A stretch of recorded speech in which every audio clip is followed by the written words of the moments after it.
Yes. Okay, now. Yes, good. Good. Okay. Wonderful.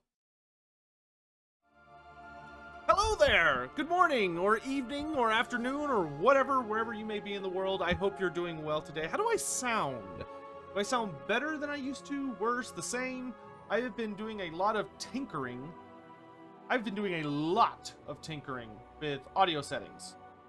So I may need to naggle around with a bit. Higher pitched. What? That should not be one of the options. How do I sound versus the game? Is the game a little too noisy? Am I too soft? Should be about.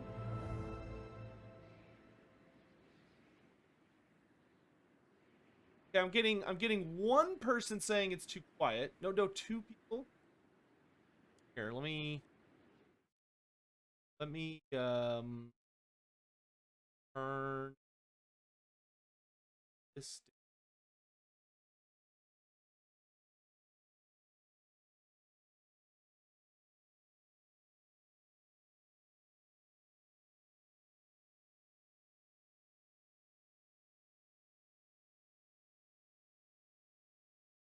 That should all be fine.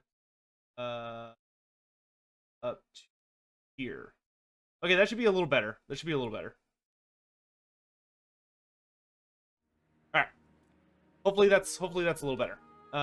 If not, you know, try turning it up on your, try turning it up Twitch.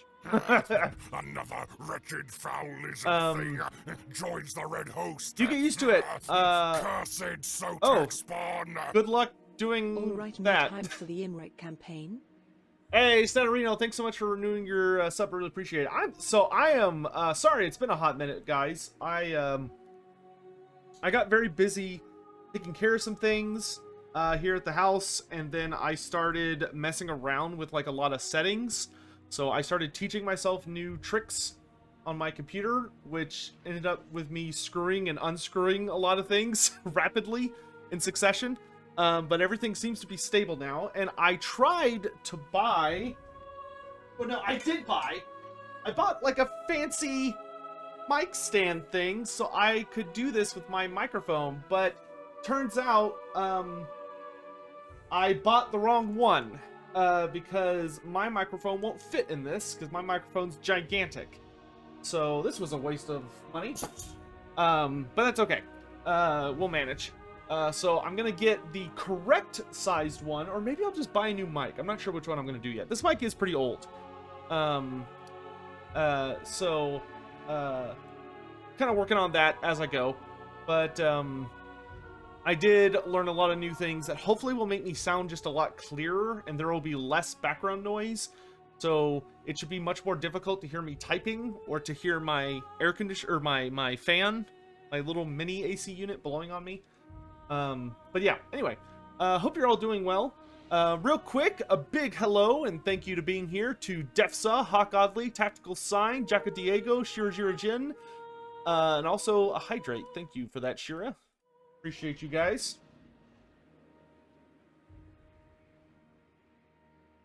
Alright, so, a couple other things.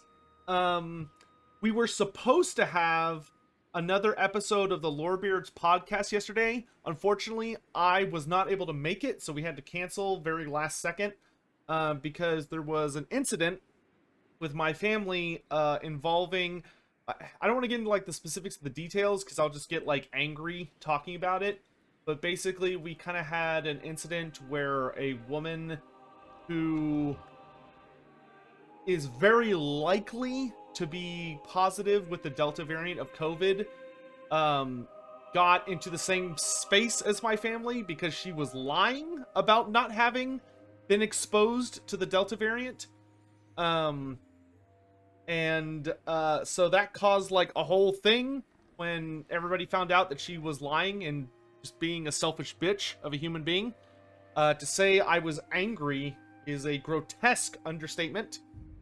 But nothing we can really do at this point. But wait and see. No, I did not find out until afterwards. I was not in a room with her, but my father was for an extended period. So we're hoping that nothing we're hoping that my father won't get sick, and that he'll be fine and won't get any symptoms or anything. You know, we are vaccinated, so odds are favorable that nothing will happen. But yeah. Well, my dad works at a hospital, so they will be observing all of the proper steps. But super annoying, just super duper duper annoying. Hopefully nothing will come from it, but that is why we had to cancel yesterday. So, because I was dealing with that. So, hopefully, worst case scenario, we will just meet this upcoming Sunday, but we're going to try and see if we can get together before then. We just have to play by ear. But anyway, that's enough on that. Master of Warhammer, good to see you. Welcome to the stream, dude. So, today, we're going to be continuing with the Emmerich campaign, and I think our goals are going to be pretty straightforward. So what we're going to do is we're going to focus on wiping out Malice Darkblade to get the Dark Elves off this side of the planet, and then we're going to turn our full attention to trying to conquer Ulthuan, and then just wipe out the Dark Elves globally. That's kind of going to be our major mission. We've already dealt with Deathmaster Snikch, so there's no Skaven tide we have to worry about. We will probably conquer the Wolflands. Like I said, we'll kind of play it by ear. I'm not intending to fight the Greenskins for kind of our... oh, actually, I think I have to fight them for the regular victory. Oh, yeah, we do. We do need to kill the Greenskin. Okay, so we will focus on doing that after we deal with Malice. All right.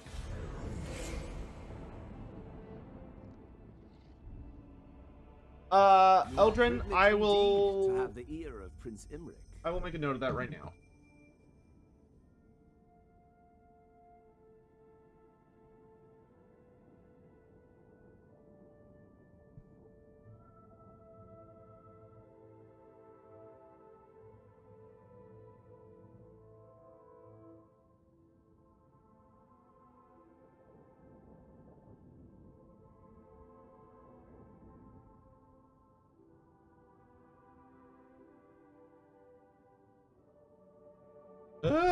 Goodness.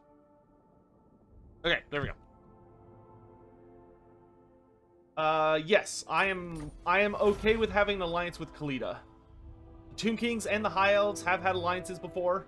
They have fought back-to-back against a couple of nefarious forces, and I'm willing to say that I do think Emmerich would be willing to tolerate the Tomb Kings. Alright. The oath keeper. So let's just conquer the rest of this space towards him. Nothing stands in my way. We'll take Pig Barter. Join the kingdom of dragons. Son of the Phoenix. Make Master Drakes. make my buddy Mandalore happy wherever he.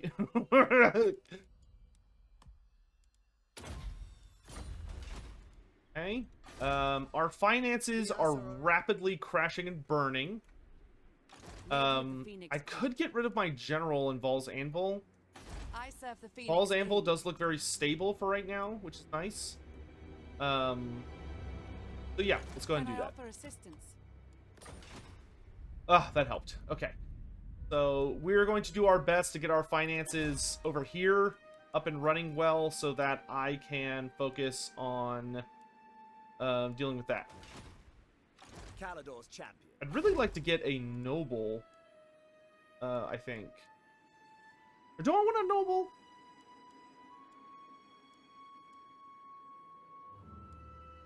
I think I do.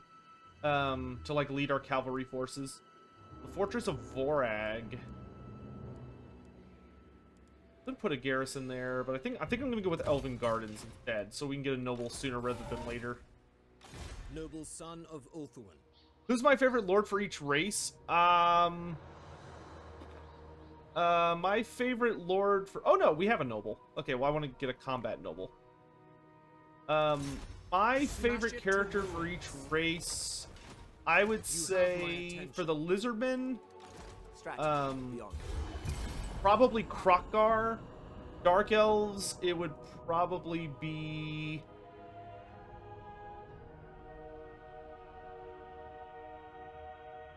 Who would it be for the Dark Elves?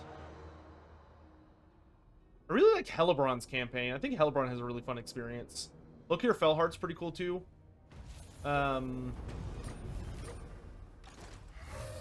also very much like Loyalty. for the High Elves, I would say it's probably Imric. Imric is probably the most fun experience that I just have a really good time with, and I really like his character. Though I definitely have a big soft spot for Tyrion. Standing by. I will dispatch them. Nice, good assassination.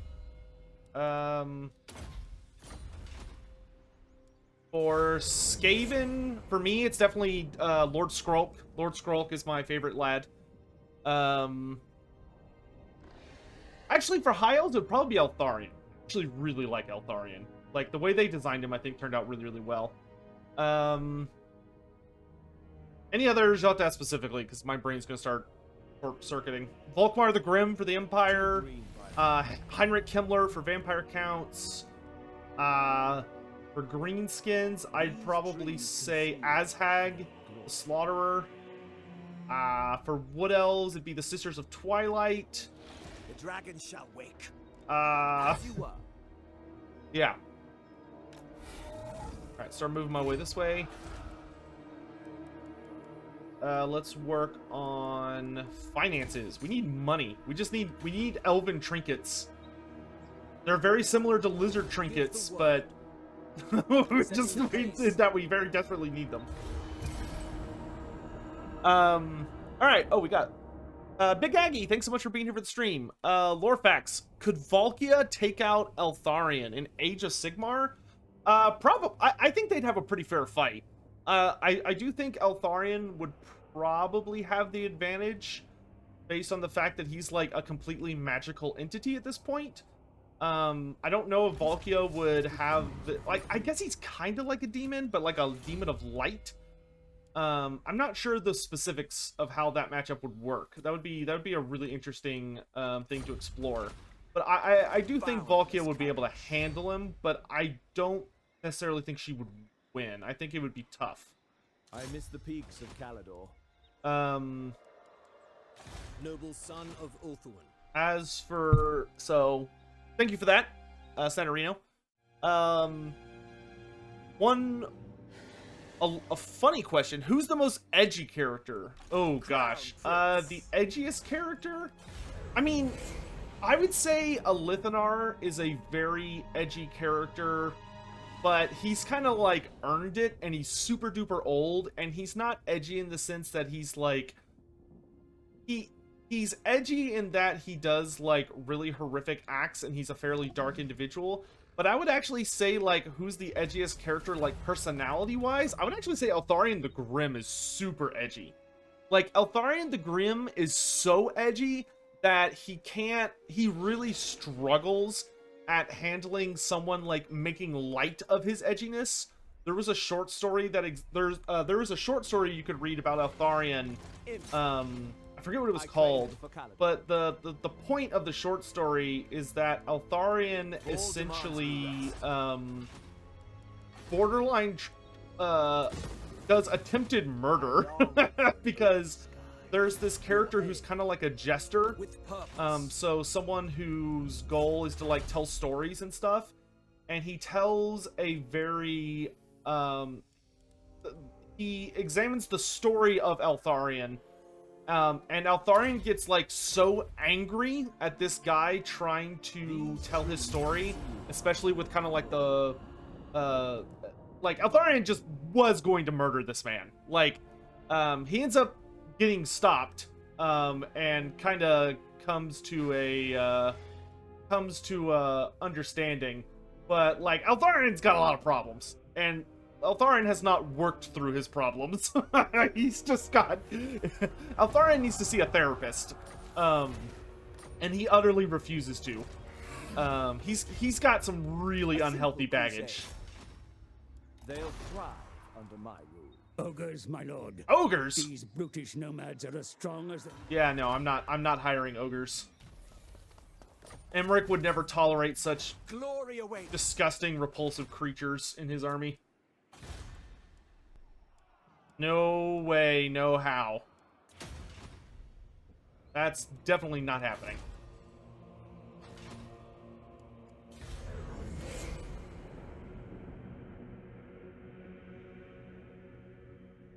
Do I think it made sense that Eltharian's soul actually survived to AOS since Arcane seemingly cursed it forevermore? Well, it is still cursed. He's still cursed. I mean, so I would definitely say that it makes I think they've done a good job of like not just like erasing what happened to Eltharian, but allowing it to be like an interesting context and part of his character. I think they did a really good job with it. You may look upon me. Strategy. All right, so we're gonna heal for a hot minute. Do I have? Oh dang, that's okay. Well, we'll do a Shurin.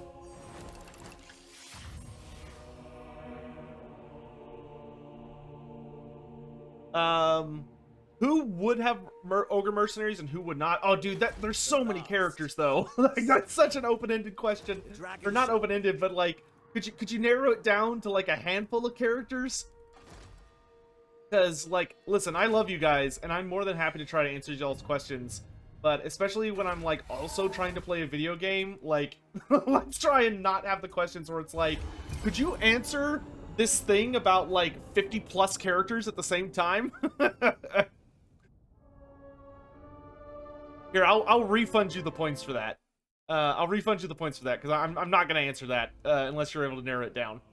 What's a good novel to read about Cetra? It doesn't exist, unfortunately. Cetra the Imperishable does not have a novel. Okay, I answered that. If I had to invite a Skaven character to a dinner party at my home, who would it be and how do I think it would turn out? Ooh, if I had to invite a Skaven character, who would I invite and how would it go? Well, it would definitely be a force situation. I would never invite a Skaven character into my home unless I was being forced to, which this question says that I am. So I guess if I was being forced to invite a Skaven character to my home, I would probably invite, Holy Artist, thanks so much for coming by. Have a great day, dude. Prince of I would probably invite, like,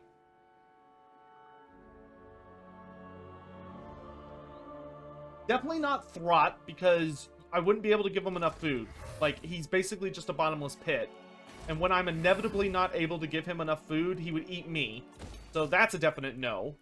Wouldn't invite Lord Skrulk, because just him walking in your house is basically like instant death. Joins the Red Host. Cursed Sotek spawn.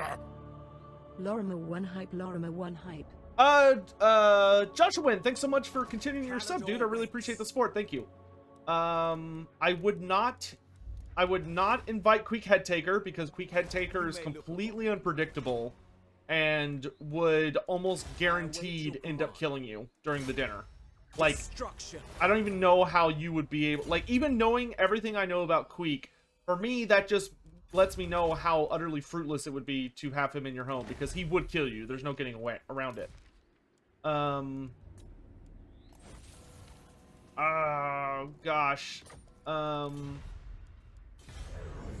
probably invite Tretch. I think either Deathmaster Snikch or Tretch Craventail would be the best people to invite, as crazy as that sounds. Like, because the nice thing about, like, Tretch, as long as there was not an obvious, so to speak, way for him to, like, gain power by killing you, he would probably be a tolerable guest, especially because you just kind of have to, like, kiss up to him, and I think he would behave himself. But then when it comes to Deathmaster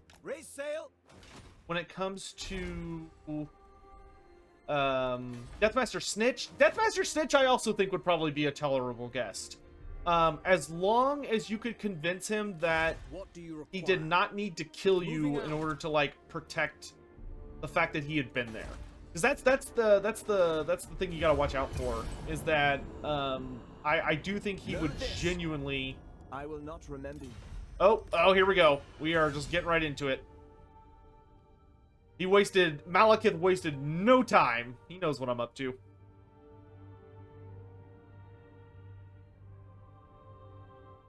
Let's see. So I've answered that. So I would probably do Tretch. I think Tretch you'd have the best chance of surviving, and he would not kill you if you could manage to talk your way out of it. Even Deathmaster Snikch, I think Deathmaster Snikch would kill you in the end because he doesn't want anyone to be around. Ikit, no! I'm not letting Ikit into my house. You kidding? You've messed with all your electronics. Shirajirajin, could I say a little bit of the lore or history about the High Elves and the Tomb Kings? Sure. There's actually some pretty interesting stuff there.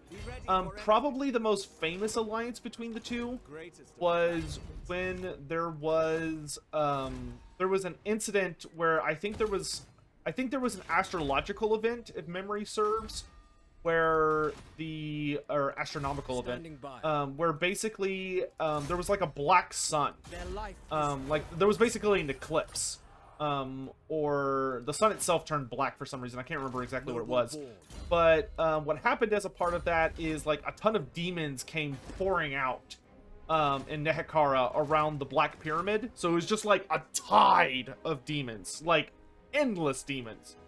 And the High Elves actually showed up to offer their aid to Settra the Imperishable, who was leading the defenses against it, and Settra was willing to put up with them as they kind of double-teamed against this mutual foe.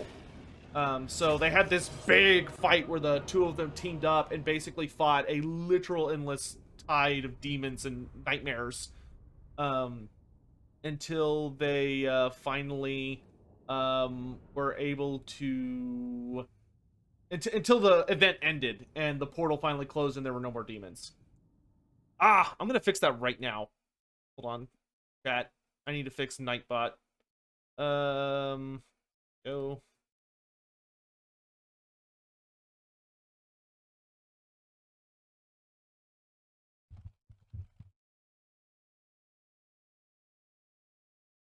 Grab this. Go here. Go here. Go here. Right here. Edit.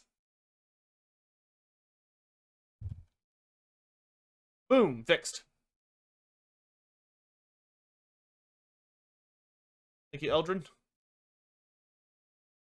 All right. Now it will show the link. But that's probably the most famous alliance between the two. Another wretched, foul-lizard thing joins the red host. Cursed Sotek spawn. Hey, Drizilla Zero, thanks so much for the Prime sub. I really appreciate it. Thank you. After the fighting was over, the High Elves left fairly quickly. If memory serves, they were pretty keenly aware of the fact that they weren't really welcomed by Settra. Like, they knew that they were being tolerated, not that they were being welcomed. But they did stick around long enough to essentially, like, you know, be able to get all of the wounded out of there, and all of the Tomb Kings were cordial with them. Settra is not the kind of individual who likes the idea of needing help. He's honestly the kind of entity that would take offense at the idea that he needs help. So dealing with Settra takes no small amount of diplomacy, but the High Elves that were there, thankfully, were very diplomatic, and they were able to handle Settra without it turning into an incident. All right, Malice. Show you who the real master of lizards is. As you say. I will go. Look at this character thing. It's just like utterly full. Amazing.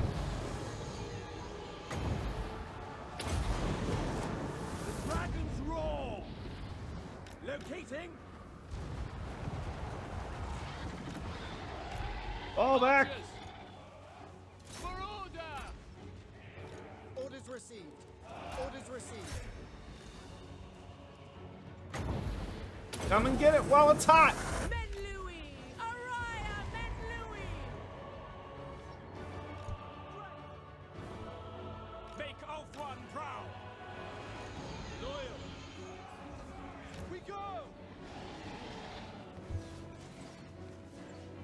Alright, Malice is like barely any melee support, so let's just go dunk on him. Loyal. Battle call. Rangers, go time up. For the king. Archers! Orders received. By ball. Wow, that unit of Rangers Dragon got a little bye-byed. for Dragon duty. Princes, forward! Ulfwan Mage. Dragon princes. For Assyrian. Attack. To the fray. Yes. Moving out. Get to war.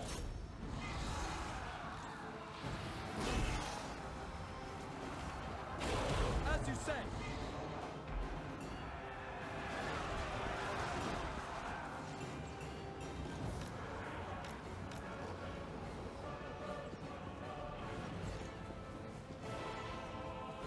Don't let him get away! Acknowledge! I think they got it. Orders received. Archers, we will obey. Law sends me. Dusai. Light of the volcano. Cavalry, to me! To me! Blech. Ow. Crown Prince moving. Back to the army. Never fail. Dragon Prince. Asa, advance. Oh, I guess he's gonna get away. That's okay. For duty! Apace! It shall be done. Back into line! Back into line! Mage. Winds of magic rise. My bloodlust is waiting. Prince Imric, glory is mine.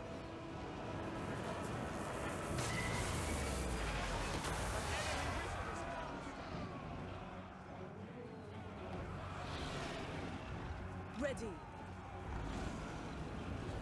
Archers! Asa forward! Dragon princes, swiftly. It shall be done! Into them! Spearmen! Without fail! Give them a little something to chew on. Ancestors! Princes, forward! Attack!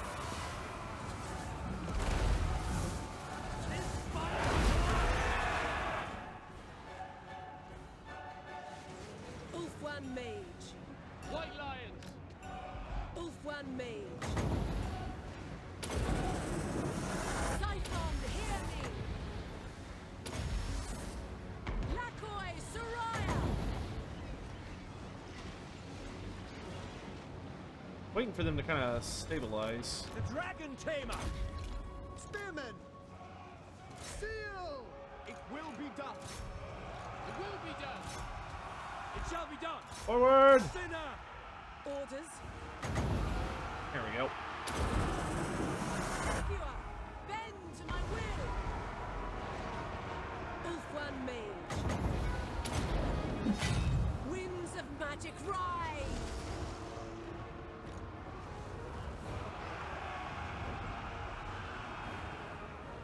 Morning, Thalion.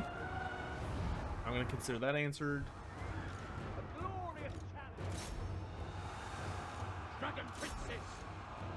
For Assyria! Pick a target and go get them, lads.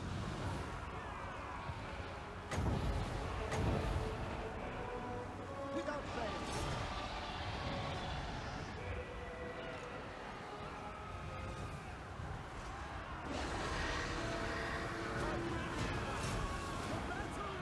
Sound the dragon horn! The light of Caledor!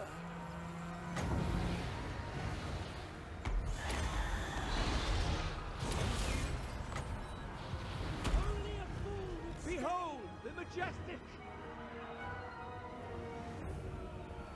Prince Did the Tomb Kings ever trade with nations like Elves? When they were alive, they did. I mean, the Tomb Kings, I mean, you have to remember, they were a nation of men for many, many, many, many, many, many years. The dragons roar. They had pretty good relations with a lot of other nations. To victory! Like, they knew the dwarves, they knew the elves, they traded with Cathay. You know, they had a lot of ancient allies before they turned into a bunch of undead. Prince Imrich.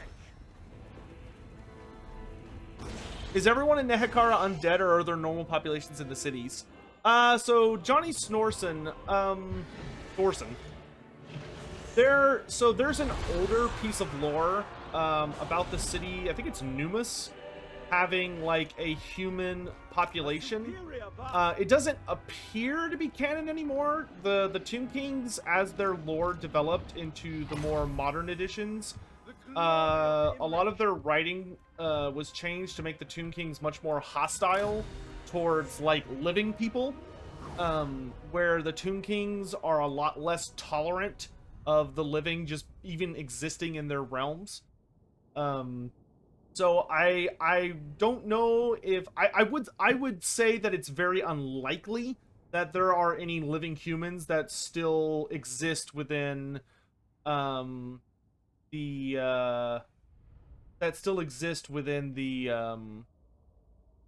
Land of the Dead. Especially because I honestly don't know how a human could live in the Land of the Dead.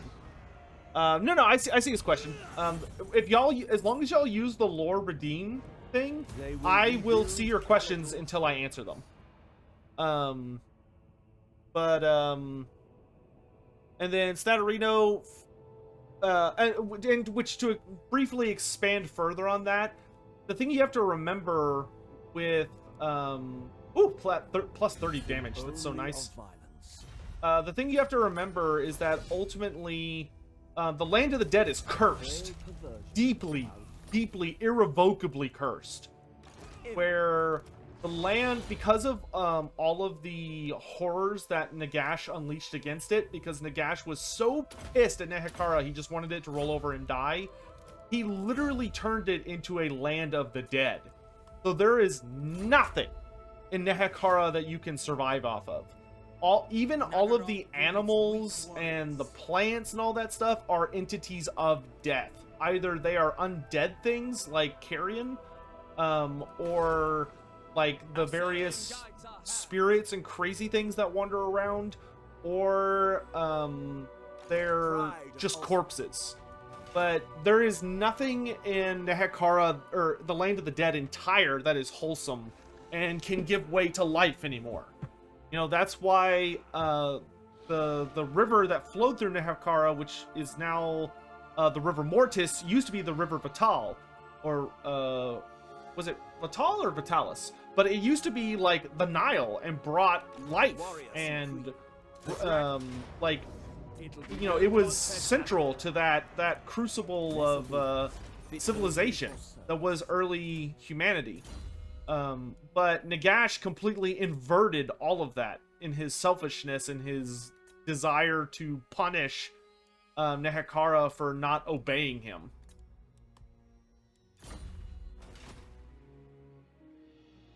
Our cause is noble. Does that mean the weave in the whole area is royally effed? Yeah, pretty much. Yeah,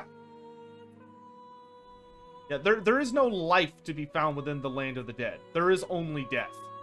Nagash made certain of that, and I'm like, you know, if there's one thing Nagash is very good at, it is Total War. You know, the concept of unleashing such horror and destruction against your opponent that they can never recover from it. That is Nagash's specialty.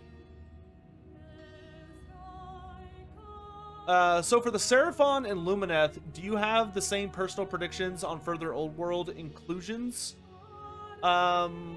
Oh, are you saying, like, what characters I expect to see for those factions?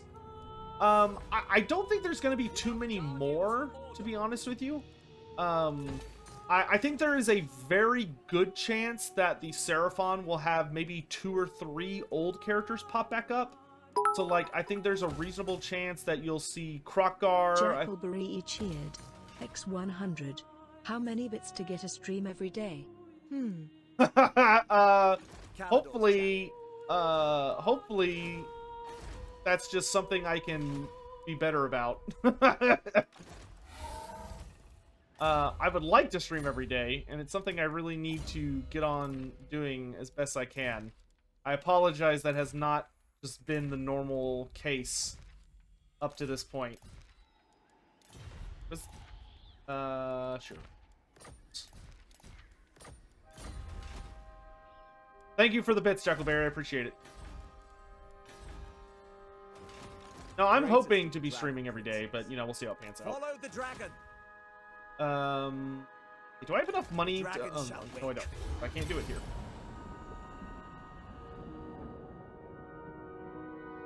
But, I'm expecting Tehenowin to make a return. I'm expecting Krokkar to make a return. And then for the High Elves, I think the High Elves are done. I don't think anyone else is going to come back for the High Elves. Because, like, with Alariel, Eltharion, Teclis, and Tyrion all being active and back, they've got a substantial part of the roster. Thank you for the question. Another wretched, foul lizard thing joins the red host. Cursed Sotek spawn. Chuckleberry, thanks so much for keeping your Prime sub going. I really appreciate it. Thank you. Welcome back to the Red Host. Grim Harbinger, what would happen if Nagash ever learned Dar from the... Oh, had never learned Dar from the Druchii. If Nagash had never learned, like, the true secrets of magic from the Dark Elves, he would never have been able to invent necromancy.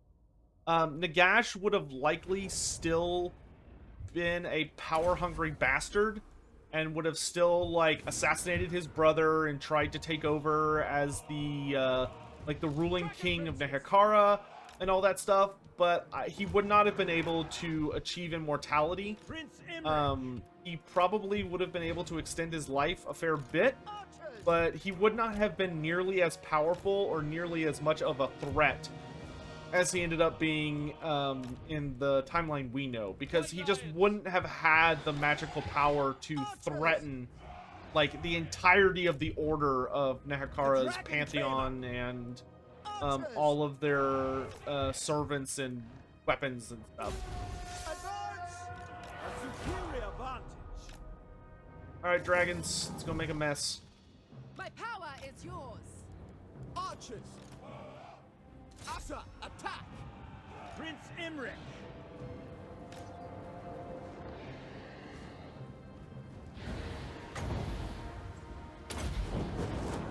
The Knights of Caledor!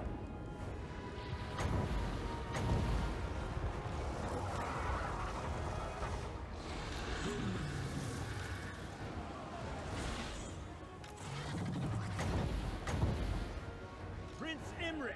When in doubt, send in the dragons. Dragon's Rage. Actually, let's just go deal with this. Orders received.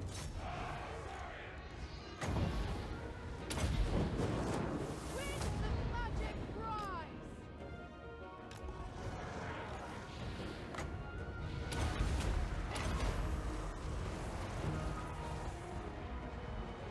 Outward mage.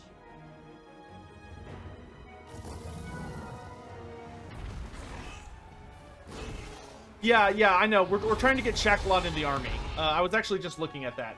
We're gonna try and get Shaklot in the army, but he's very expensive. Lord, send me.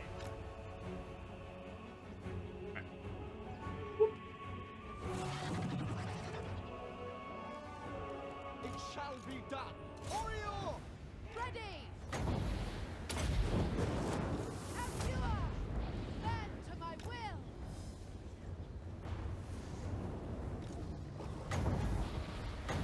Let him have it.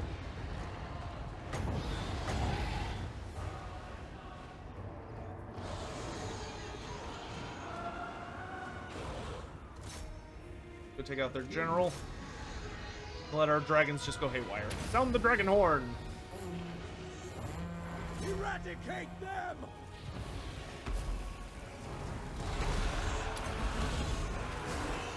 One thing that's a little funny to me is how small the dragon horn was made for Total War Warhammer. Like when Emmerich takes it out, it's like roughly the size of his arm. You know, it's a good respectable size.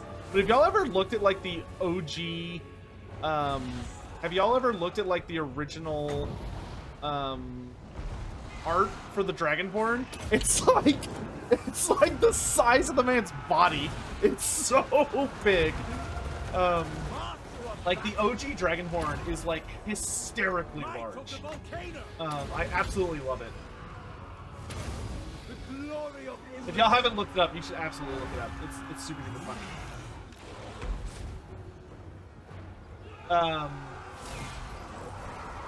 I hope Lumineth Realm Lords get dragons too. I think they're probably gonna get like dragon phoenixes.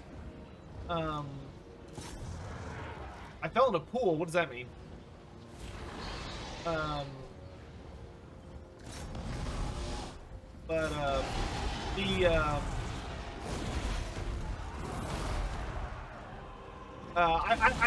do heavily suspect the Lumineth Realm Lords are gonna get the Phoenix Dragons that we've been teased about a fair bit. My voice is weird. Really? My voice is weird. Why would my voice be weird? I didn't do anything. It's still weird?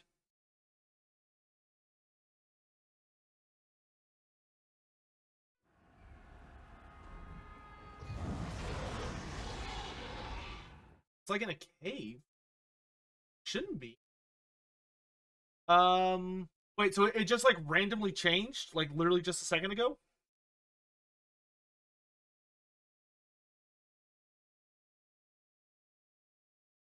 Hold on. Let me see if maybe this will fix it. Do this. This. Okay, how does it sound now? Ooh, gosh. Let me know if it sounds better.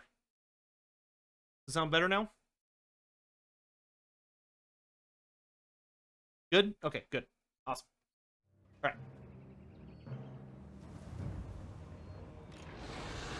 Cool.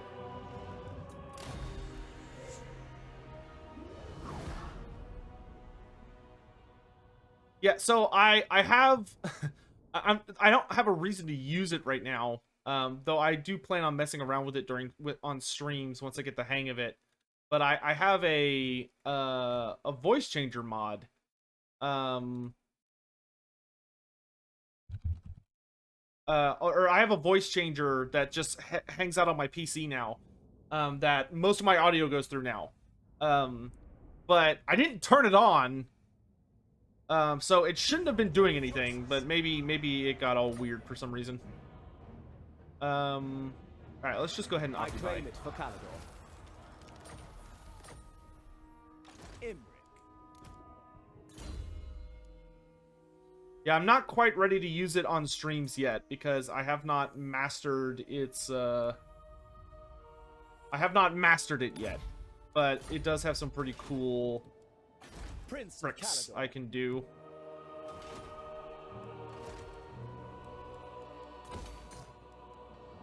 How much growth do I have in Calador? We're at 1. Okay, Calador's gonna take forever to build up, so that's fine. We're not in a rush to Order must be maintained. focus on it.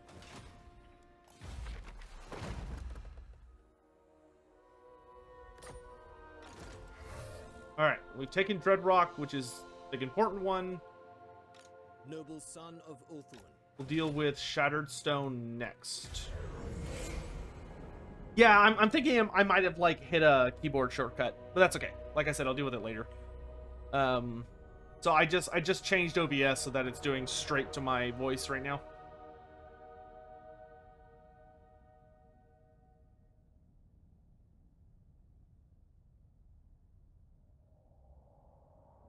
Poet grants me wisdom.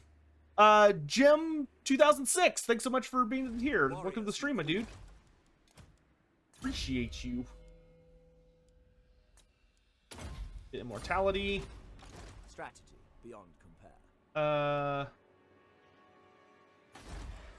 Let's go ahead and march. Just hustle over here and grab it before he starts recruiting more armies Direct me. and being a nuisance. Onward then. Alright, so we got martial law. Let's do...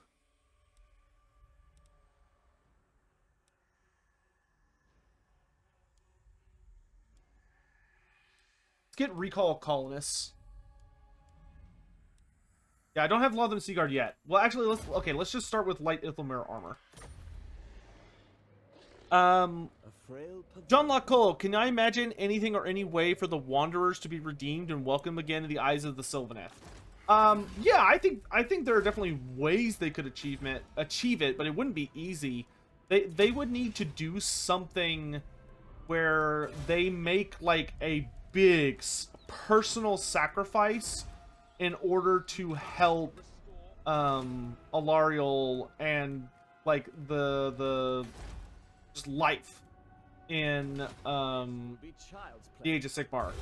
I think ultimately for the Wanderers to be redeemed, I think they would have to there'd have to be like some major event where they choose to stand and fight where everyone else flees. Like maybe the Living City comes under attack and the Wanderers sacrifice themselves to save it, or something along those lines.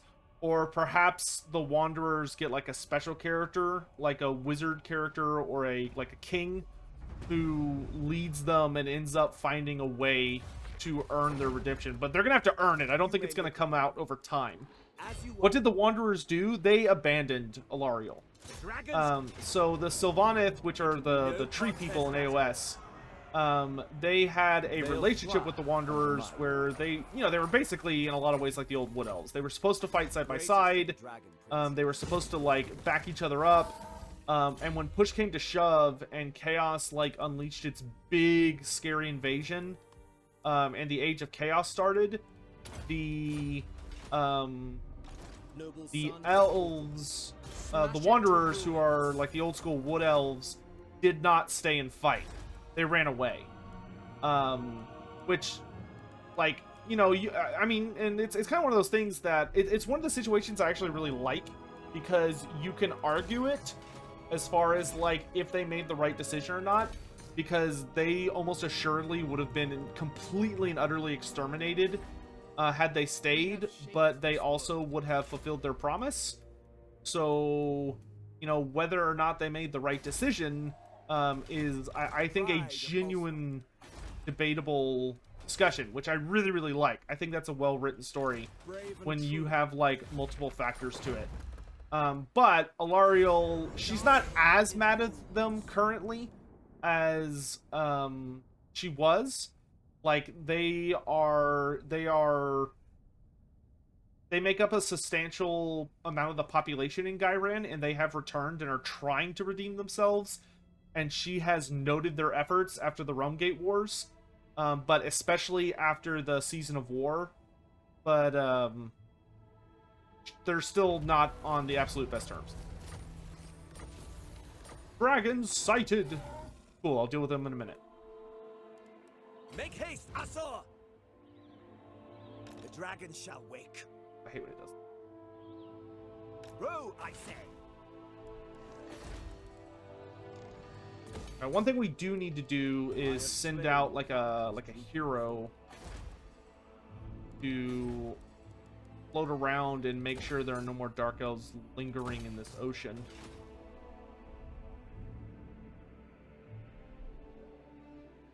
Strategy beyond. Well, hopefully that answers that. Oops, I clicked the wrong one. I'm sorry. There was a question somebody asked, and I totally missed it. You get used to it. The Tomb Kings were theoretically to conquer the world, but they just kill everyone. I think it would depend a lot on the Tomb King in question. I think there are some Tomb Kings who are really not cool with seeing the living, because it reminds them of what they no longer have. And they would want to completely and utterly purge the living so that only they remain. But there are others who I think would be more than happy to enslave the living and make use of them as tools and pawns, as people to like worship them or do as they wish. I do definitely think that there would be some Tomb Kings who would lean very heavily in that direction. There are some who would probably be more interested in forging like little alliances and stuff. But like the Tomb Kings taking over the world would be such a crazy thing to happen. The odds of that are just so astronomical, because if there's one thing the Tomb Kings hate, it's other Tomb Kings. To the extent that they would genuinely like, the bigger they got, the more likely it is that there would be wars going on between them. Really, the only exception to that would be Cetra, who would have the ability to just beat them all into submission and be like, I'm big dog, so we all do what I say.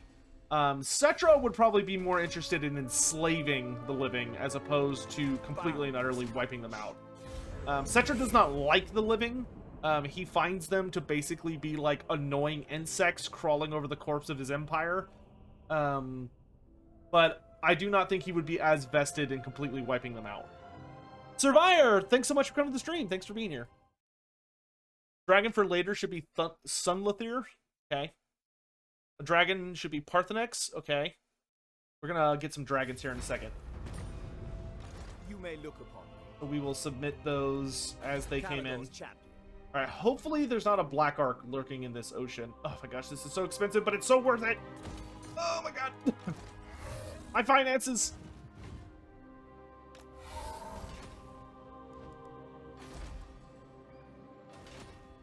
Alex Lob, thanks for coming to the stream. Thank you for being here. I really appreciate that. Thank you. Welcome, welcome. Let's see. Answered that. If Curse of Years were to be used against a lizardman, would it affect it in any manner? Turn him super old, therefore super powerful. When does it stop? So the Curse of Years it's not a gotcha spell. Like the Curse of Years is not a spell that ages you to the extent where you're like, oh, haha, joke's on you, I'm an orc, so you just made me stronger. It doesn't work that way. The Curse of Years is a spell that makes you go through the effects of aging, in that it basically just starts causing everything about you to crumble and fall apart and collapse into dust. So even if you cast it on something that it would be typically immortal, like a Saurus or a Slann or an orc or something, it would still cause them to collapse and fall apart. Oh, excuse me for a sec, guys. Someone's at the door. Give me a hot second. I think it's the bug sprayer. So 1 minute. What is it, Chloe? Chloe, what is it? What is it?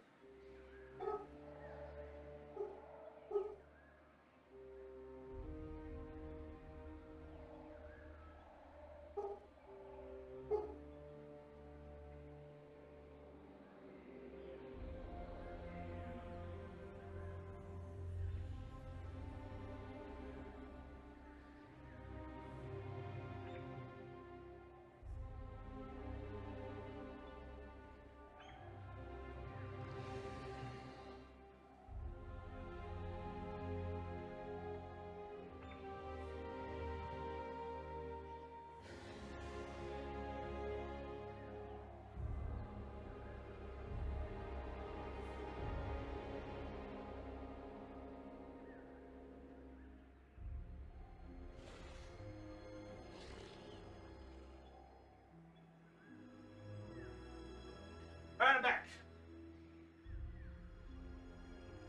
We'll just have to... Chloe's just barking in the background. Okay. Yeah, we, bug guys out here spraying. I had to make sure I talked to them, because there have been wasps Be ready for any. trying to crawl into a space above the back door. And obviously, that's super not cool. Do our best to stop that. You may look upon me. Let's see. It's $2.99 to get Shakalot. Okay, let's go ahead and get them. Let's drop a unit of Rangers. We'll just combine them. Son of the Phoenix. Shakalot the Calamity, but we're going to rename him to Parthenex. 2 A's. And an X. There we go. So that one's clicked off. Answered that. Okay, so Flayed Rock, we need to do rebuild, not reblend. Rebuild Lost Splendor, same thing for the Fortress of Vorag. Palador is still safe because, oh, looks like they actually pushed more at the out. Good. Makes life easy on us. You have my attention, mortal. No! Oh, come on. Trade with me, you harpy. Surely we can work something out. Mutual enemy. Yep. Pick a vampire, Khalida. Master of Drakes. I'll hunt a vampire for you. Strategy beyond combat. Khalida's doing really well. Right now she is. Question, what is Malarian / Malekith up to in Age of Sigmar? We don't really know what he's up to. He's been hiding in his, he's been hanging out in his giant super city, within the 13, domains of Ulgu. He's been mostly just defending his realm, like slapping the crap out of chaos. Honestly, he's probably done the best out of most of the realms when it comes to holding off chaos. Gummies, I think your question did not, or I think I accidentally clicked off on that one. So feel free to throw your question in chat and I'll answer it. I am watching out for you. But, basically the, which dragon is this? Oh, this is the Forest Spirit Dragon. Yeah, we'll definitely fight him. The Dragon Prince rises. We don't really know what Malarian's up to. We do know that he did not seem particularly thrilled at his mother becoming a god. Likely because he just hates his mother, and any opportunity to slight her or cast her down, he seemed more than happy to jump at. But she has, you know, accomplished that goal of becoming a deity, and that he just kind of has to deal with it now. Like we do have a short story of basically the two of them talking, and we kind of see that in action, where Malarian tries to do his usual shenanigans of like talking smack to his mother, and she proceeds to cut one of his fingers off, which granted doesn't seem to bother him that much. It seemed more like a gesture of F you than anything else. So, you know, all things considered, I don't think he's thrilled about it, and the moment he becomes aware of the twins of Slaanesh, I think he's going to be very not thrilled about it. But we'll just have to see what happens. There's still a lot up in the air with what he's up to and what exactly his goals are. And it seems like Malarian might be trying to find a way into Hish. There's a situation going on where Tyrion was last sighted fighting some kind of powerful enemy in like the deepest place within Hish, which seems to indicate that he's involved in a really big fight. That is so big and bad, it actually requires Tyrion's attention, who is a god. And based on the way Malarian talks about it, it seems like Malarian is responsible for whatever's going on. So Malarian and Tyrion might be kind of fighting like a shadow war against each other. That is apparently boiling over and may come to the forefront soon, but we'll have to see. We'll just have to wait and see. What glories wait beyond the sea? Is Malekith still not like male wizards? I don't think the old prophecy is a thing anymore. I think they've basically recycled that. Blood and gold. Alright. The dragon shall wake.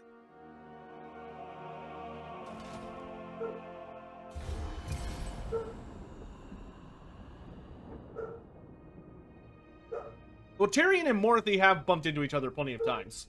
The four elven gods have dealt with one another numerous times. I'm sure the first time Tyrion and Morthy spoke with each other it was an awkward conversation. But to cross this Where did Belagar live before recapturing part of Karagate Peaks? Belagar was raised in and grew up in Karazakarak. Too quiet here. Bring me battle. Yeah, he grew up in the dwarf capital. Chase the wind. Never. Beyond reason. which we know because we have comments A seat of power. from Thorgrim Grudgebearer about Belagar growing up.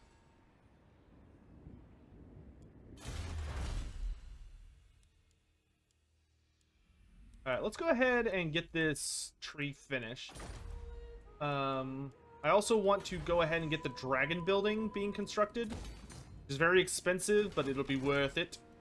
Calador wakes. And we can start healing a bit more, so that we can go finish some quest battles. How did Malekith die before AOS? Malekith died the way pretty much all the other gods did, where he was technically alive until the world was, like, devoured by the Realm of Chaos. And he... I don't even know if you could say they died so much as they were, like, absorbed, and we don't really know what happened to them when the universe got souped up.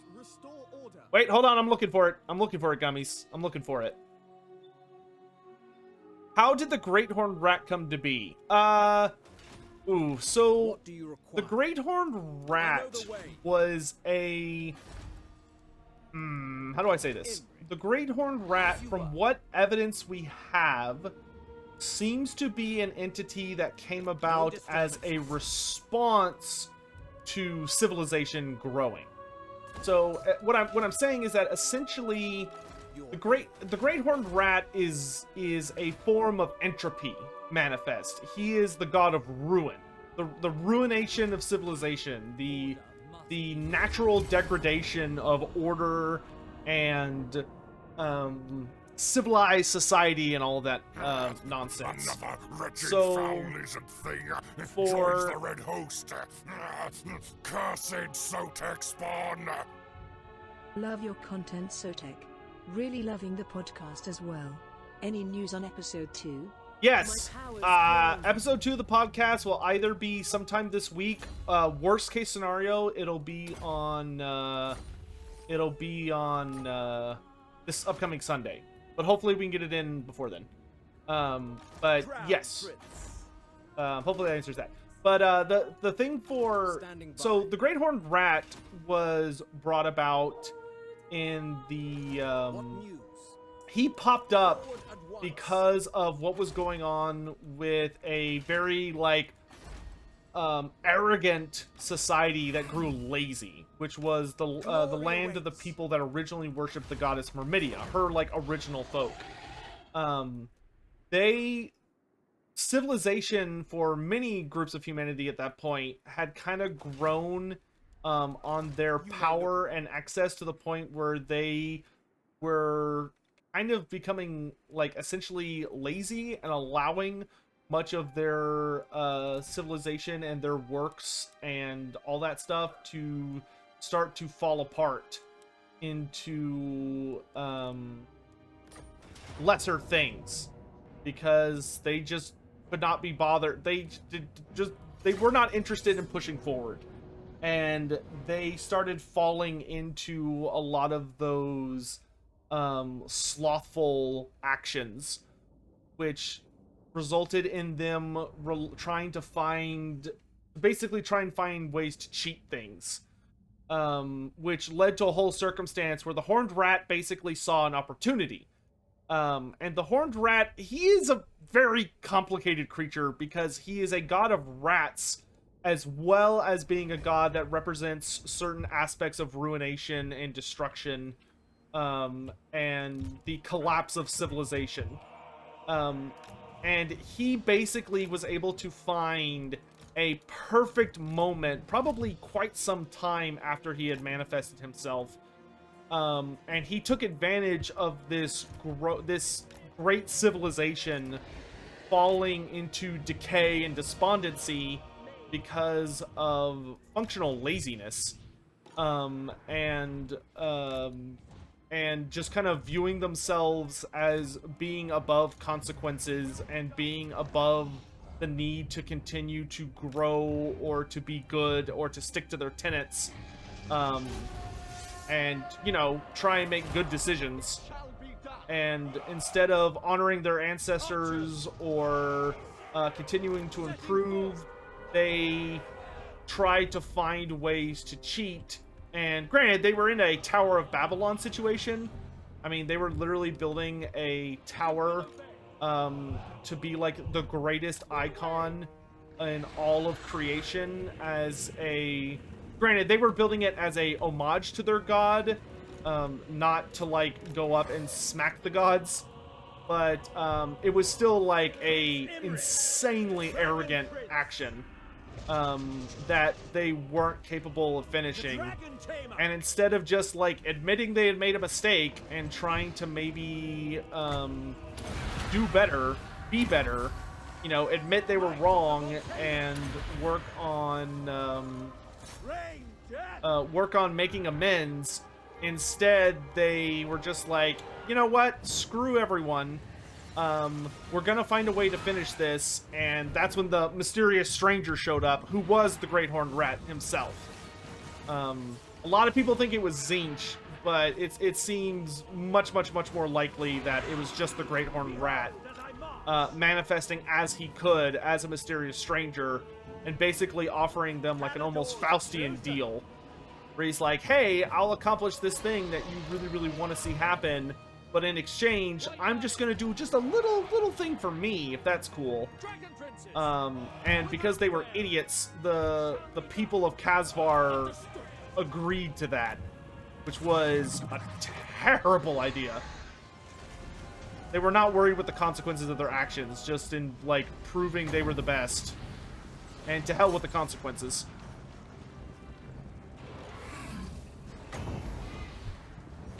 Dragon Princes, it shall be done. Sinner! As you say. For Oathwan! Dragon Princes! They're all yours, lads.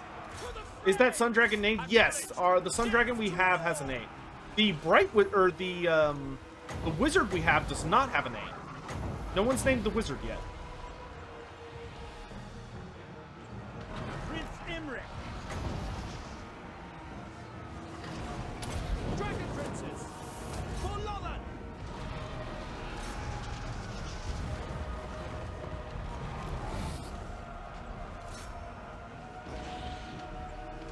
Acknowledge. The Knight of Caledor.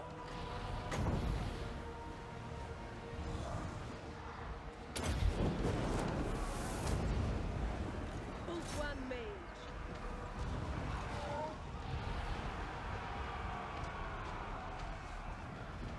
Dragon Princes. Let's see.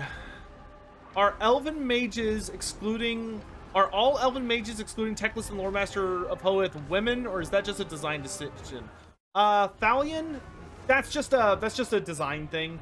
Like, like for CA, if they wanted to make every wizard a different gender, like have it where it randomizes what gender they are, it would be more complicated than just making it where all of the wizards appear as the same gender, because then you could just recycle the same model over and over and over again. And that's all that is.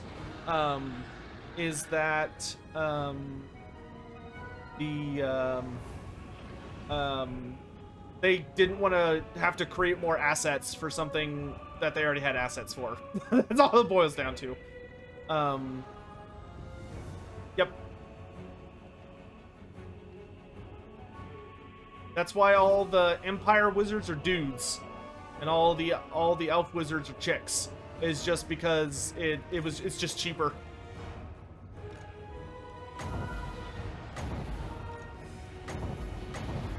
You have to remember that game companies are still businesses. You know, they're trying to save money where they can when they create games.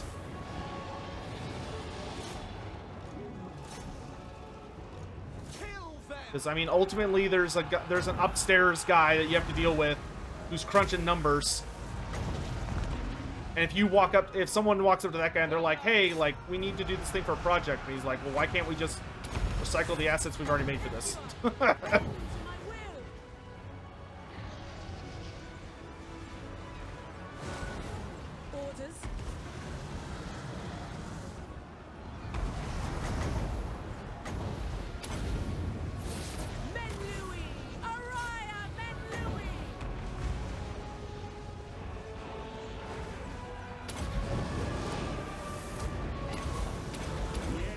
Driven off, my lord. All right, we got a wood elf dragon. Plans are thwarted. So question, chat. Here's a question. Actually, if one of the mods would do a poll for this, I'd appreciate it. Do we want all of the dragons, like all of the super dragons that we get in one army? So like just all the big dragons together? Or do we want to space them out a little bit? So there's like 2 in Emmeric's army, 2 in another army, and 2 in another army. What are y'all's thoughts on that?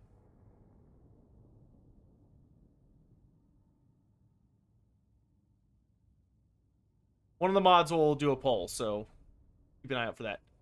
Let's see. Broduck, are there any other animal humanoids that align to order in Warhammer AOS, or is the concept of an animal with human features anathema to the universe, which is why they align to chaos, such as Skaven and Beastmen? Froduck, there are like humanoids that are associated with order. They must bow. I'm trying to think of any off the top of my head. But like AOS is like a crazy world where like anything is possible and everything exists if you're willing to like dig for it. But there are absolute like creatures that have animal features but are humanoid in design are not exclusive to any particular faction. Lizardmen, yeah, there you go. Lizardmen. So yeah, the Seraphon or the Lizardmen are order. But like when it comes to centaurs, so like centauroids, like Kragnos' faction is a destruction faction, not a chaos faction. Beastmen, you know, are chaos, but there's actually another order group that are very new that are called the Karnathi. The Karnathi are kind of like they're elf beastmen, but they're order. They're an order faction. We haven't gotten to see a lot of them yet, but we know they exist. Presumably we'll see more of them in the future. Oh, is there not a mod here? Oh, fine, I'll do it myself.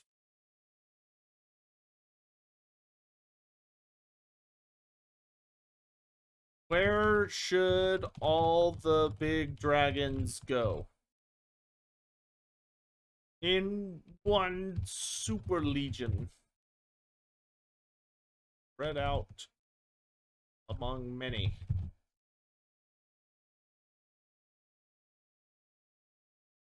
You have 2 minutes. Oh. There you go. It's up now. Go vote. You should see it in the top of the chat. Go vote. Okay, that answers that. Real quick. Can I explain a bit more how the... Oh, gosh.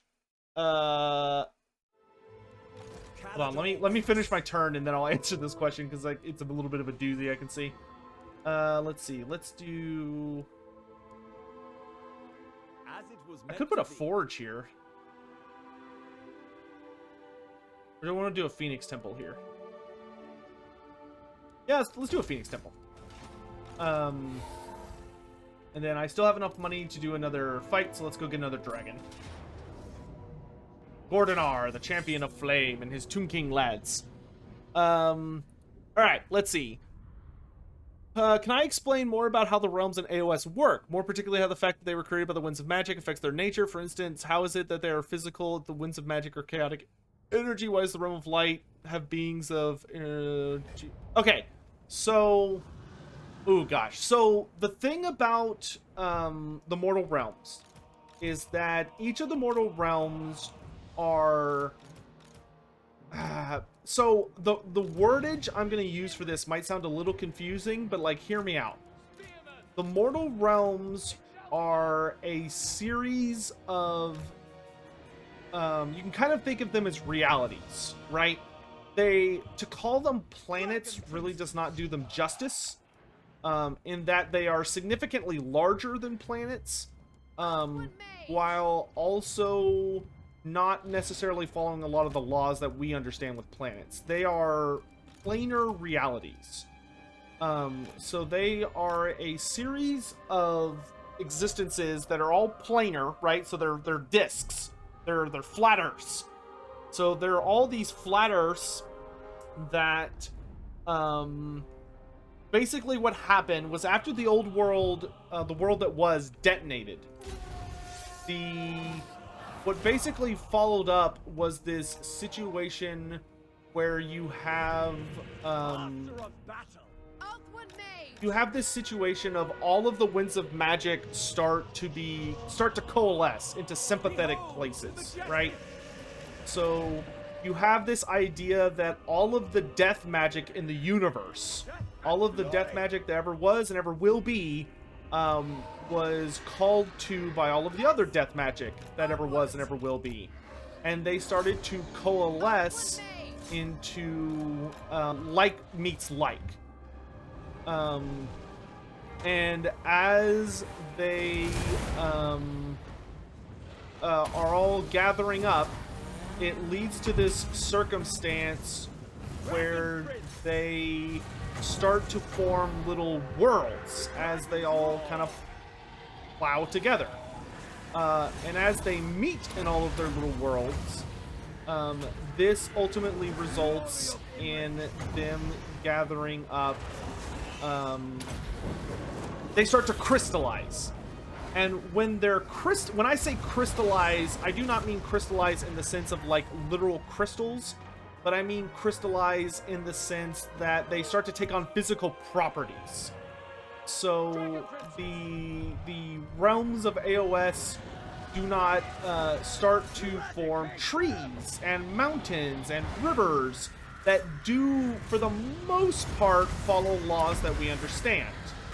So, you know, they're doing things like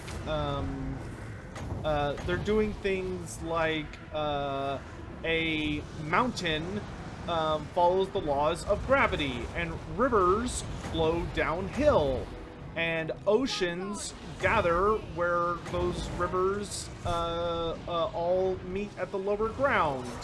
And like a lot of the laws that we understand about the physical universe start to be applicable in these circumstances. It's not a perfect system, but it's a functional one as far as like understanding what the hell's going on.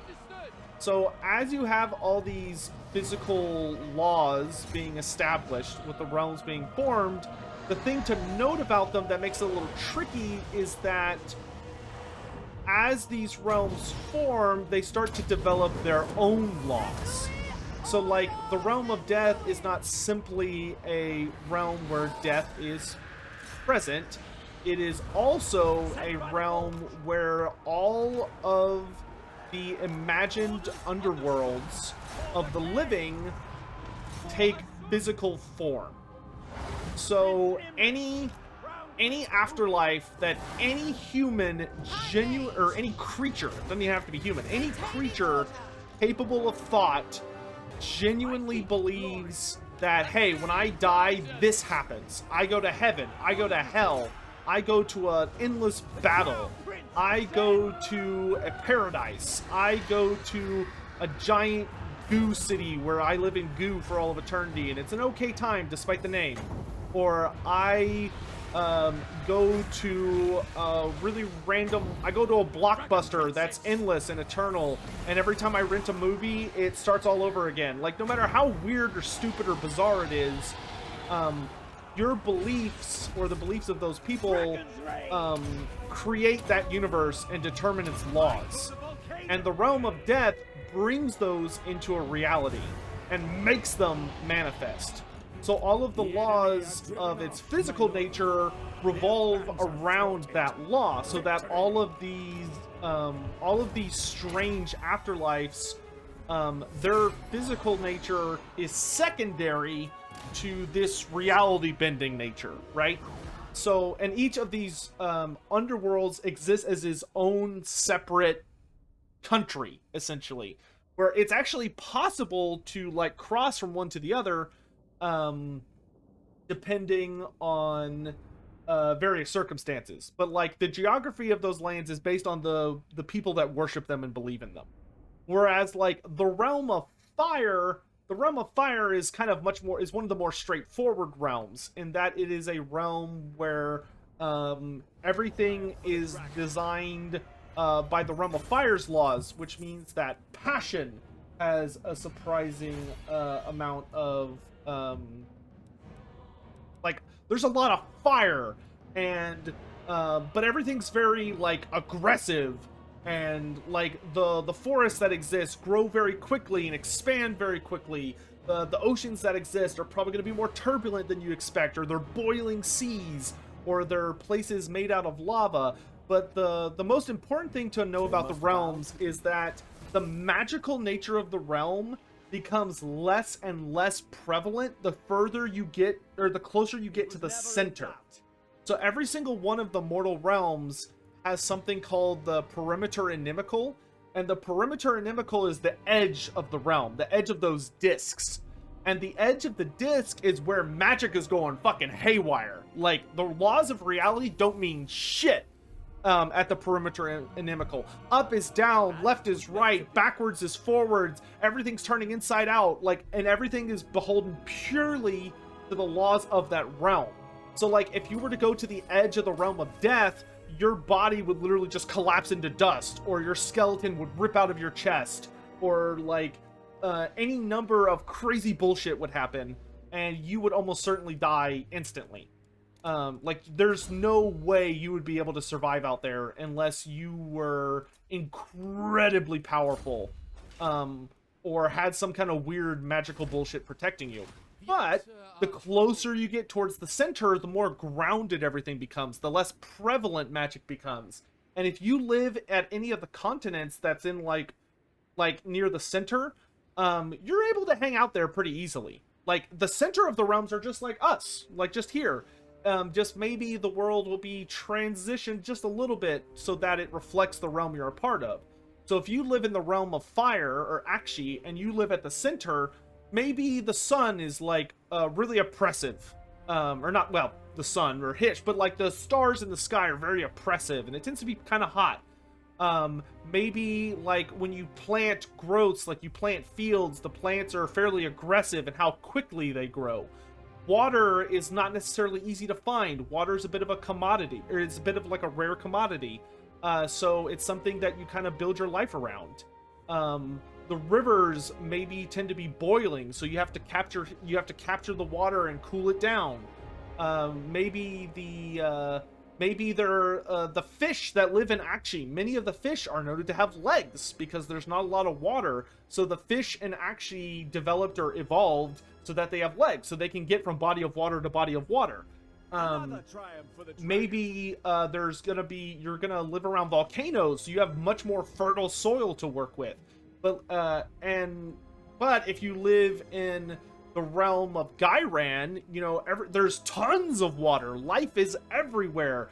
You're constantly surrounded by the cycle of life, and lots of animals, and people and everyone tends to have a lot of kids, and it's very easy for life to be abundant and bountiful.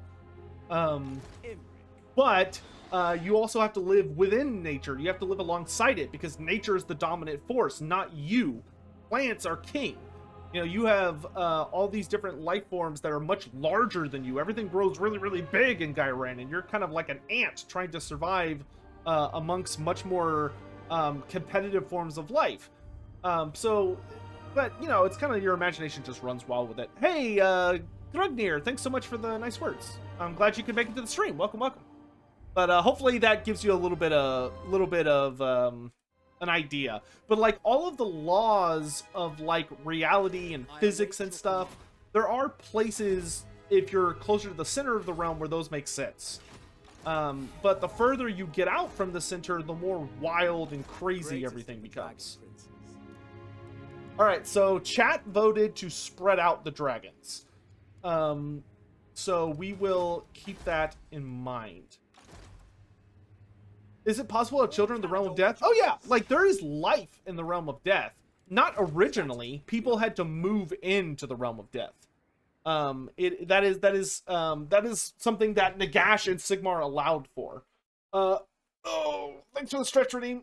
But yeah, there are civilizations in the realm of death. I did not miss your lore, Redeem. I haven't gotten to it yet. Shirajirajin, would the Beastmen see eye to eye with the Horned Rat? No. No, the Beastmen... the Beastmen and the Skaven are definitely sympathetic to one another on very specific issues, but they are not friends. Because you have to remember that the Skaven still desire civilization. The Skaven still want to control a lot of things, and they want to build up this massive empire where they want the Under Empire to control everything. And they want to ultimately, like, basically turn all of reality into a mushy hellscape where they are the sole controllers of the world. The Beastmen are super not okay with that. The Beastmen live by an ideology where, like, they are the ultimate predator and everything else is prey. And they want to allow the world and all of reality to grow untamed and uncontrolled and be able to spread out and to voraciously consume everything in a might makes right taken to its natural extreme. They are very, very opposed forces in a lot of ways. The only thing that the Skaven and the Beastmen would really agree on is that they hate everybody else. And that they would be willing to work together for, like, the greater glories of chaos. But other than that, they would absolutely despise each other.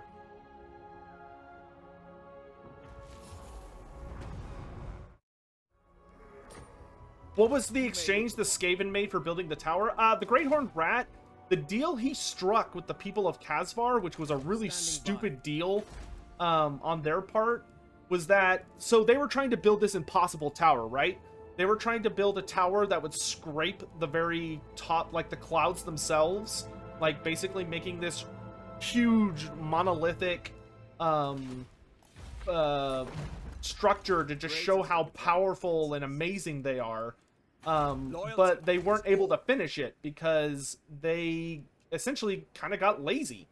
Ooh, frugal, very nice. Speak your mind. And they were, their descendants especially, were just like, we're never going to finish this thing because it kept getting harder and harder and harder and harder. But instead of admitting defeat, they had this mysterious stranger show up, and he said, that's a cool tower you got there. Shame you can't finish it. Unless, what if I finish this tower for you? So what if I went out and made it so that this little tower of yours was no longer a problem? You know, not a big deal. All I ask in return for finishing this incredible work of yours and making this pretty tower is, all I ask is that you allow me to put a symbol of my god on top. That's all I ask. And they were like, oh, sure, yeah, great, no problem. Like, we don't have to pay you anything. But they didn't ask any questions. They didn't, like, ask who his god was. They didn't ask him, like, who he was, anything like that. They just accepted it because to them it was just an easy way to accomplish this grand, absurd desire they had. So they allowed him to basically go in there, no questions asked, and he did it in one night. Over the course of a single evening, he installed a bell on top of the tower, and bad things happened. Bad things happened. They got what they wanted. The tower was finished, but then the bell started to toll, and it tolled 13 times over the course of 13 days. And on the 13th day, the people of Khasvar were no more. Strategy beyond compare.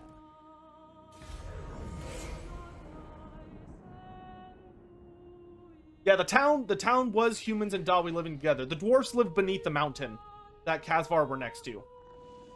Spoilers, didn't end well for them either. Master of Warhammer, the dwarves were not so taboo about new tech. Do you think they could have retaken most, if not all, of the lost holds? I think they would have been significantly more successful, yes, at reclaiming many of the lost holds if they had been willing to, ooh, Caledonian Dragon Rouser, plus 10 melee defense for all dragons? I'll take that. Yeah, if they had been more open-minded, they absolutely would have had much, much, much better success. at reclaiming the Fallen Holds. Absolutely. No question there. Who was the stranger? I genuinely believe that the stranger was the Great Horned Rat. Thank you for the hydrate. Boundless courage. Yeah, I 100 billion% believe it was the Great Horned Rat. Able to...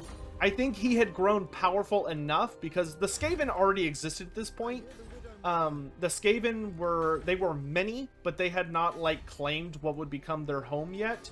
But I believe enough of them existed that the Great Horned Rat was able to manifest his physical presence in the world to unleash his horrors on everyone else. Let's get Brewer, the Protector of Life.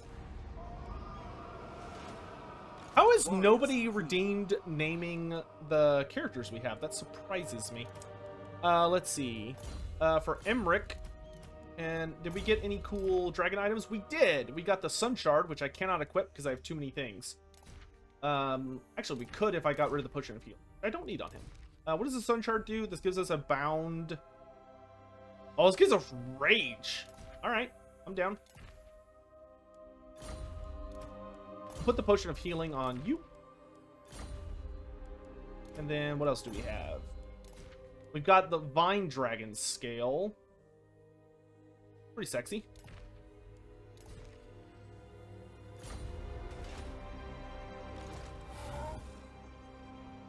There's a good chance it's Tzeentch as well. Tzeentch would absolutely have made sense.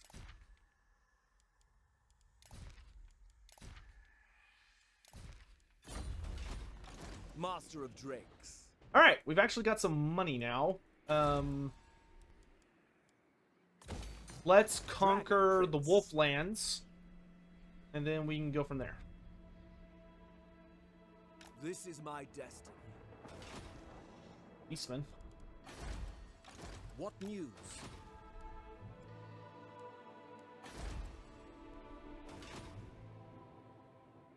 Grim, I assume you want Sunlethir to be a sun dragon. If you don't, I can name the forest dragon we have that. I assume you're saving it for a sun dragon, which we will have in the near future. Ah, he wounded our hero. Bitch.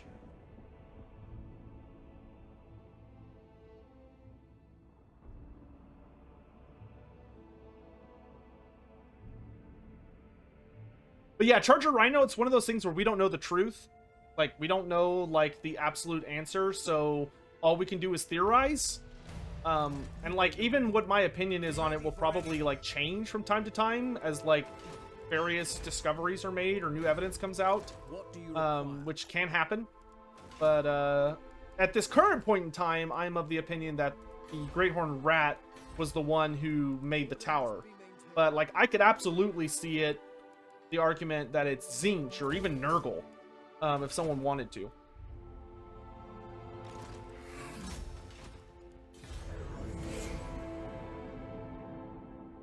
Make you a meat wall? You got it, Spider Patches.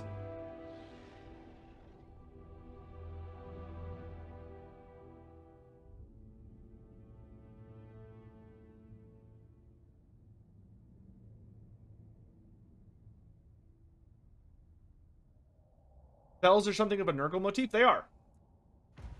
And Nurgle does have a lot in common with the Great Horned Rat, in that they both have kind of a pestilence type theme. Let's call these guys Spider Patches Expendables.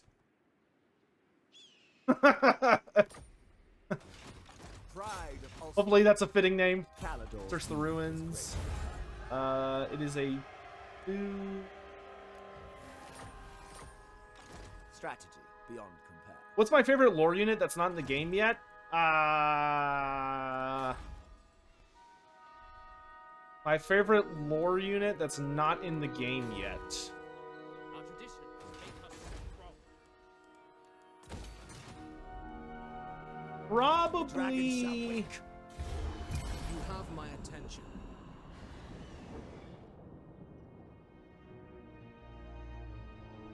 Skink Horned One Riders. Skink Horned One Riders. Would be my pick. Skinks that ride horned ones, or Colchins. It could also be Colchins, which are the giant flightless birds. But skink cavalry that have poison throwing javelins, like Tichi Huishi's raiders. That's probably the thing I really want that I don't have. The Oath Keeper. I claim it for Calador. Calador wakes. Valiant. Ali.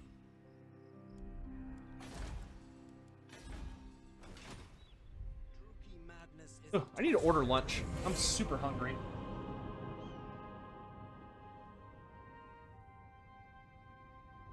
Chat, y'all want anything? I can order for 100. What do y'all want from my local pizzeria?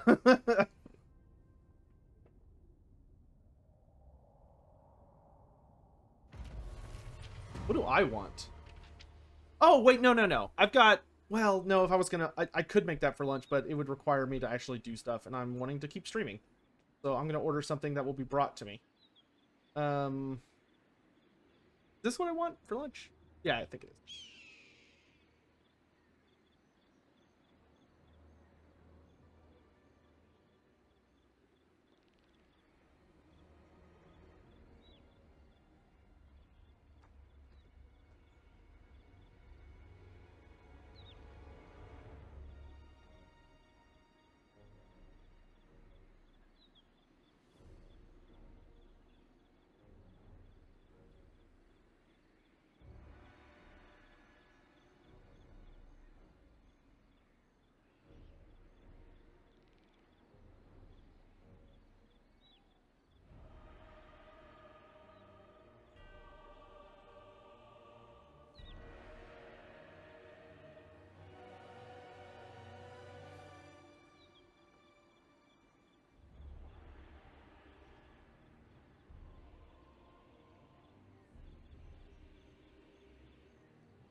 All right, chat. I heard what y'all wanted, so I made sure to get y'all. I got y'all pineapple pizza with mayonnaise-filled crust, and I made sure that was a large. So, that's what I was getting from chat. So I made sure to get y'all taken care of. You don't have to thank me. Don't worry about it.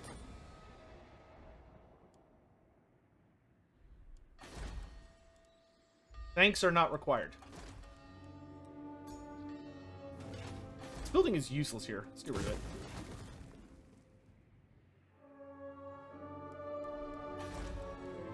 the Asa Archangels.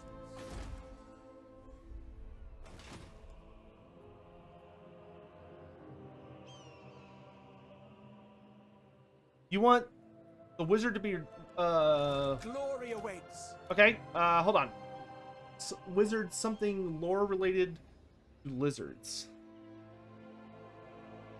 Let's go with we'll name her after one of the famous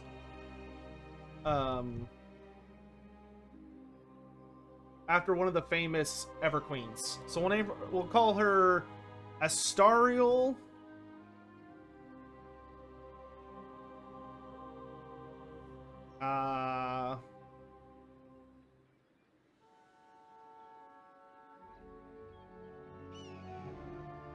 Astariel Firebender.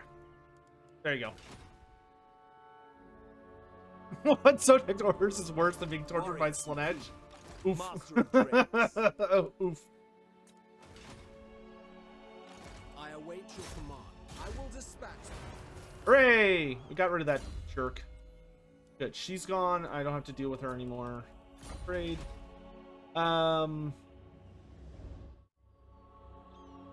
Name the forest dragon Puff. All right. Got it. Loyalty is all.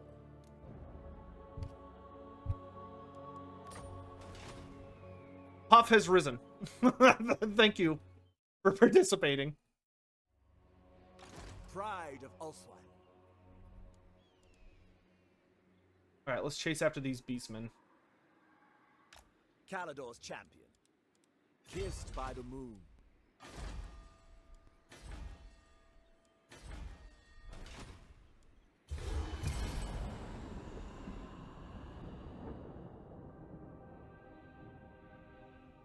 Hey, someone used the redeem. That's what it's there for.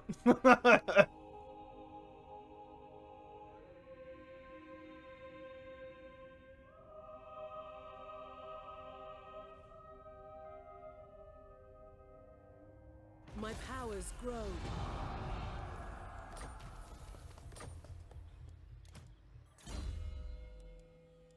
Get that missile resistance. Important on big beasties. Greatest of the dragon princes. As you were. Let's go to the Ashridge Mountains to heal. For Calador. Dragon Prince. I have much to teach them. Disciplining the enemy.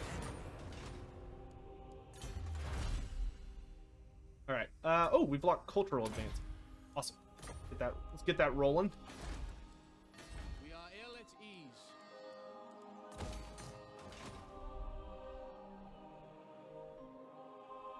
Glory awaits. I'm not worried about the beastmen. Don't worry. We will deal with them. Who would win between a Magma Dragon and a Sky Titan? Ooh, that's a cool one. I don't know. There are indications that the Sky Titans were able to use magic.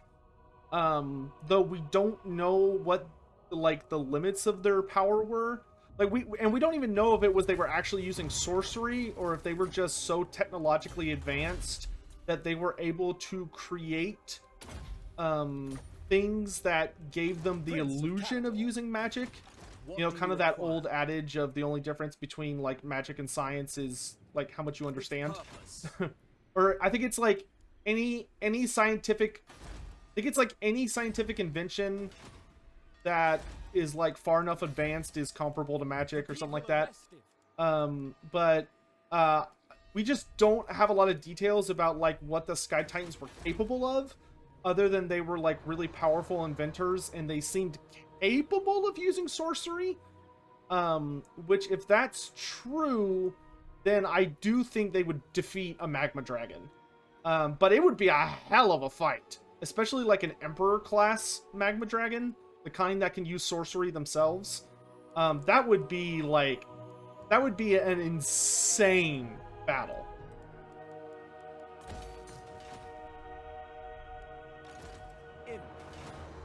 I genuinely have no idea who would come out on top in that kind of scenario.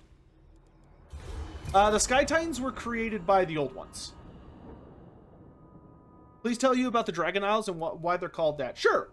So the Dragon Isles, which on this map are not exactly where they're supposed to be, but they're close enough. But the Dragon Isles are called the Dragon Isles because of the lizardmen that live there. The Dragon Isles were one of the extensions of the Lizardman Empire, but unlike the rest of the Lizardman Empire, when the Great Cataclysm occurred, where demons were like popping out of every freaking like just all over the place. It was just Demon City for days. The Oath. The Lizardmen were all cut off from each other when the polar gates collapsed, which was very strange for them, because the Lizardmen were used to having instantaneous contact with all of the other Lizardmen. whether telepathically, and there were also like a lot of portals they could use to just like pop up wherever they needed to be. So the lizardmen were very used to the world being very interconnected, and when the Great Cataclysm happened, all of that was lost. The lizardmen were basically kind of like scattered, and they lost the ability to communicate with each other, and they also lost the ability to teleport around. And as the demons attacked the Lizardman Empire, one of the places that suffered the worst was the Dragon Isles. Because the Lizardmen there, while they survived, all of the Slawn were killed. And without any of the Slawn left to guide the Lizardmen, what happened was that slowly, over thousands of years, the Lizardmen that were present there just kind of started to degrade. They started to... there's a word for it, but I'm struggling to remember what it is. But they basically kind of started almost to break down and devolve into these bestial creatures that the old ones brought them up from originally. I guess devolved is the word I'm looking for. But they turned into monsters. They became these feral, terrifying, bestial creatures that were no longer civilized, no longer built or maintain order. They're just wild animals. And so explorers that went to the Dragon Isles came up against feral Croxagorasaurus and Skinks that had no signs of being a civilized culture, but were instead just horrifying animals. And because of the way they looked, they called them dragons. So that's where the name of the Dragon Isles came from, is that the people who, the initial explorers who came to those realms, believed they were dragons, just like small dragons, or like the children of dragons. The last. For the wisdom of the lair. Barrendon Stoneheart. The enemy must be punished. Very cool king, but Be ready for anything. you are in my way. But I guess I'll deal with this dragon Witness first. my stride. Challenge the dragon. Face me, for I have need of you. Lamaru, huh? The moon dragon.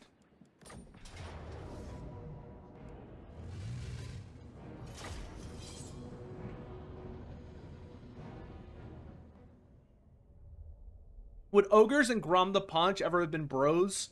Did they ever interact? They did not ever interact. Grom the Paunch has never was recorded interacting with Ogres. And his invasion was pretty... He never went where Ogres would probably be run into. However, it is likely they would have... He would have been... The Ogres would have really liked Grom, more than likely. I'm sure that they would have fought him initially, but I think when push came to shove and it became very... when they... After they fought him for a bit, became aware of his prodigious eating capabilities, they would have been very, very impressed. I mean, the Ogres would have more than likely believed that Grom was blessed by the Great Maw, and that's why he was able to eat the copious amounts that he was. Which is kind of a humorous just story in and of itself.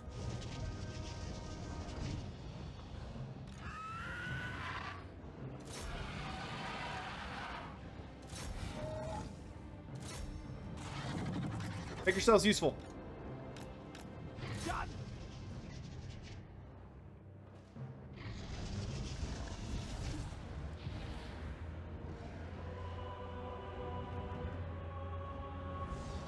Down the dragon horn! Might of the volcano!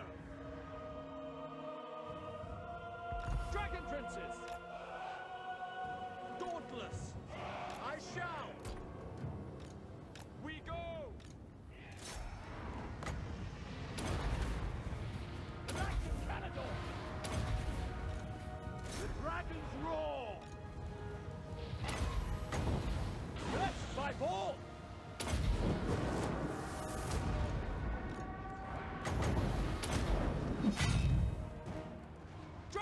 defenses. Knights! Kill them! Yes.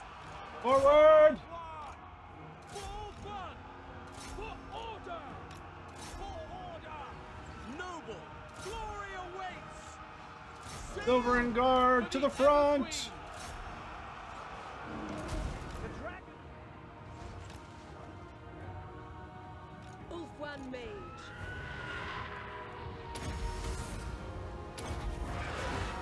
Menlui! Araya Menlui!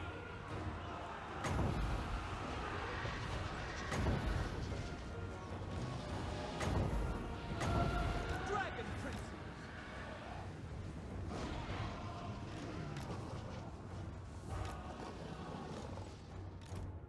Good work, lads. Good work.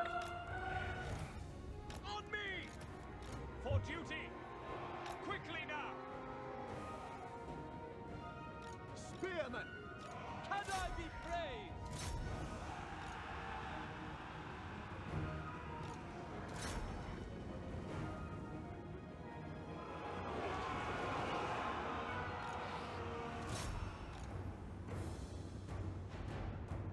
To battle!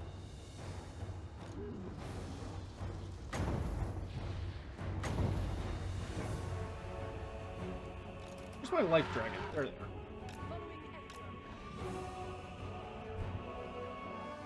Ekron. Archers! Turn and fire! For a Saurian! Advance! Make Ulfwan proud!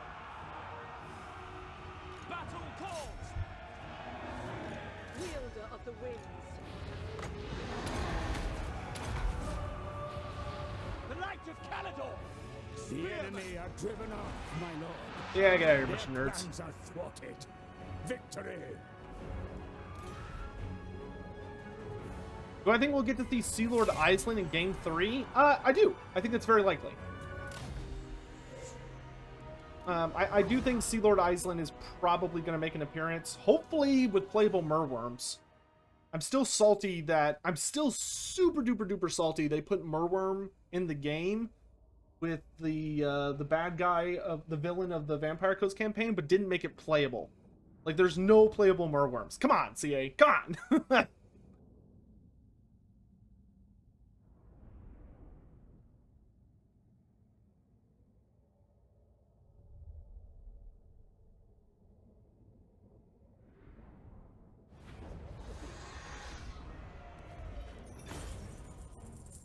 Their masters may see them.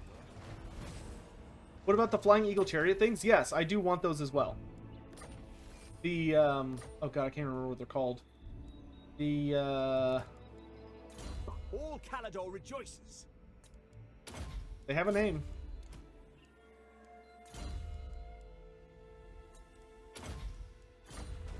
One day it will come to me, but not this day. Sky Cutters! Lothern Sky Cutters! That's right. I love Lothern Sky Cutters. I need to add those to the game. They're wonderful. Imric. Onward for Caledor!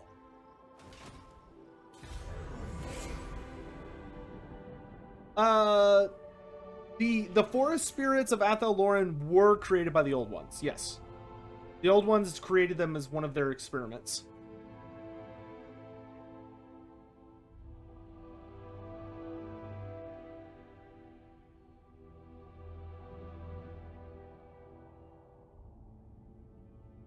My loyalty is rewarded.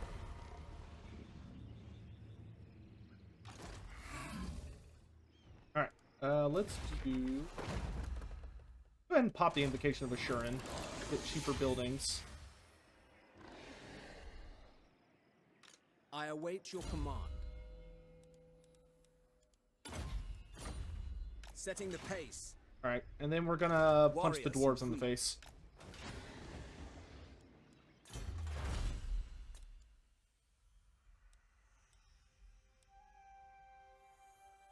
Ooh, Court Advisors would be pretty good.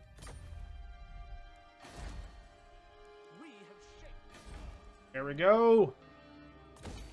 Sea Dragon's Teeth are max level. Just the way I like it.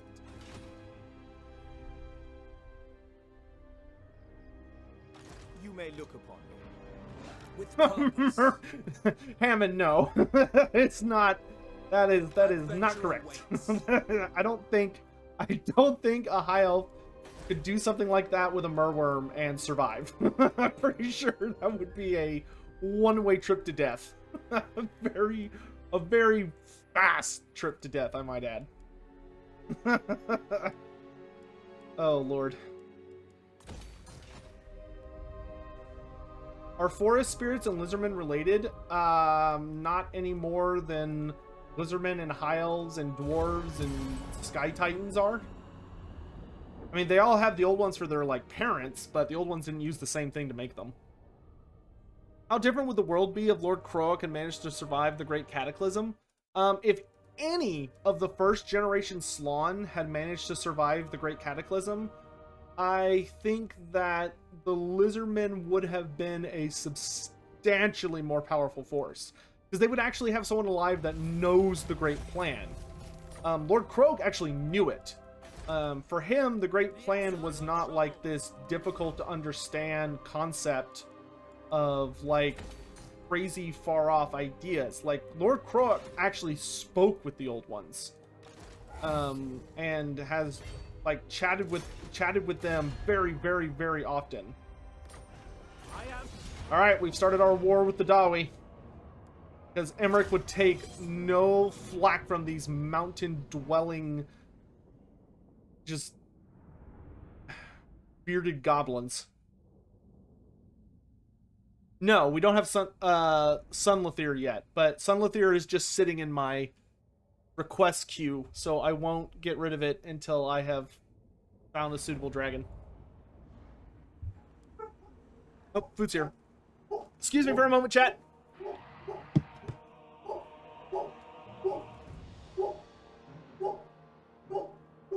What is it, Chloe?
Alright, back. I've returned. I sent y'all's food to the fax machine, so make sure yours is plugged in. And it'll get there. Ugh. Alright. Kill some dwarfs, and then I'll eat. Spearman! Loyal!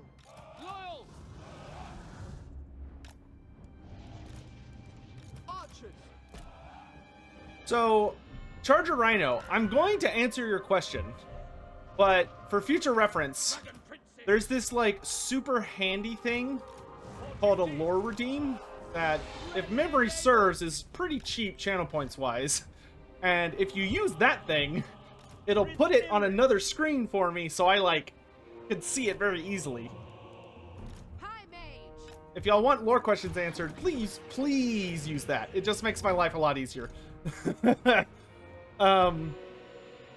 Anyway, but lucky for you, chat's a little slow today. I heard the Dread Saurians are controlled by the Old One's relics. If that's the case, can't the Lizardmen just mass breed them and make an army?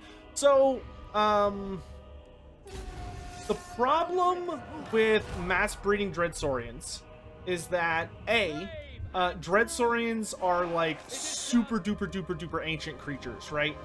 Like Dread Saurians were around and powerful and, you know, competing for being the top dogs of the planet before the old ones even like arrived.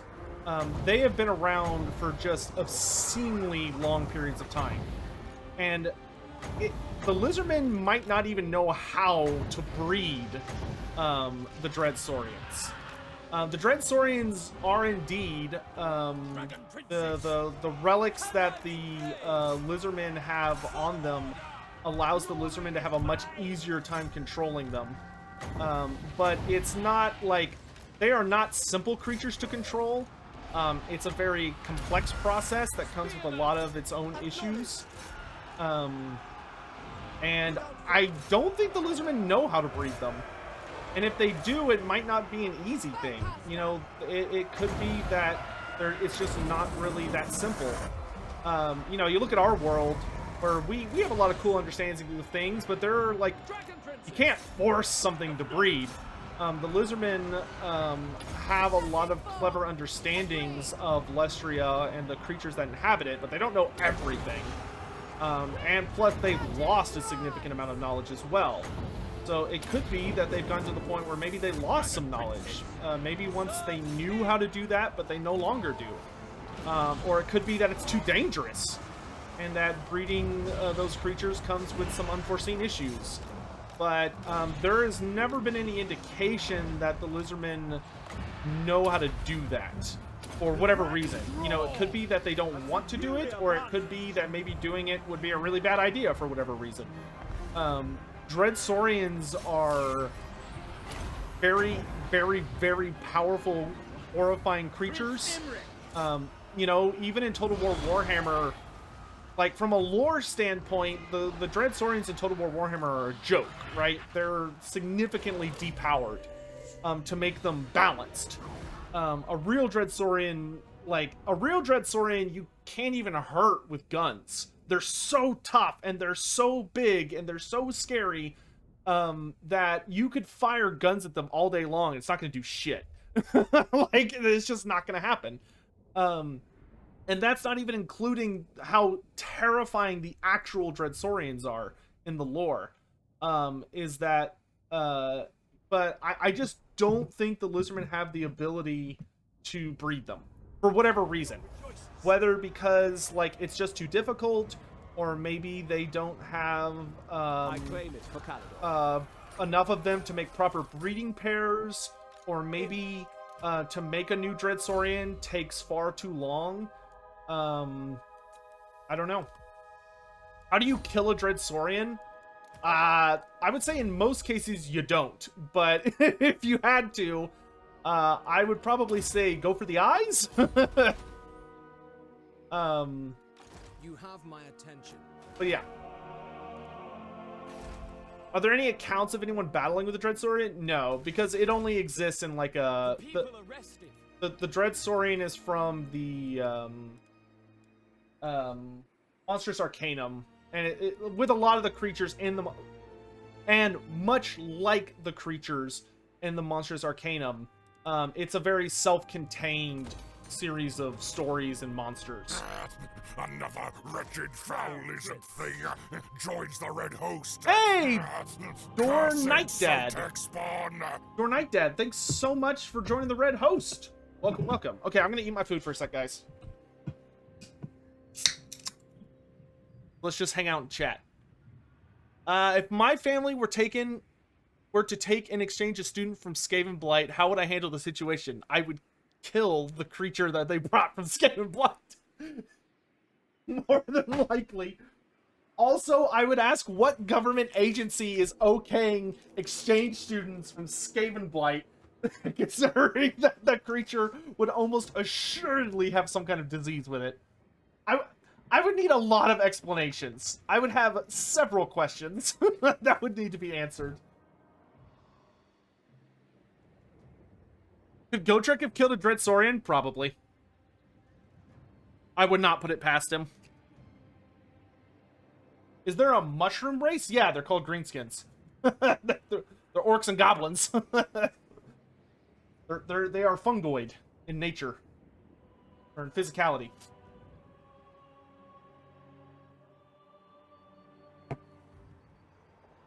What if the exchange student is a rat ogre? Well, then I'm probably fucking dead.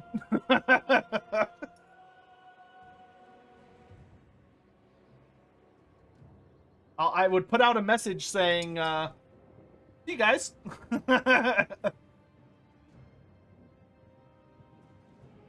Oh, Age of Sigmar Gotrek could easily kill a Dread Saurian. I mean, it would be a fight, but he would definitely succeed. Gotrek is basically a god, or just short of it. What's for dinner? It's called a pepperoni roll. If you're ever in the Dallas-Fort Worth area, there's this place called Enzo's. E-N-Z-O. Enzo's Pizzeria. It's an Italian place, but I think everyone that works there is from, like, New York or something originally. Their food is amazing. But a pepperoni roll is kind of like a calzone, but where regular calzones have a bad habit of having, like, feta cheese in them, this doesn't. It has, like, the good shit. Oh, you saw Suicide Squad? Nice, Safano. Glad you enjoyed it. Yeah, I loved the new Suicide Squad movie. I thought it was awesome. Could Cetra kill a Dread Saurian? Yes. Cetra could absolutely kill a Dread Saurian, though it would, like I said, it would be a fight. But Cetra is stupidly powerful.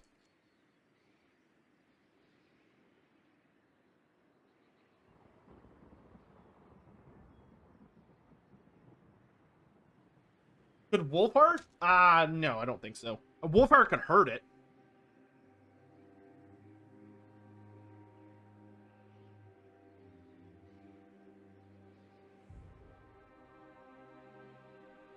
What's a calzone? It's like a pizza wrapped up into like a burrito.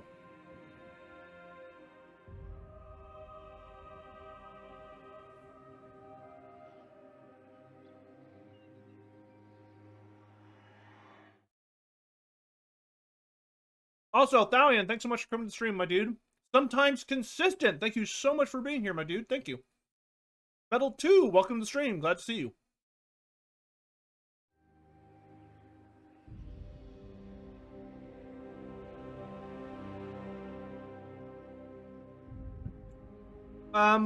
No, Cetra's a terrible wizard.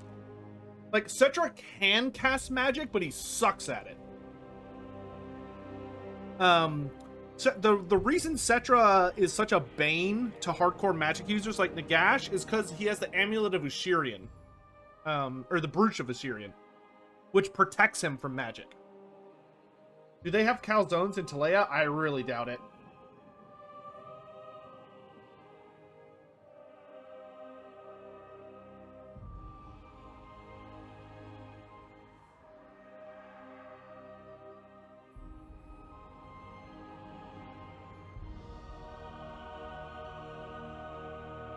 Would using the Curse of Years on a Saurus make it stronger? No.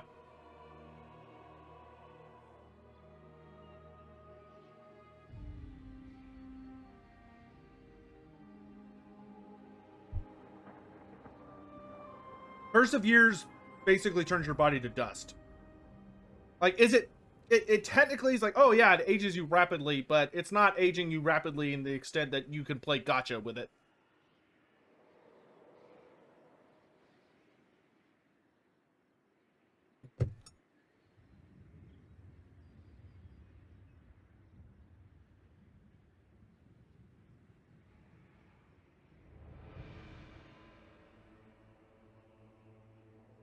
Who's the strongest forest spirit? Durthu.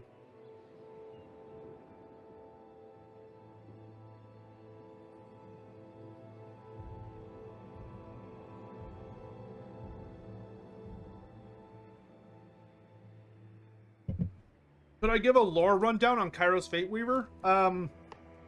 The TLDR is that Kairos Fateweaver was a very powerful Lord of Change who was in Tzeentch's good graces to an extent, but there was this thing called the Well of Eternity, which apparently allows you to see all forms of time. So it allows you to see the past, the present, and the future. But it is so powerful and such like an ancient primordial force that even Tzeentch didn't want to mess with it. So, holy shit! Oh my god, Drusilla, thank you. Thank you. This is an awkward moment because I'm just sitting here eating, but thank you very, very much for the 10 gift subs. Joins the red host. Cursed Sotek spawn. I'm gonna let Throt just kind of go for a second. Another wretched foul lizard thing joins the red host. Cursed Sotek spawn. He's halfway done. Another wretched foul lizard thing.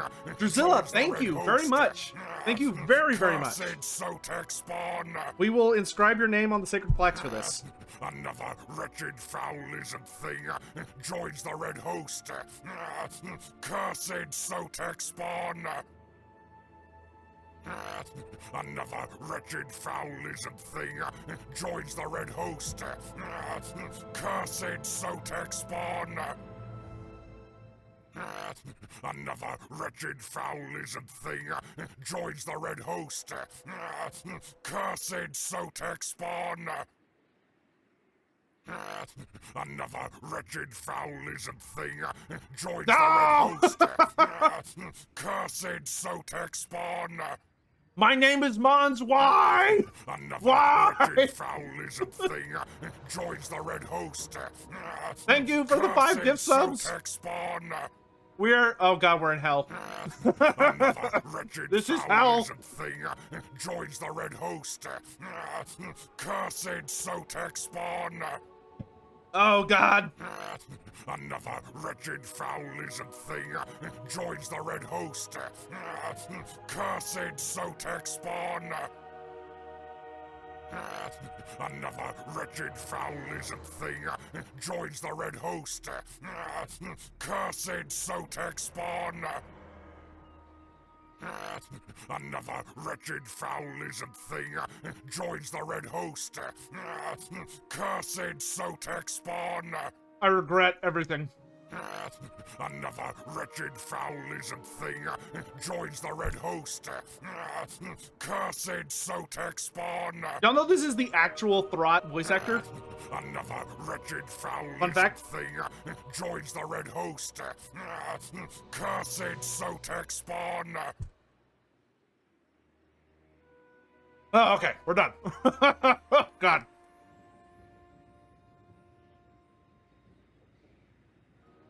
No! Another wretched foul lizard thing joins the red host.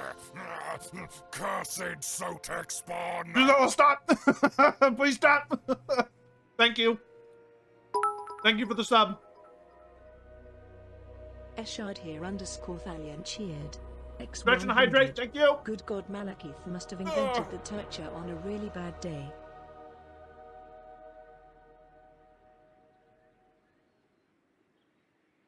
Oh, thanks for the hype train. I appreciate it. Thank you very much.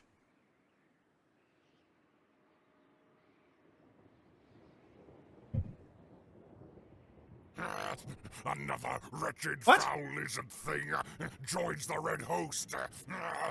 Cursed Oh. Sotek spawn. Hash TM, thanks so much for redeeming your Prime sub here. I appreciate that. Welcome to the Red Host. What I was gonna say is, what was I talking about? Oh, Kairos Fateweaver.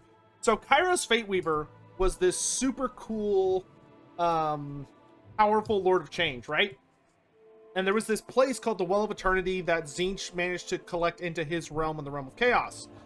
Problem with the Realm of Eternity, which would allow you to be able to see everything in the future and the past, is that Tzeentch was scared of it. It was such a powerful thing, being able to like go anywhere in time. Tzeentch was not entirely sure that even as a god, he could survive going into the well. So Snikch did the next best thing. He picked up Kairos Fateweaver and yeeted his ass straight into the Well of Eternity to see what would happen. So Kairos gets thrown into a place even more horrible and mind-bending than the Realm of Chaos, and by the time he crawls out of it, his head has split and he's now got two heads. One of Kairos Fateweaver's head sees the future, and one of Kairos Fateweaver's head sees the past. Which the gimmick is that his head that sees the past without bias, which is really important. So he sees the past as it exactly truly happened. But when looking into the future, he sees all possible futures as easily as we would see like channels on TVs. And he's very, very good at gauging like which reality is the most likely to happen in any particular thing. The only problem is that the Well of Eternity made Kairos blind to the present. He can't see the present. He's totally, like, he's unaware of it. So he is generally very, very powerful and good at dealing with a lot of different circumstances, and he's very, very good at scheming. However, he struggles in close combat. Like, he often has to be present in combat scenarios to direct around his followers and stuff, but he's very vulnerable because he can't see what's going on. Because the future is happening so fast in combat scenarios where there's like an infinite number of possibilities, that it's very difficult for him to figure out which possibilities are the most likely. So when he's in combat, if someone actually starts fighting him, he actually has a really hard time dealing with it.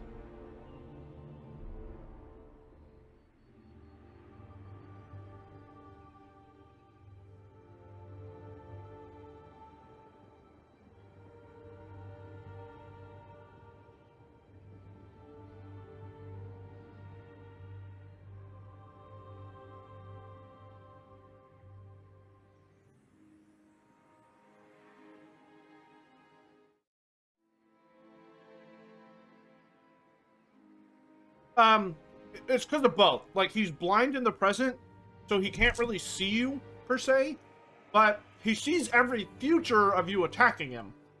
But he's not exactly sure which future is going to be the actual real one.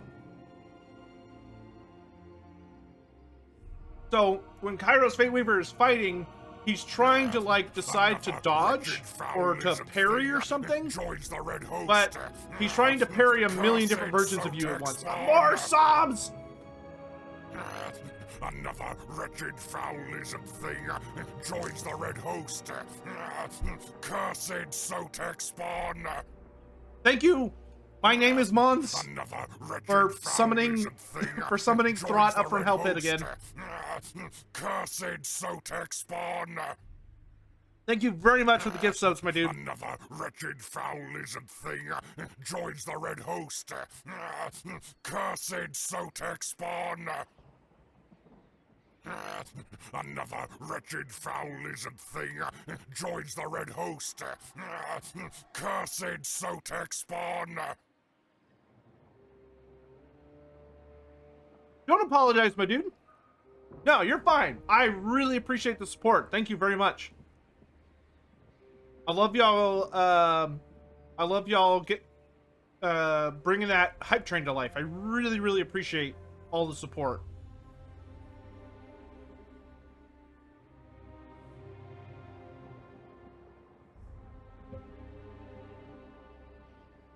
Especially because it actually gives me like a second to eat my food.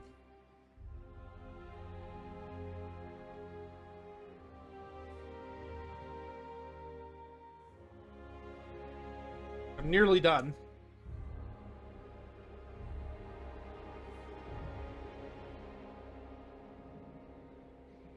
By the way, did y'all see that I finished Mark of Chaos? And it has started uploading onto the YouTubes? I finally finished it. Mark of Chaos is completely done.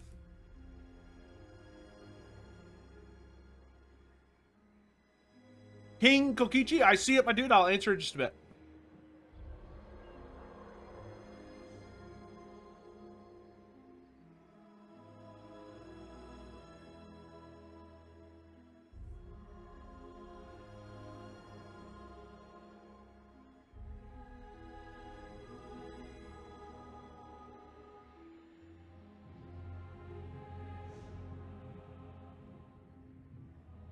Charge Rhino, what do you mean?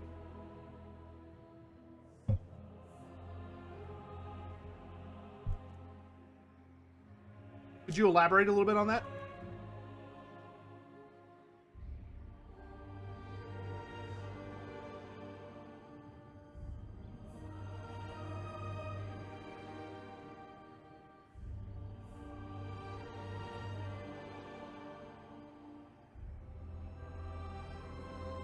Hathono, I'm trying to have like a regular schedule, but I'm really bad at it.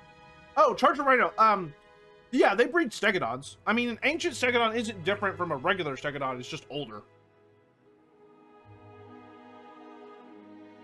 The way you get an ancient Stegodon is you just take a regular Stegodon and keep it alive long enough.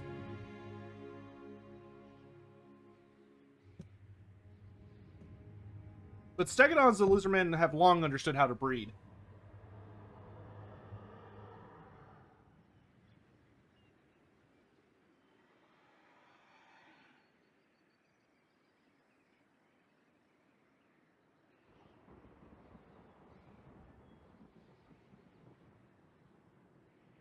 Though I would say the lizardmen really don't engage in breeding that often. What they normally do is the lizardmen will go out to find nests and they will steal the eggs from the nest. I don't think they usually bother with breeding. Hammond_WB cheered. X100. What do you call someone with no body and no nose? Nobody knows. Lorimer 1 hype moop wave wave wave wave Lorimer 1 hype moop wave wave wave wave Lorimer 1 hype Lorimer 1 hype. Thanks for that. Hey, chat, when y'all have a second, could y'all form a mob and take Hammond and just throw him in the snake pit? Just when you have a sec. No rush. I mean, they're pretty hungry. I haven't fed them today, so, no.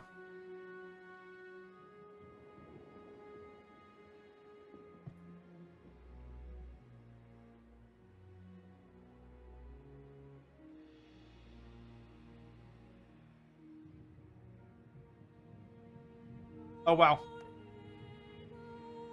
No wow. No one's trying to save him.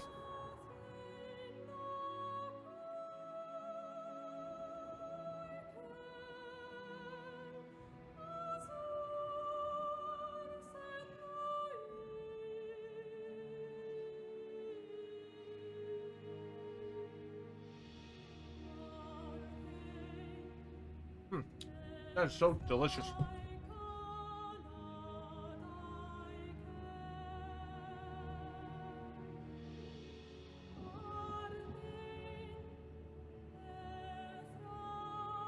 He's too poisonous for the snakes.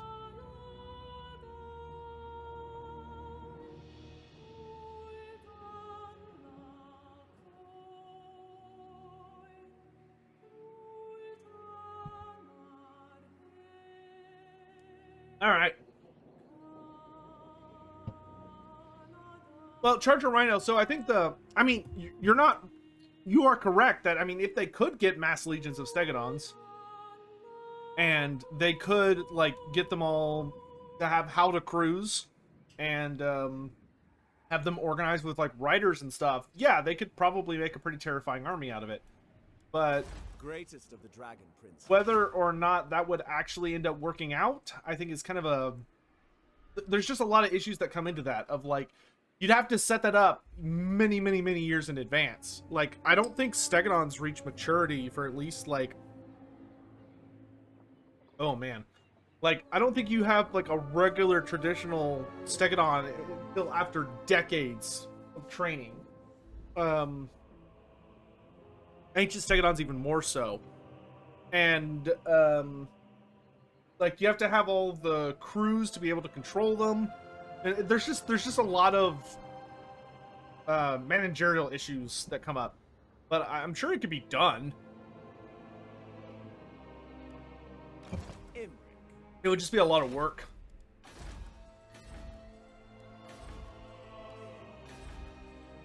We are ill at ease.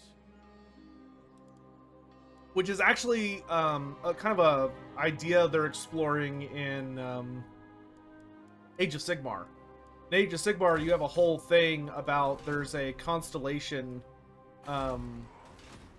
which are the armies or factions of the Lizardmen, and one of them is the Thunder Lizards, and the Thunder Lizard faction is all about mass breeding the big beasties.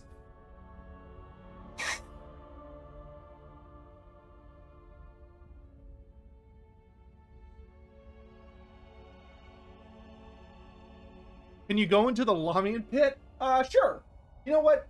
For all those wonderful gift subs, Druzella, and being so supportive, we would happily welcome you down into the Lamian pit. Though I will need you to sign this waiver, about, you know, potentially becoming a thrall. It's just paperwork. No need to worry about it. I'm sure you'll be fine.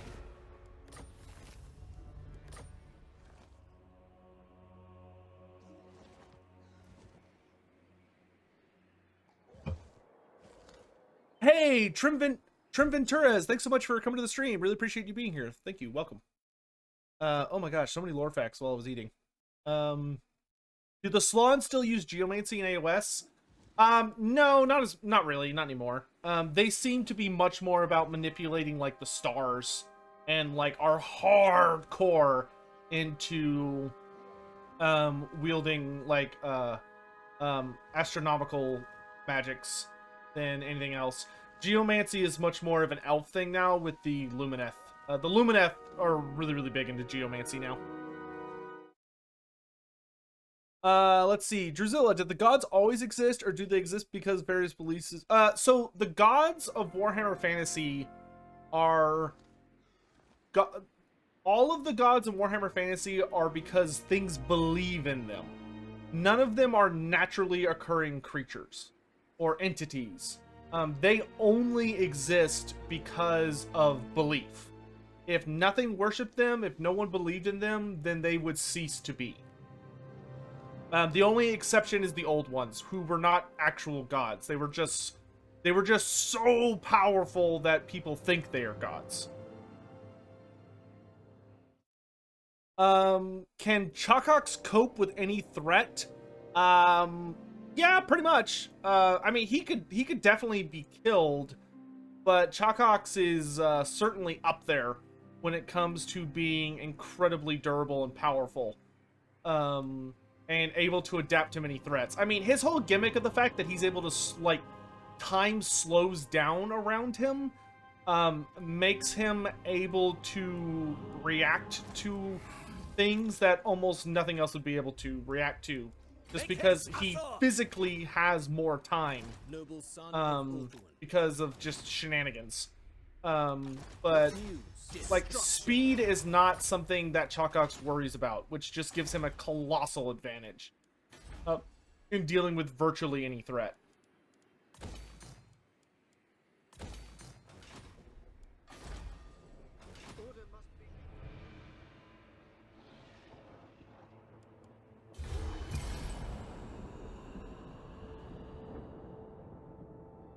And there are definitely things that could, like, I think if he were to fight Taurox, for instance, I actually think Taurox the Brass Bull is one of the types of creatures that Chockox would really struggle against.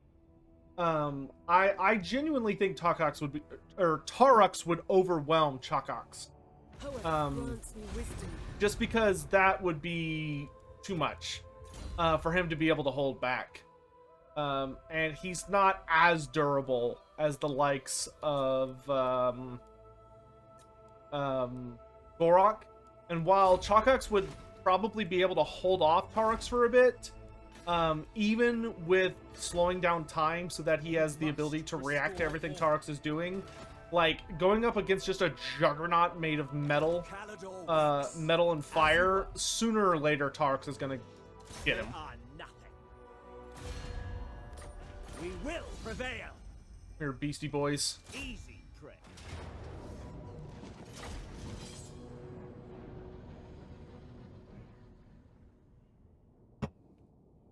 Where was I? Let's see. Hey, Sotek, I heard you mention a child of Ulrich the other stream. Could you explain exactly what that is? Sure. So, Children of Ulrich are basically what it is on the tin. They are believed to be descendants from the actual god Ulrich. Whether that is because of a blessing to their family line, or perhaps they are descendants of whatever physical entity Ulrich once was in life. But regardless, they are humans who are blessed with an incredible ability that allows them to basically wear shift. So they're werewolves.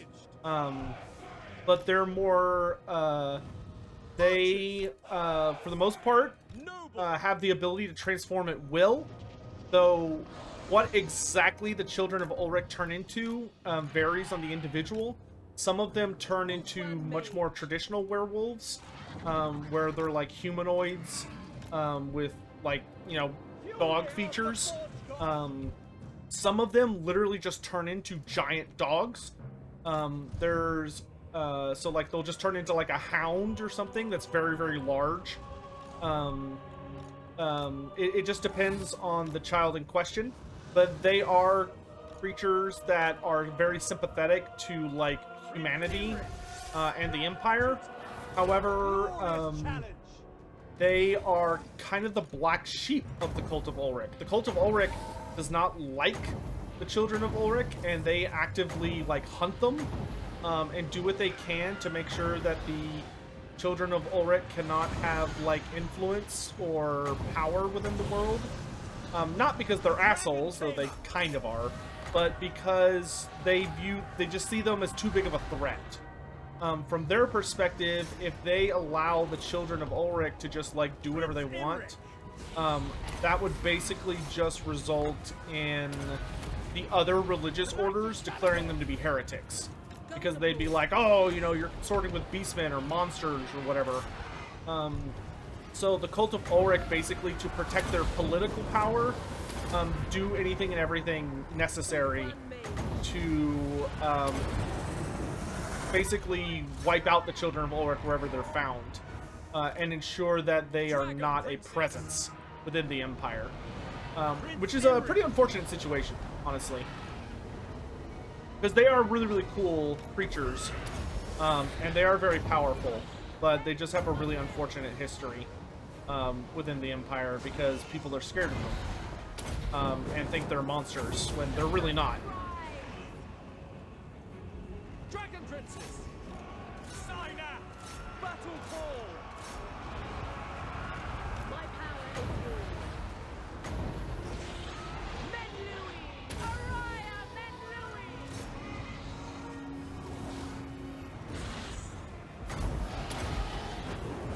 Lycon, hear me! Blessed by ball! Forward! Nakoi, Soraya! Might of the volcano!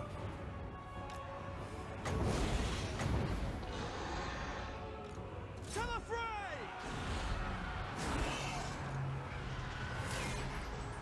Would a Child of Ulrich beat a Skin Wolf in a fight? Probably. Children of Ulrich tend to be pretty powerful entities that are also very, very, like, smart and capable of, like, pretty high-end tactics, whereas the Skin Wolves are, like, hardcore berserkers that are completely out of their minds. Alright, what else we got here? Why is it that first-generation Slann are so much more powerful than second and with each case? Is it a case of Slann getting more power with age? Okay, so the general explanation, Zuntak, thanks so much for the question. The general explanation for why the older generations of Slann are more powerful is that basically when the old ones were creating the Slann, because the old one created them specifically, they really made it so that there was no, like, natural way for the Slann to be conceived. They couldn't even be spawned normally. The only way the Slann were able to be spawned was that an old one specifically had to go in there and, like, nitty-gritty do it themselves. And there were 5 generations of Slann. But what seems to have happened, of course, on top of the thing in Warhammer Fantasy, where generally the older you are, the stronger you are, which is kind of like a rule in many cases. In addition to that, what happened was that the Slawn were designed, each generation of Slawn was designed for a particular task. And so they were designed to best deal with those tasks in various ways, mostly by numbers and power. So, for instance, the first generation Slawn were designed to be obscenely powerful, so strong that they themselves were basically gods or demigods, and they were so mighty that the Slawn, but they were meant to have to do a wide variety of tasks, and their goals, their job required them to have that much power, but it was a very heavy investment, and there were only 5 of them. Lord Croak only had 4 brothers, or 4 spawnkin. Now, but each generation that came after that had exponentially more Slawn, but the trade-off was that they were individually less powerful. So the second generation, I believe there were 25 or 20 or 25 second generation Slawn, and then there were like hundreds of third generation Slawn. And then the 4th and 5th generation, the 5th generation, there were thousands. So it seems that the big kind of trade-off when the old ones were designing them is that each successive generation was more numerous, but as part of the deal, they were also a little bit less powerful. But, you know, they also had less time to really, like, stretch out their powers. Though it seems that they're just flat out not as strong as the older generations.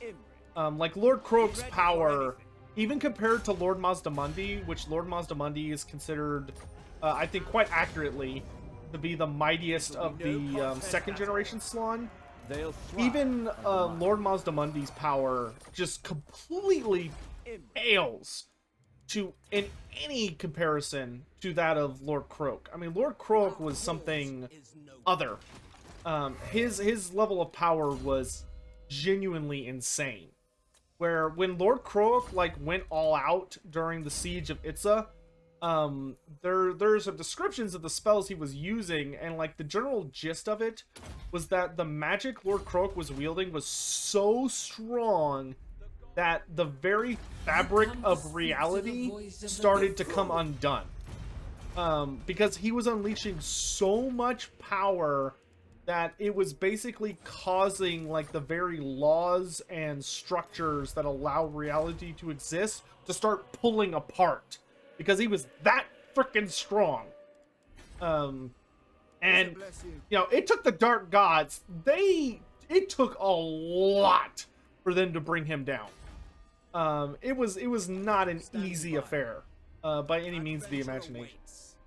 But, and Mazdamundi was never able to achieve that level of power. Mazdamundi was strong, but he wasn't that strong. Alright, I think it's time to summon a Caledonian Lord. We do have a wizard somewhere. Or no, it was a princess, wasn't it? Yes, a dashing princess. So she's really good with Silverhelms and Reavers. What else could we get? We could get chariots and bolt throwers, archers, Lotham Seaguard, and Lillian Reavers. Get a prince. Sucks. Bonus experience for all our units. Woo! Lots of money. We can get a greedy elf prince. I mean, we are playing Kalidor, so I kind of feel like we should get someone that's like almost got kind of like a negative trait. Administrator, affected, entrepreneur.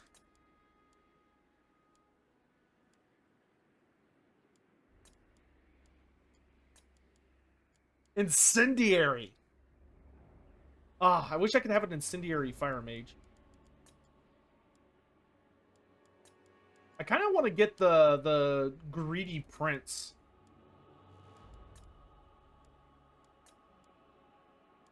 do y'all think? Does that sound good? Get the avaricious prince for Kalidor.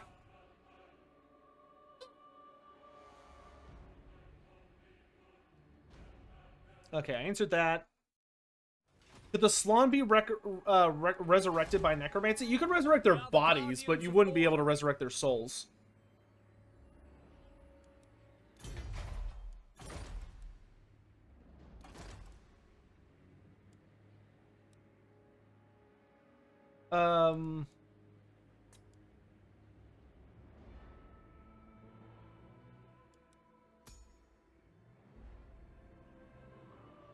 No one seems to care very much about the character. In that case, let's go for the...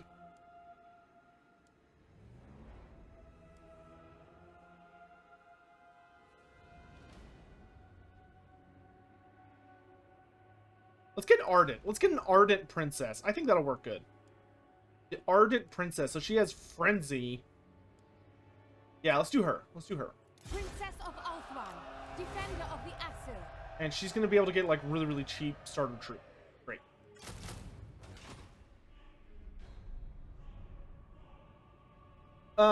Let's see. Did the Chaos Gods ever try to kill off Snikch, or when he finished form?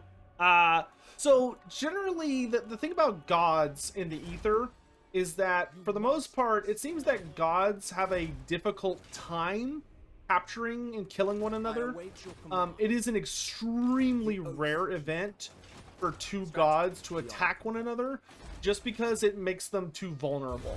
One of the things that's really noted about Khorne, as compared to the other Chaos Gods, is that Khorne is the only one of the Dark Gods who is known to physically get involved in the realm of chaos where all the gods dwell. Like, he's the only one that actually goes out and fights alongside his armies. None of the other gods do that because it's just a ridiculous risk.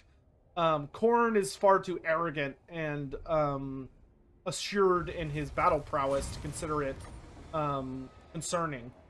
But most of the other gods are, like, really hesitant at the idea of getting personally involved and putting their physical bodies at risk. Kalidor's magic. So it's kind of this situation of that, like, when Snikch was forming, the other Dark Gods probably weren't even really aware of Snikch until it was already too late. Like, Snikch was already big enough to be a genuine threat and had taken over his little corner of the realm of chaos. But even if they did notice him, that does not necessarily mean they would have been able to, like, catch him. You know, for all we know, they could have gone out there and, like, tried to find him, and Snikch probably would have had a fairly easy time hiding and, slinking away, to avoid conflict. Next to that, lore on Deathmaster Snikch. King Kokichi, sorry. So the lore on Deathmaster Snikch, we don't know a ton about him. We know that Deathmaster Snikch was selected from the moment he was born to be trained by Clan Eshin, along with many other pups. You know, for Clan Eshin, they literally take the pups from the brood mothers pretty much the instant they're born and start training on them immediately. And Deathmaster Snikch was very early on demonstrated, like within weeks, demonstrated that he was cut from a finer stock than most of his siblings or any others in his age group. And he went on to like, he started getting personally trained by Lord Sneak, who is the big head of Clan Eshin, and basically just climbed the ladder, brutally accomplishing all of his missions, assassinating anyone and everyone that got in his way. And he is probably the most loyal Skaven that's out there, in that he is purely loyal to Lord Sneak, and is a very, very reliable minion, so to speak, which is not unusual for Clan Eshin. Clan Eshin tends to have much more of a loyalty system going for them than others do. But he just proved himself to be a powerful asset, and he's accomplished a lot of really impressive things. Most of his lore just kind of revolves around his accomplishments as far as like everything he's done, which I don't want to get too into because it spoils something that I'm working on right now. There we go. We got Sunlith here. But he's a very powerful, nasty, gifted assassin who's just done a lot of really cool things. But there's actually not a ton about him personally.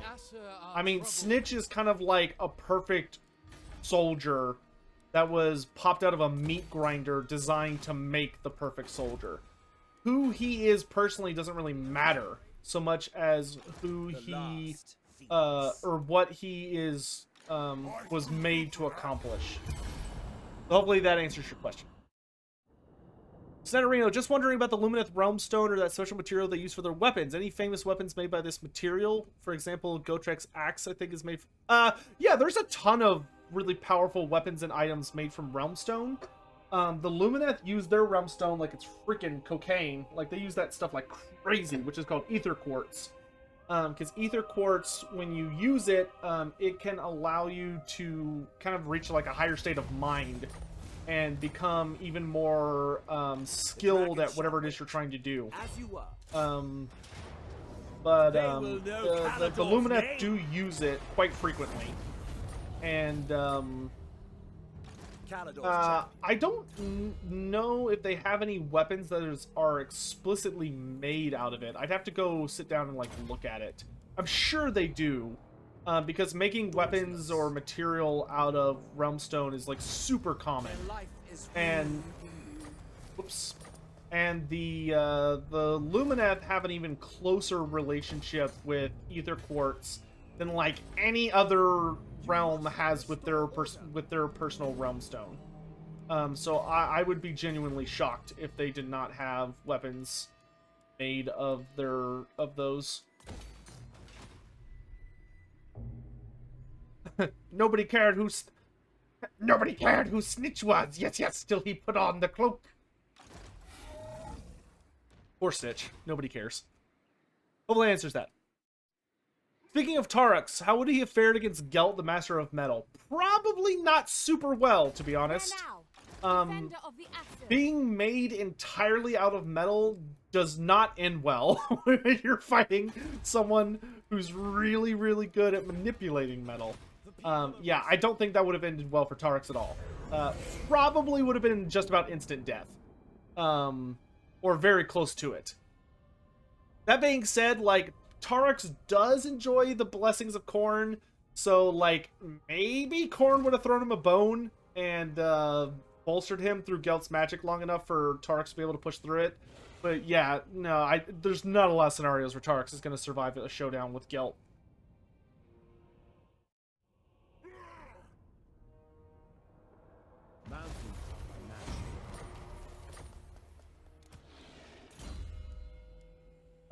Let's do... Oneg, do I feel like the battles fought in the Siege of Altdorf during the end times were correct based on the character's power? Some were, some weren't. During the Siege of Altdorf, the Siege of Altdorf in particular, I think was well written in that a lot of the matchups, like, made sense. I think the outcomes were fitting. Like, do I think that Lewin could have defeated Kugoth Plaguefather? Absolutely. Yeah, definitely. And the book made it clear that it was like a very close fight. You know, it wasn't super easy in favor of either character. Kugoth nearly had Lewin and almost killed him. But Lewin managed to come out on top, even though he died immediately afterwards. I think when it comes to like the individual like duels and stuff we were seeing between characters, that overall it was well handled. I think the only part that was probably a little weird was when Vlad von Karstein stabbed Otto Glott, and the sword like drank Otto's essence and it made Vlad sick. It wasn't a ridiculous thing, but it was a little bit of a weird story. My strength In that grows. that was a interesting way to interpret how his sword worked. I will rouse Calador's dragon. Oh, Treasure Reiner. Well, I'm really glad you joined it. Enjoyed it, dude. Thank you. I appreciate the nice words. Dragon strikes. Oh god, I have so many green skins to kill.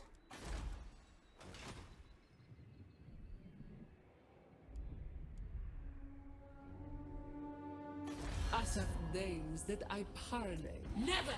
Why? What do I have to do, woman, to get you to trade with me? Quit making this so hard. Where's it? Also, probably want to start working on... Wait, are you at war with Krokar? I bet you are. So, yep. I don't care. I'll play both sides of the conflict. Because that's what an elf would do.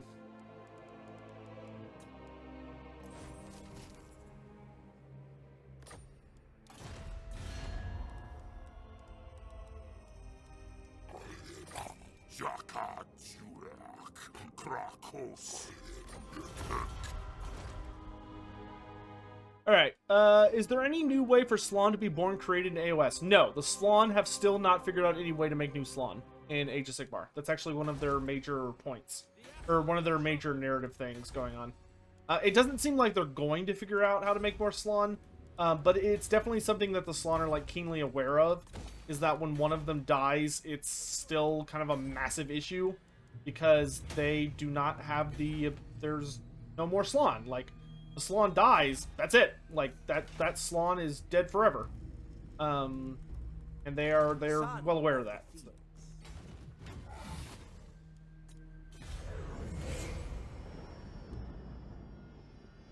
Was Kroak the strongest wielder of magic to physically exist? No, the old ones were. Because the old ones were physical creatures, like they existed in the world. They were not like, they weren't gods, they were actual beings. And the strongest... Hold on, chat. I'm here, phone. Who's calling me? Hello? This will be child's play.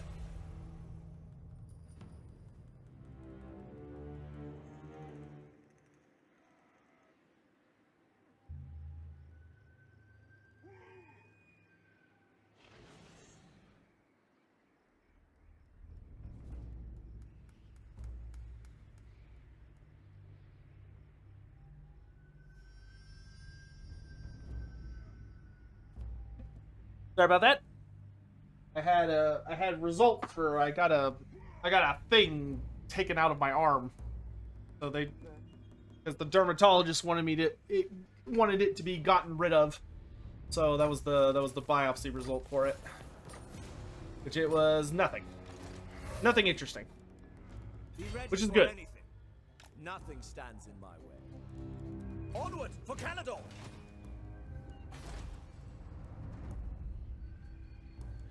I would say the strongest wielder of magic to ever physically exist was Tepok. Tepok was absolute top dog when it came to understanding the nature of magic and applications. Yada yada yada yada.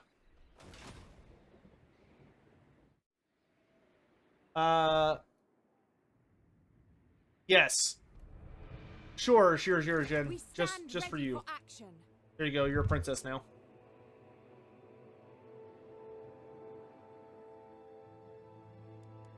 Congratulations. Is ether quartz different from sun metal?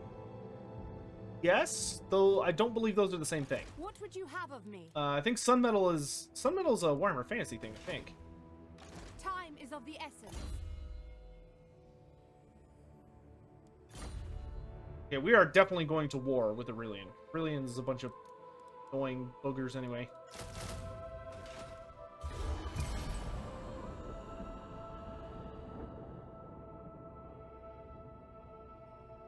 What's the next faction for the Q&A series? I don't know. That's going to be up to the patrons. Oh, San Marino, maybe. I don't know. I'd have to go look. Maybe Sun Metal is the Ether Quartz stuff. Who's my favorite Chaos champion? My favorite Chaos champion is Festus the Leech Lord.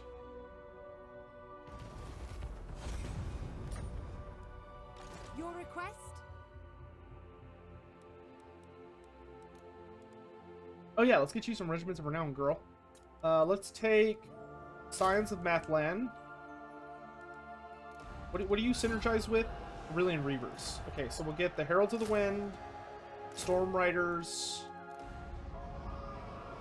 Alright, that should be enough for you to start fighting. Princess of Ulthuan. Let's get to fighting. By the gods! Let her get some work in.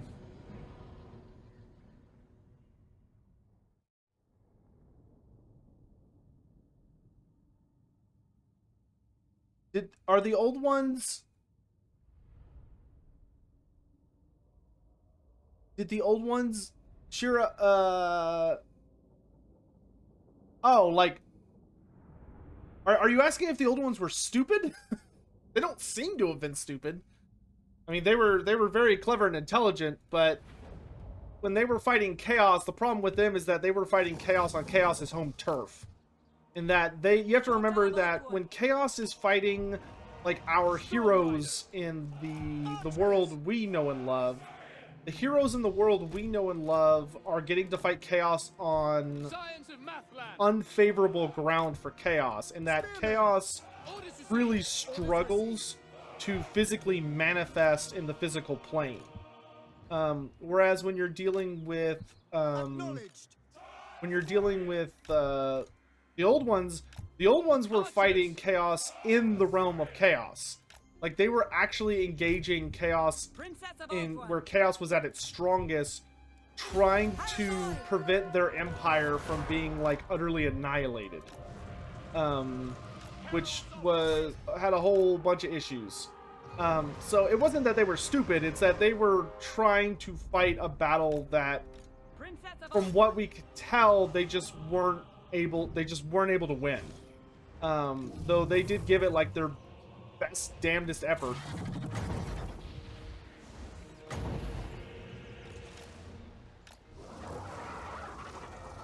It's an unfortunate thing, but that's just the way it goes sometimes.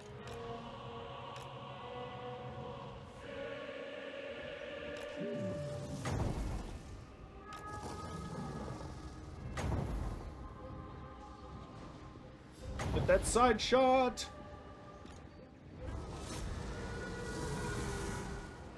Princess of Ulthuan. To battle!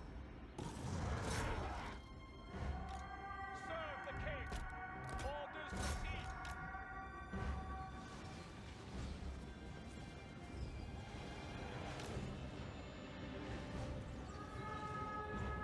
Yeah, get owned. Will be done.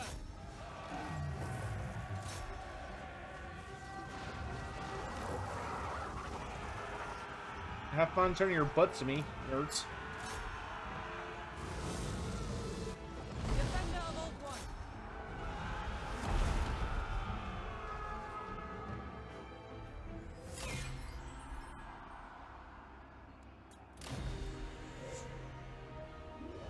Now we know we're really playing Kalidor, because we're going to war with other High Elves. Now we're really playing it. Is there any instance that the old ones... Well, no, the old ones seem to have died. Like, when we say they vanished, we mean that they just, like, nobody knows what happened, right? They just ceased. The most likely case is that the old ones died. That they were the reason the Polar Gates imploded was likely because the battle between the Dark Gods and the Old Ones just reached, like, its absolute height. Seize the city! And as the two sides were basically, like, unleashing all of their power against each other, like, just going all in, force lightning both sides at maximum, it resulted in it overcharged the Polar Gate. The Polar Gates, and probably every single other gate in the Empire of the old ones and resulted in the gates imploding. That is most likely what occurred. We stand ready for action. I'm listening.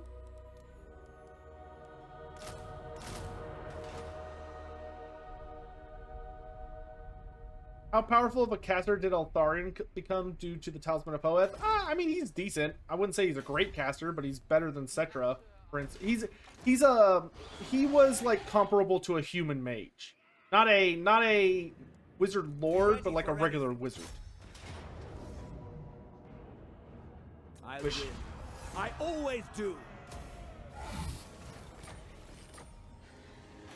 Why is there so much vampiric corruption here? What in the world? It must all be coming down from Lamia, I guess? Imric. Guess I should head up there and figure out what the hell's going on. Onward for Canada. Good grief, we're getting drowned in this vampiric corruption. Nearly at 50%. Restive.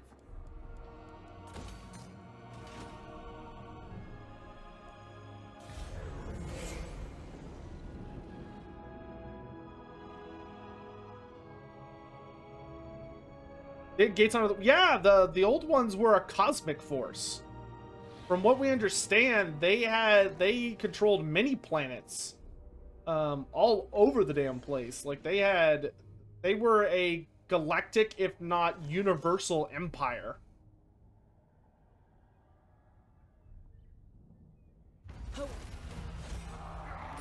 Oh, Chaos is here.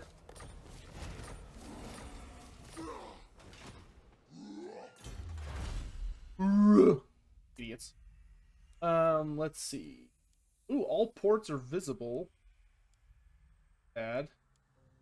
I'm gonna get trade advancements. Start getting those structures. You may look upon me. That's what Imric says when he gives you access to his OnlyFans account. You may look upon me. What do you require? Arrogant prick. He probably charges a premium and the angles aren't even that good. Order must be maintained. Let's...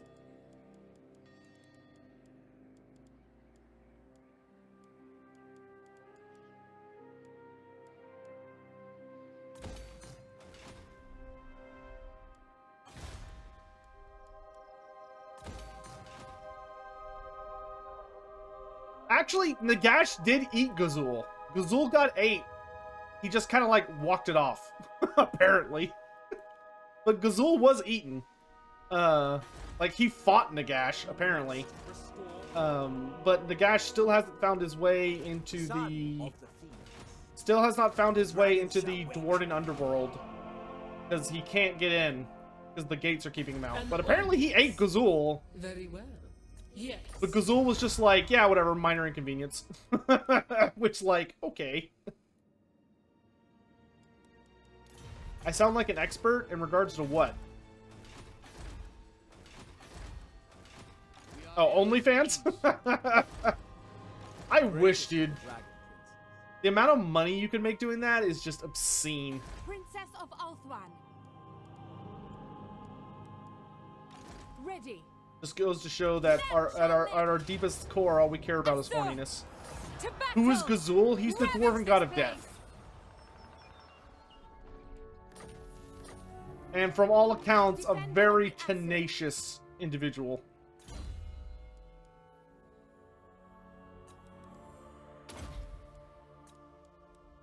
He's got an impressive track record. But you know, good for him. Victory for the Aesir.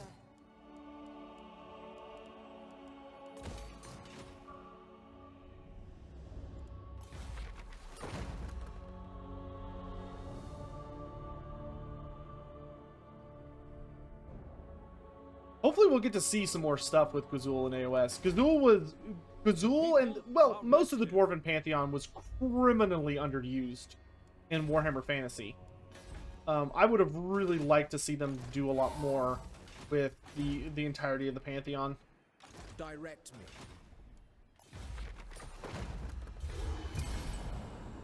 What's my favorite fact about Gazul? I mean, my favorite thing about him is that the dude literally got killed and was like, yeah, no, I'm fine. Yeah, there's one of his followers literally says something along the lines of like, what is death to a god of death? When he comes back, and there's a short story that covers his resurrection. And when Gazul comes back, it's literally hilarious. Because he basically, like, there's this whole scene with this greater demon of Slaanesh chasing his followers around. And when Gazul comes back, he just like joins the Red Host. He just like owns the shit out of that Keeper of Secrets. Hello Sotek, hope all is well. Hey, thank you, Prince of Sins. Thank you so much for the continuing your tier 1 sub. Welcome back to the Red Host. I hope you're doing really, really well. It's good to see you. Welcome home. As you were. Summary execution.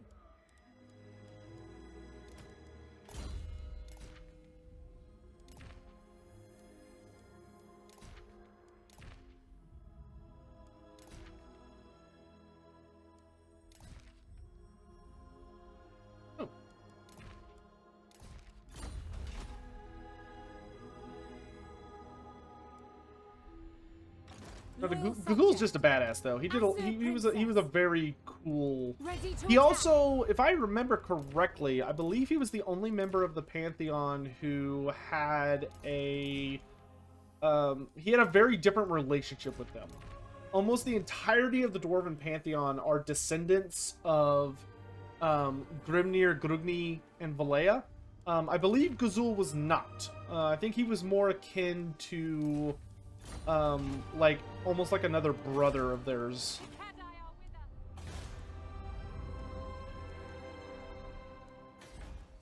Grant, I'd have to look up specifically what his relationship to them was, but I think he was one of their brothers, which was a very rare thing. Gazul operated very outside of the Pantheon to an extent. You must restore order. Which, I mean, when you're dealing with death gods, that's not unusual. That they're kind of like a little... They're not standoffish, but they're kind of doing their own thing. Because their job is, like, super vital. So they don't have to worry about dealing with the usual shenanigans.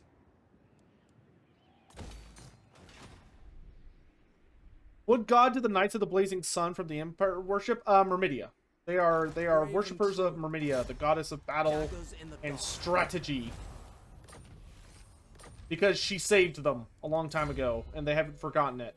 Well, whether or not she personally intervened is unknown, but it seemed from their perspective, she personally intervened. Because they were literally cornered and about to be wiped out, and a giant statue of Myrmidia fell and crushed the guy that was going to kill them. Who was one of the biggest, who was literally the right hand of the Sultan Jafar, and was a very, very scary individual.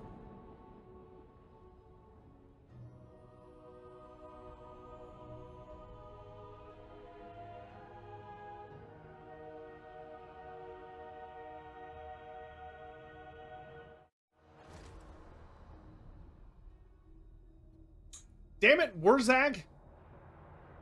Nobody invited you.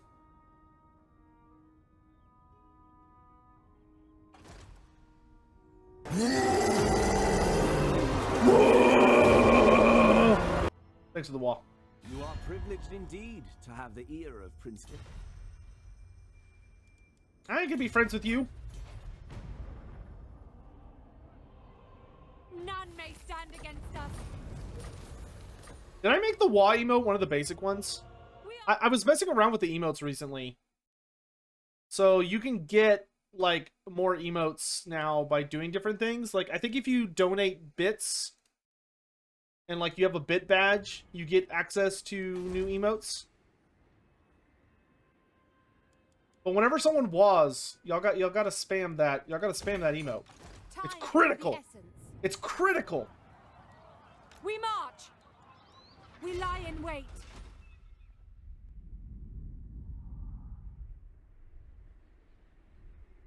All right, we need to go deal with that orc. Oh, jeez, I'm so far out of position right now. Warrior supreme. All right, let's blow this up, They will know Caledon's just so I name. know there are not greenskins behind me. It does not warrant I don't think they own any of the territory north of us. No, they don't. Okay.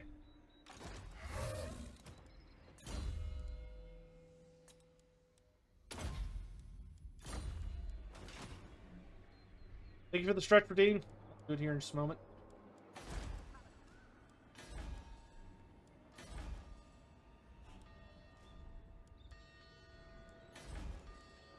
We are ill at ease. Mom's ill at ease. Okay, let's...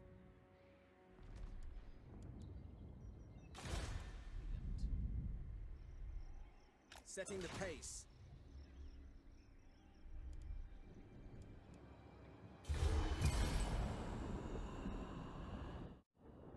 Oh! Oh!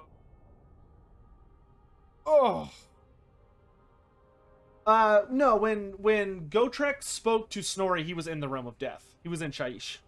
Which Shaish is a place where the dead walk easy.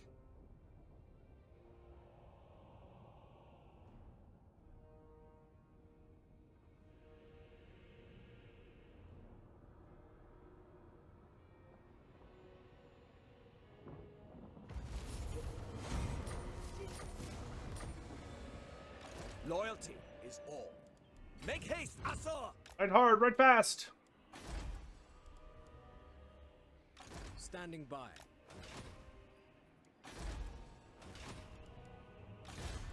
Half of me. Ready to attack.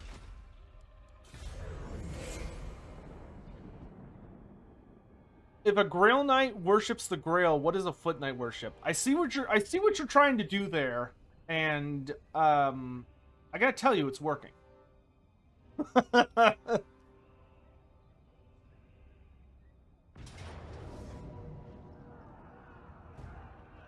That's a lot of gobos.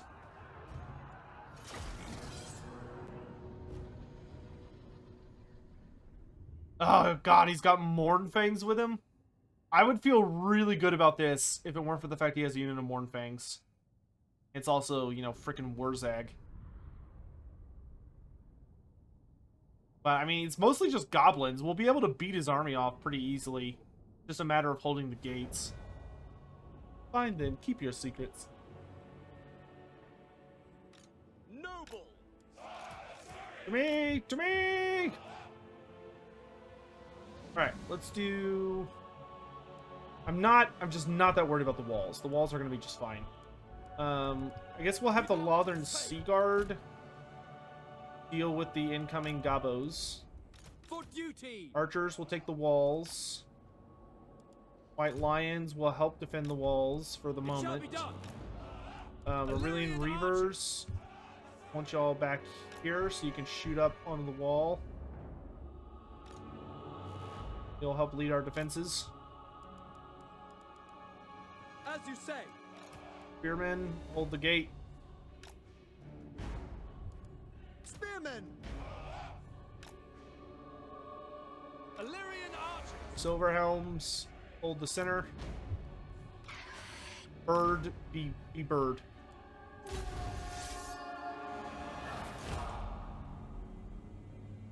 Towers! Aim for the Mournfang cavalry.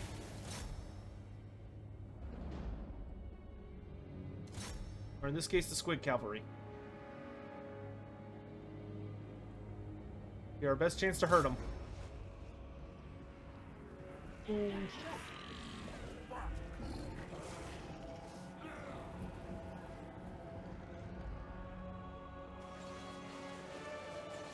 Orders received! By Alariel! If he wants to waste all his magic, he's welcome to it. Understood. Shoot the enemy archers! Acknowledged.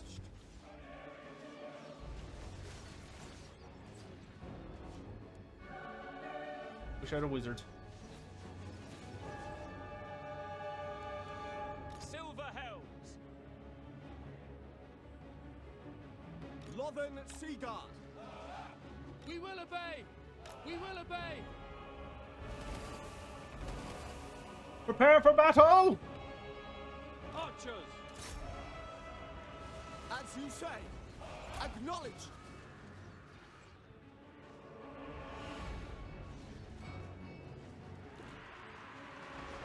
Lothern Seaguard. We will obey. You As will hold say. this line! Loyal. For duty. Seal. Orders, bird brain.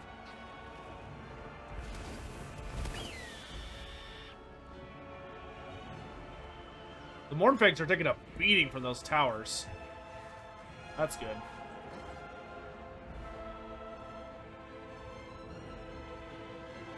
Silver helm. Silver Helms, prepare to engage! Shall be done. Illyrian archers.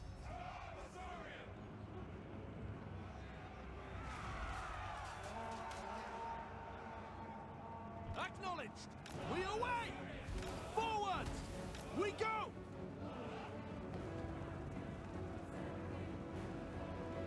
Swiftly. For duty. Orders received.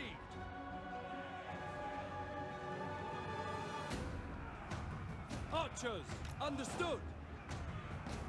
We will obey. It shall be done. Lothern Seaguard.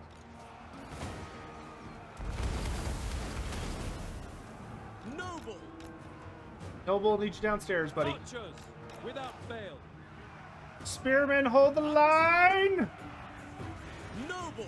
Defensive position. Spearmen. For duty. Forward! Without fail. Onwards. Reavers to me, to me! By your command.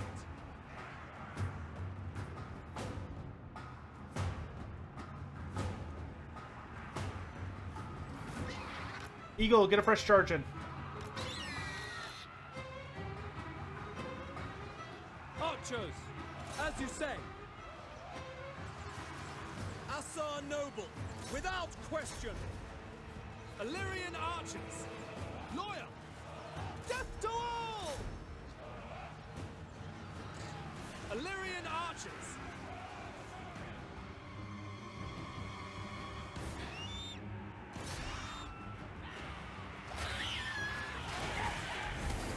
Good bird. Ah, here comes the wall. Oh god, Mornfangs! Shoot the ogres! Shoot the ogres! Bring him down! Bring him down!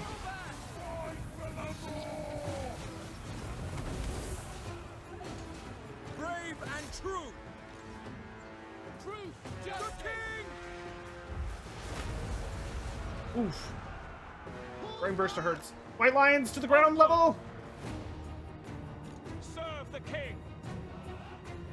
For the king. Silver Helms, charge! Eagle, pull back. White lions. Understood. March. It will be done. It will be done. For Ulfwan. It will be done.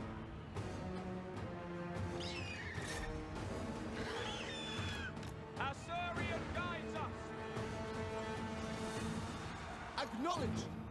White lions, make your way to the center.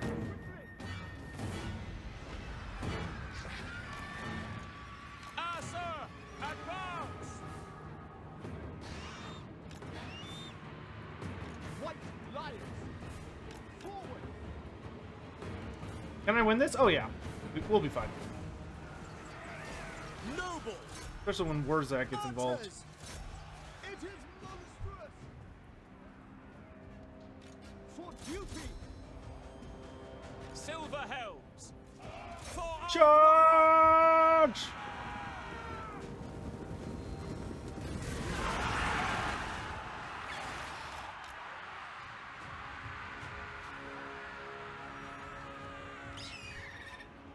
Come on, bird brain.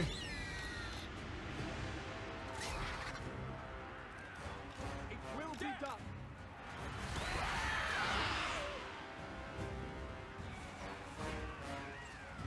Alright, Warzag's booked it.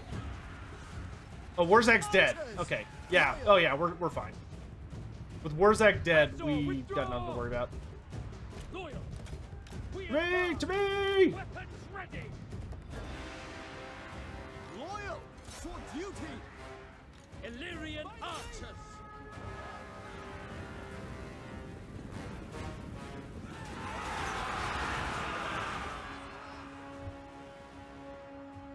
Noble! Together! Acknowledged. For order. Illyrian archers. Noble! White lions. Moving out. It shall be done. Seal. Those archers are going to be a problem. Illyrian archers. We away. With me. Without fail. As you say. Swiftly. I think we've got this. We'll have to see, though. It looks like it's definitely going to be a little dicey. Archers. Illyrian archers. Push them back! Silver helms.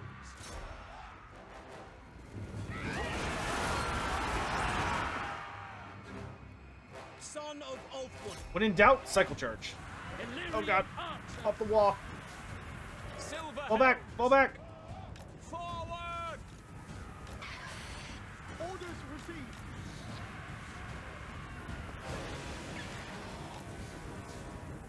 Battle calls. For duty. Okay, wall's As you over. say. Silver helms. Moving out. It shall be done. March.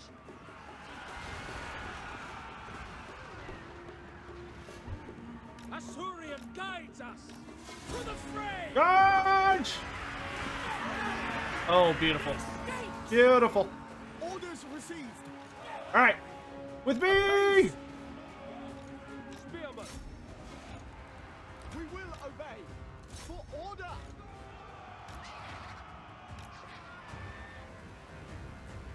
Noble! Charge. Glory awaits. Yes. Following orders. Draw back.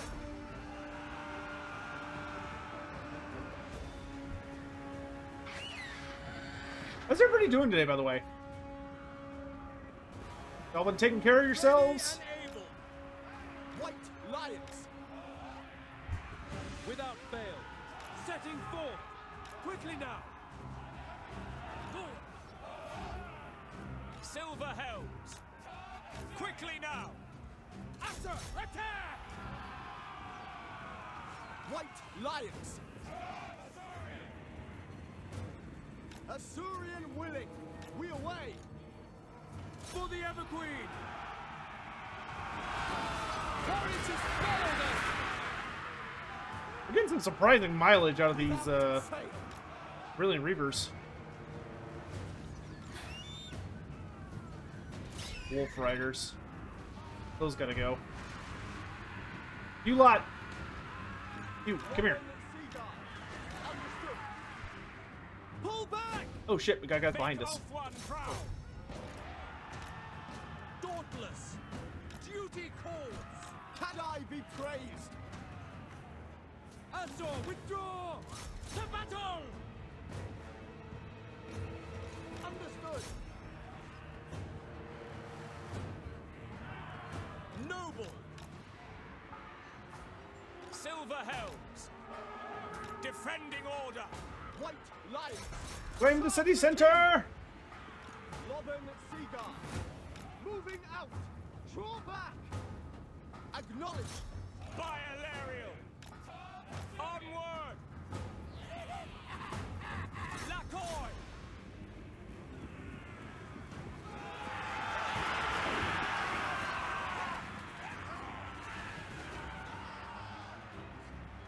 noble lord! For duty!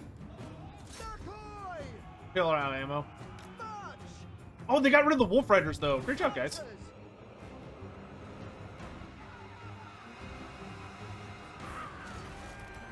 Orders received. Assa forward. Advance. Illyrian archer.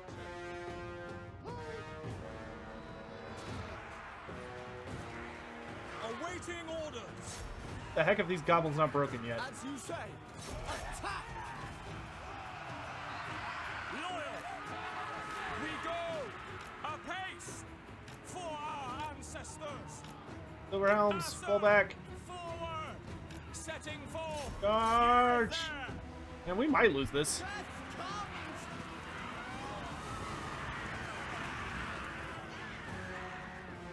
And that is a lot of goblins. The balance of power is very far against us. Oh, yeah. Now, we put up a fight, but Warzak just had too many gobos. We just couldn't handle that many gobos. Right, though, we'll be down there soon. And Warzak himself is dead. So that army is not going to be able to push much further.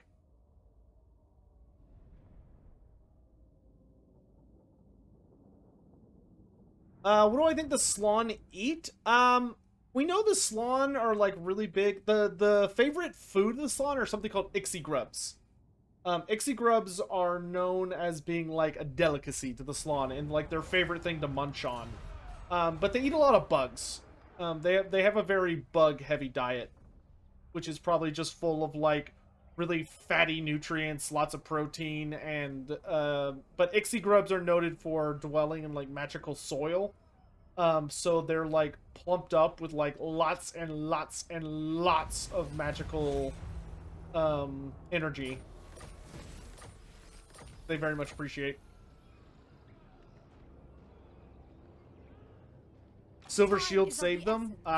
Certainly made them more durable, didn't it? It shall be done. Rally to me, Asa! Leave nothing of worth! What would you have of me? Gonna have our princess keep impossible. harassing the Aurelians.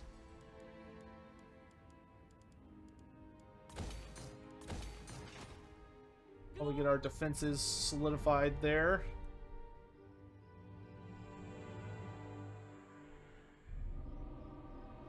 You have my attention. The enemy will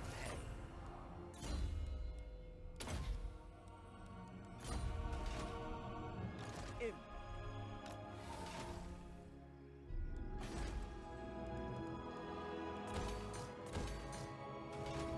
Quickly, Emmerich, quickly! To the south!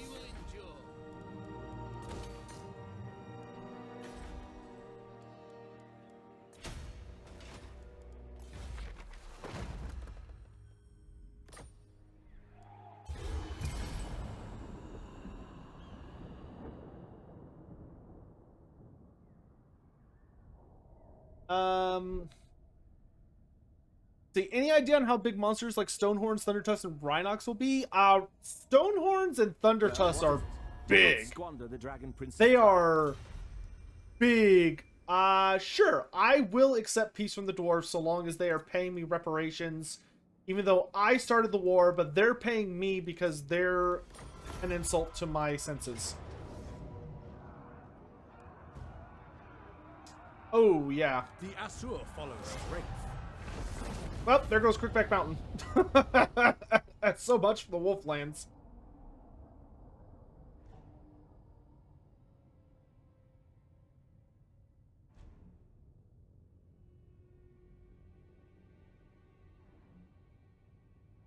Now, the Stonehorn and Thundertusk are very, very large. Like, as far as, like, ground monsters go, they are often considered like the biggest. They are the largest ground creatures that have riders in like tabletop setting. They are very, very large. Like a Stonehorn is bigger than a Stonehorn, and a Thundertusk are larger than like a Stegodon. They're big old boys.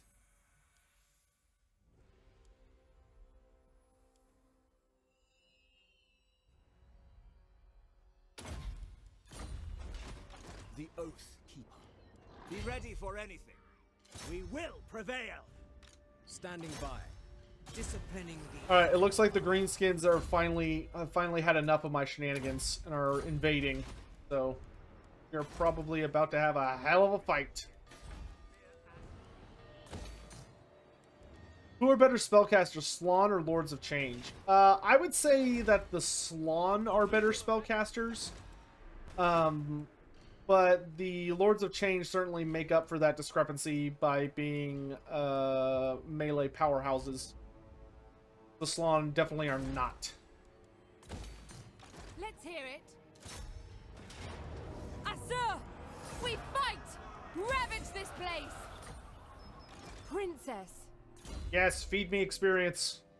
Make me fat and strong.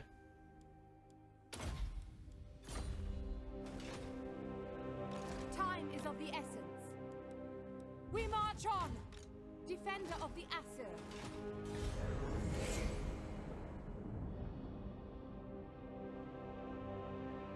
When the dwarves / Dwarven enter the Ancestor Hall, do they enter as they were prior to death, or what they were always known as? For instance, would Ungrim be the incarnate of fire, or just the Slayer King? Garnath Grimwrath, I honestly think that when the dwarfs die and they go to the halls of the ancestors, I think they enter as their ideal selves. So I think when they walk in, they will find themselves kind of restored to like the prime of their life. So, you know, for instance, Ungrim would probably enter as the Slayer King, not as the Incarnate of Fire. And I don't think they would show up, like, with all their battle wounds and everything. I would think they would show up in what they and their ancestors would consider to be, like, their ideal state. Your request? We stand ready for action. You know, resolved of Dragon pain Prince. and suffering and shame and all those other unpleasant things. Kissed by the moon.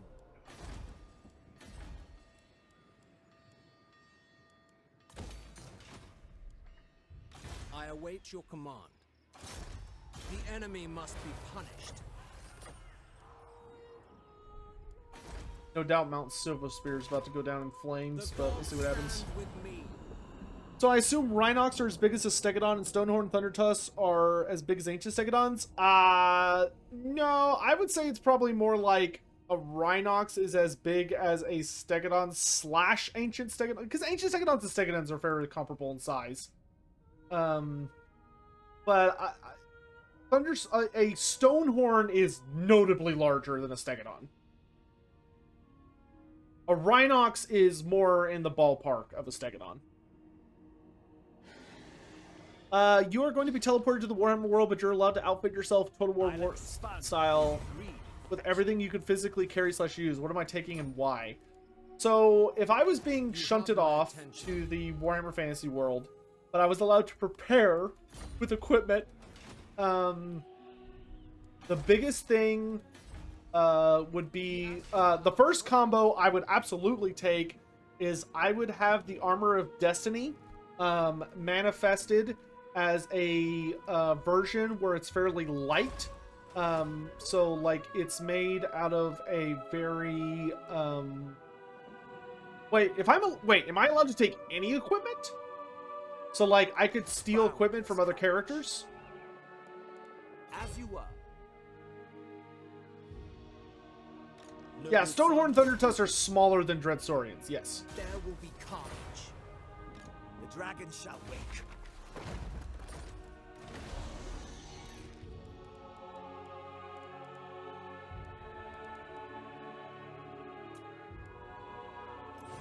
Greenskins, mere animals. Strategy. Yeah, you nerd. I always do.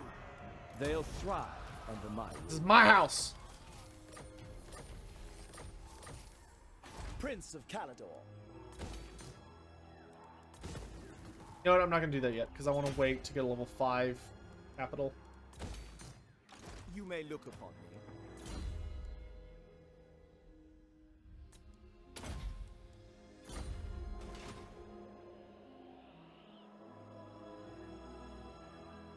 Yes, I could take character equipment?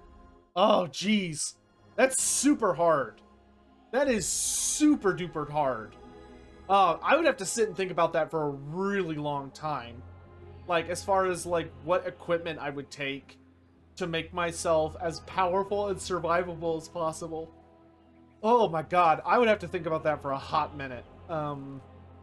Because, like, it's a dangerous world, but I do think you would want to be careful to strike a balance. Like, I don't think you'd want to just take, like, the strongest gear you could find. I do think you'd want to be a little more careful and go for, like, okay, maybe not necessarily the strongest gear, but, like, the most powerful gear that you could have without drawing attention to yourself, you know? You wouldn't want to show up with, like, the books of Nagash, because you're going to attract too much attention from things you don't want attention from. Take anything about you. You don't want something that's, like, really, What would you have of me? corruptive, because as soon as you get into the world and its rules start to apply to you, you're gonna have a bad time if, like, all of your equipment is, like, cursed and starts tearing you apart and all that stuff. Imric. Man, I don't know, man. I'd have to really think about that. Ask me that next stream, and I'll have an answer for you. Ask me that next stream. Malekith lore? Oh, man. I mean, we've talked about Malekith a fair bit on stream, but, like, the TLDR is Malekith was ultimately the prodigal son of the High Elves. You know, he's the son of an Aryan who was the first Phoenix King and considered an Aryan the hero by the High Elves. For good reason. Like, he did play his role in saving the world, but Malekith inherited a lot of the darker aspects of his father's nature, which the Elves don't like to think about as much. And he also had a lot of personal demons, and Malekith did a lot of really great things in life. He helped purge the forces of chaos from the old world. He helped, he was the one who found the dwarves and, like, forged an alliance with them, which is, you know, not to be sneezed at. That's pretty incredible. After forging an alliance, like, he befriended the dwarves and opened up trade between them and the colonies.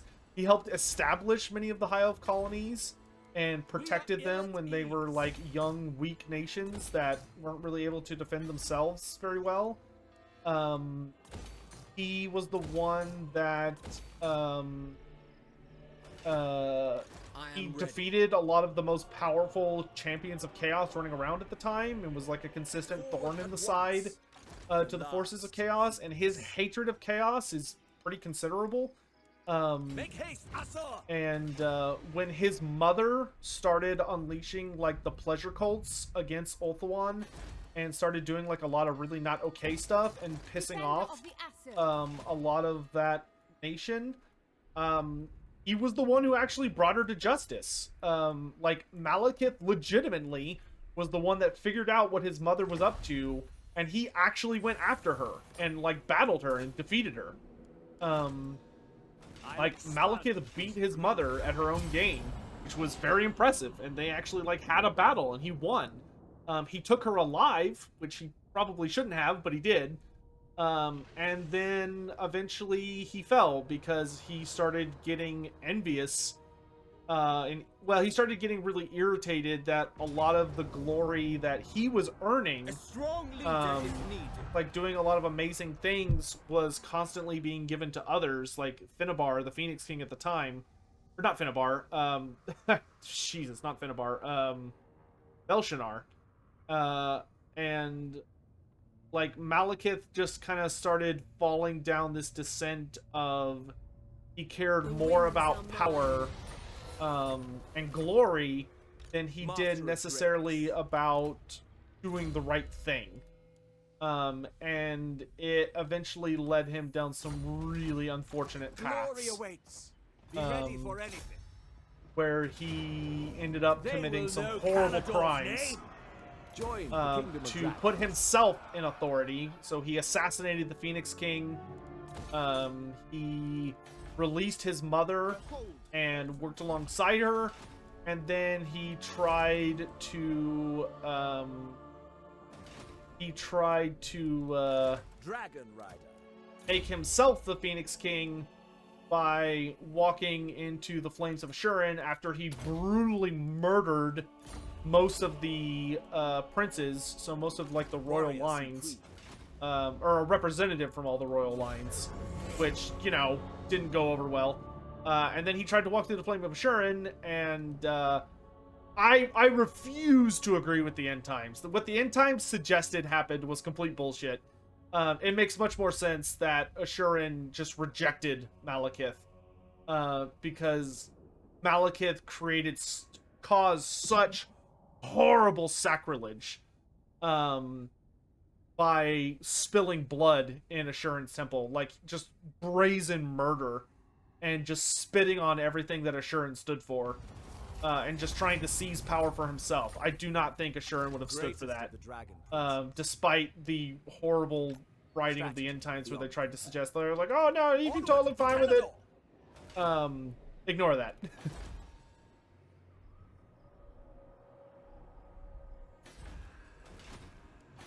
That was just a really lazy bit of writing to try and explain getting all the elves into the same faction, because they wanted to do that.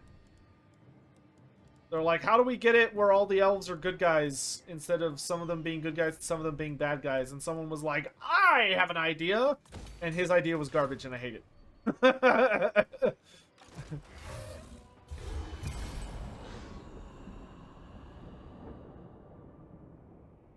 Because I could literally spend like an hour pointing out all the times about, or all of the ways that the theory the end times gives for Ashurin not making sense. Oh, here we go. Y'all ready for a real fight? I'm even in March stance, so he's got a little bit of a bonus. Try to say Ashurin, Ushoran, and Usirian, one right after another. Ashurin, Ushoran, Usirian. Ashurin, Ushoran, and Usirian. That is hard to say like 5 times fast. Another wretched, foul lizard thing joins the red host.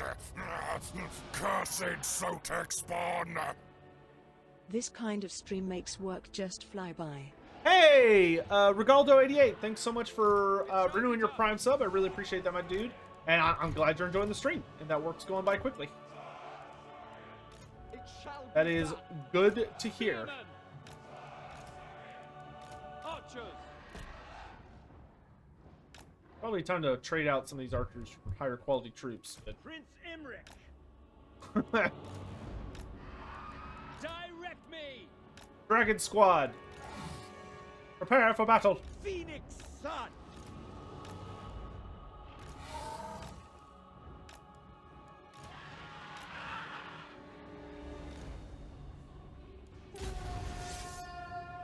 Oh, let's go harass Grimgor and his lads. Noble.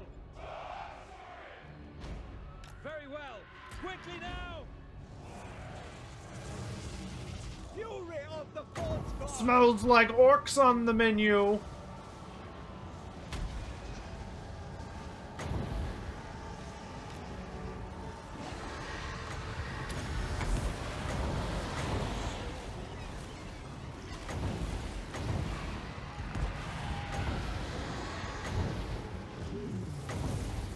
Activate breath weapons. The Crown Prince ascend. Dragons. Kill that thing.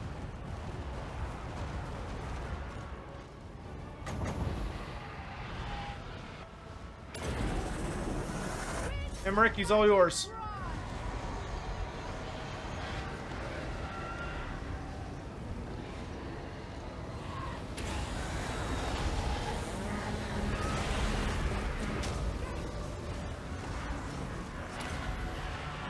The Knight of Caledor. Light from the volcano. And so it begins. Alright, let's get some support magic going.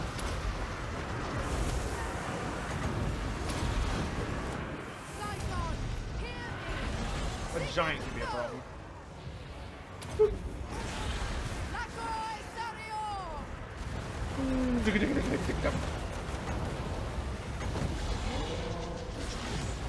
Alright, let's get rid of Grungor's bodyguard here. Where is he? There he is.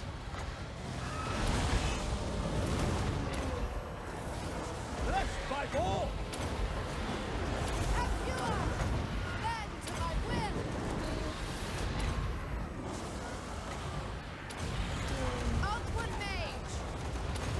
I hope my army is fighting okay, because I am occupied. Dragon Princess, make yourself useful.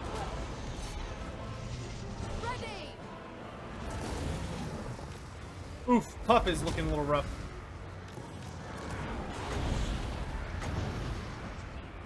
Oh! Giant hurts.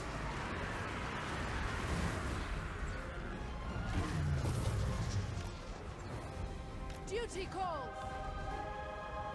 Rally! Rally!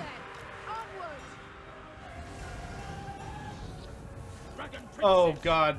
Shoot the squig! Shoot the squig!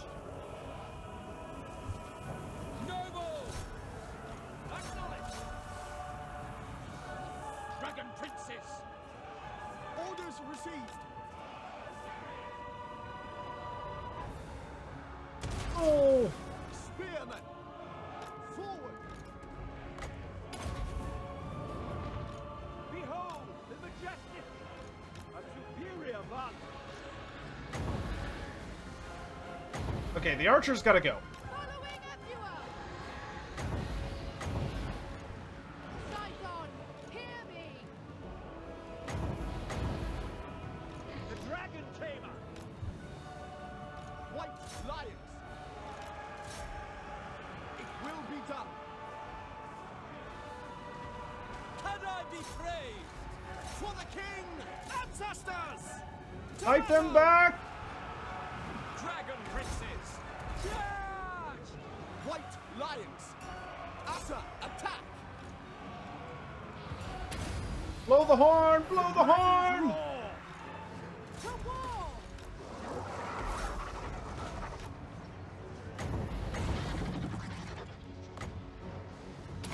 Going! Setting forth! We will obey! Archers, kill the giant! The glory of Imric!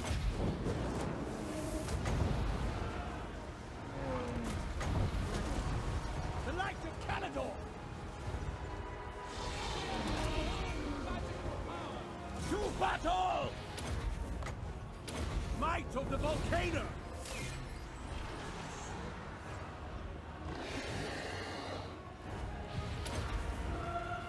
The dragon's roar! We will obey! Yeah, Grimgor actually kind of whipped us pretty good. Dragon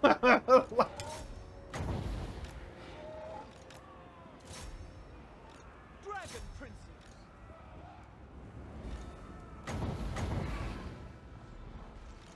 At once! Archers! Forward! At least we defeated the Wa. To battle! Better or worse. For order! That was a costly battle. Yeah, I agree. I got a little too cheeky against Grimgor and his lads. He was able to get a lot of support in that made things really dicey. Bend to my will!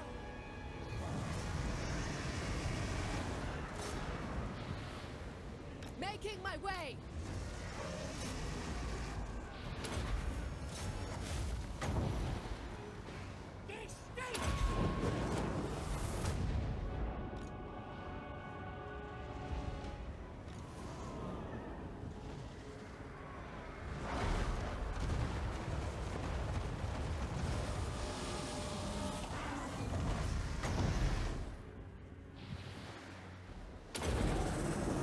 San Luis,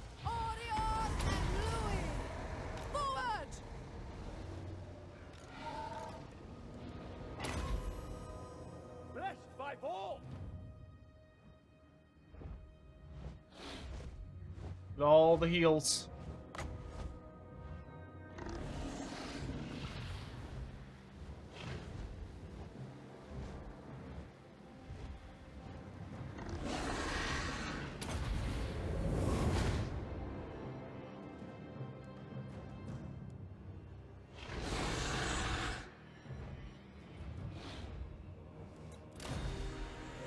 If Morgur were to completely destroy Athel Loren, what would be his next target? Morgur, so the way Morgur works is that his, like, he is drawn after, other gods. So, whenever, Morgur is, around and about, he is basically drawn to, like, godly essences, so he can devour them and essentially make himself stronger. That's his modus operandi. The only reason he even goes to Athel Loren is because he was, like, his existence is very painful on the weave. And he, eventually went to... or Ariel noticed him, and so Ariel went out of her way to go track down Morgur and killed it. Well, she thought she killed him, but she didn't, because she underestimated his regen. But, when she thought she killed him, she made her existence visible to Morgur, and Morgur was just like, oh, that looks like a tasty treat, and just started following her around, which eventually led him to Athel Loren, which Morgur just wants to corrupt and devour all of it. That is his end goal. He's a very straightforward creature. It's just that he's basically like an eldritch god when it comes to like his level of power and abilities. I always do. Alright, Grimgor was definitely a threat, but we have pushed him out. As it was meant to be. Yeah, let's see, what dragon traits do I have? I've got breath, I've got immune to sight, +1 breath for all armies. Nature's Blessing, which is armor and melee defense. Shining Light, which is perfect vigor and speed. Essence of the Eclipse, which is melee attack and weapon strength. I do not have regen yet. Huffado, thanks so much for coming by, my dude. Have a great day.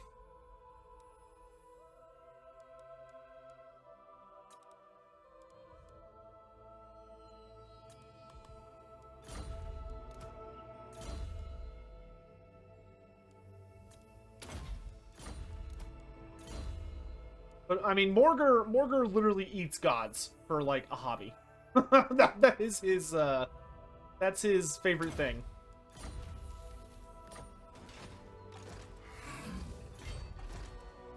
Strategy beyond compare. If you had like a cooking show with Morgur, the whole thing would literally just be him eating gods. The Asa are troubled.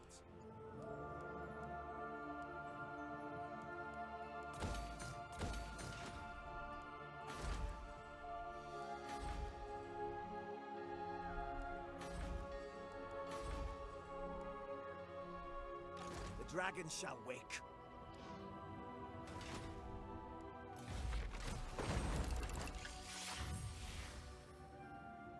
He's eaten a few gods. We don't know exactly which gods he's eaten, but it is noted that Morgur has successfully devoured at least a set of gods. It's heavily implied that Morgur has devoured some of the Elven Pantheon. We don't know, like I said, we don't know who on the Elven Pantheon, but it seems that he did successfully consume a number of them. Likely the ones that you just never see. So probably like Hukon, the Hungerer, or the Sunderer. Hukon, he probably devoured Hukon. He probably devoured Hukon and most of his siblings. Another triumph for the dragon. Malal, yeah, he probably nommed Malal. That would make sense, actually. Oh, have I unlocked all these? Master of I have! Give me the Fireborn. I'll take the Sisters of Avalorn, too, because I like fire archers. Army.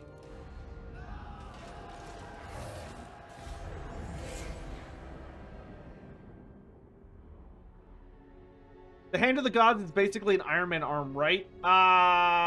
It is an Iron Man arm that has... It's more powerful than an Iron Man arm, but it performs a similar function. Except for where Iron Man's arm, he like holds it out and it shoots a blast out of the center. What the Hand of the God does is it actually shoots lasers out of the tips of the fingers. So Krokar holds his hand out and it causes like like lasers to come out, which is why he can blast like a bunch of people instead of just like one thing. Contextual healing. Greenskins. A mage wielding the lore of life has agreed to travel with his army, but on the condition he does not have to step foot near a battlefield. He reserves his art for the aftermath, and while prevention is always better than cure, it's hard to argue with his results. You may look upon me as you are. It will be no contest at all. Join the Kingdom of Dragons. Greatest of the Dragon Princes. Alright. We finally secured the Wolflands again. Let's go do another dragon fight. I think this is the last dragon. Wait. Oh no, I have to go over there. Dang it. I haven't triggered it yet. I think this is the last one though. I think it's the Star Dragon. Never in doubt.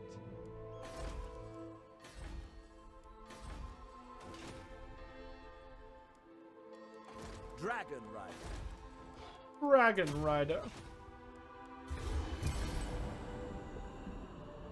Yes, we have the Moon Dragon.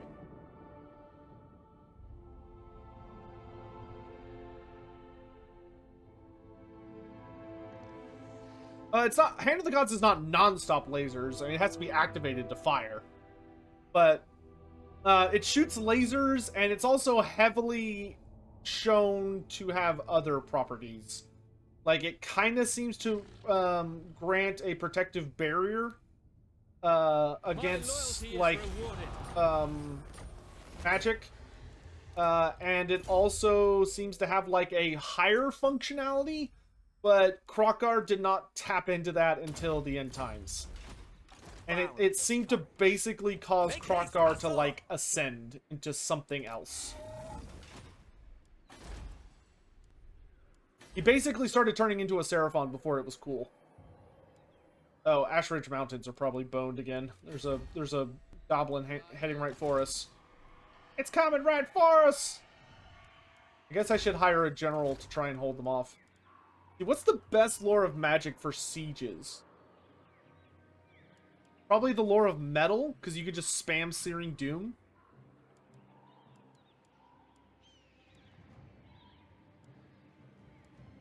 Yeah, I would say that makes sense, right?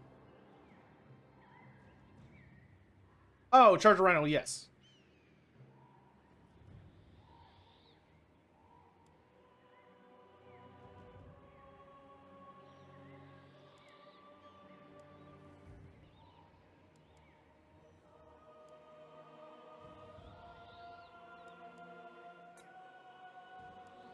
Master of high magic, I will study here.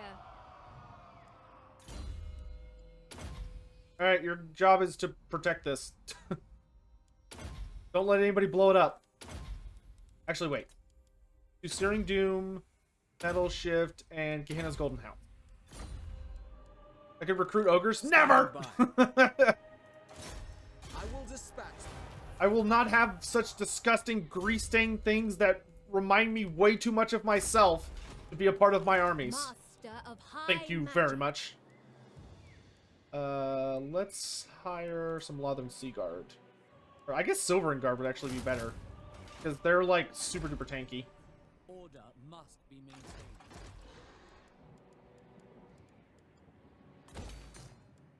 I long for an open sky.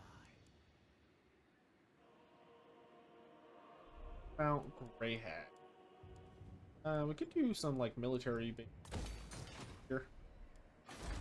And let's focus Mount Silver Spear for the moment. Oh, we got Awakening the Ancient Ones. Nice! Upkeep production for Dargans! Dark Elves should have the lore. Well, technically, Dark Elves should have all 8 lores plus the lore of dark magic. What would you have of I want to get technical about it. I don't know why they've been holding back on that. Same thing for the Slawn. The Slawn should have every lore of magic plus high magic. When I say every lore, I mean the eight basic ones.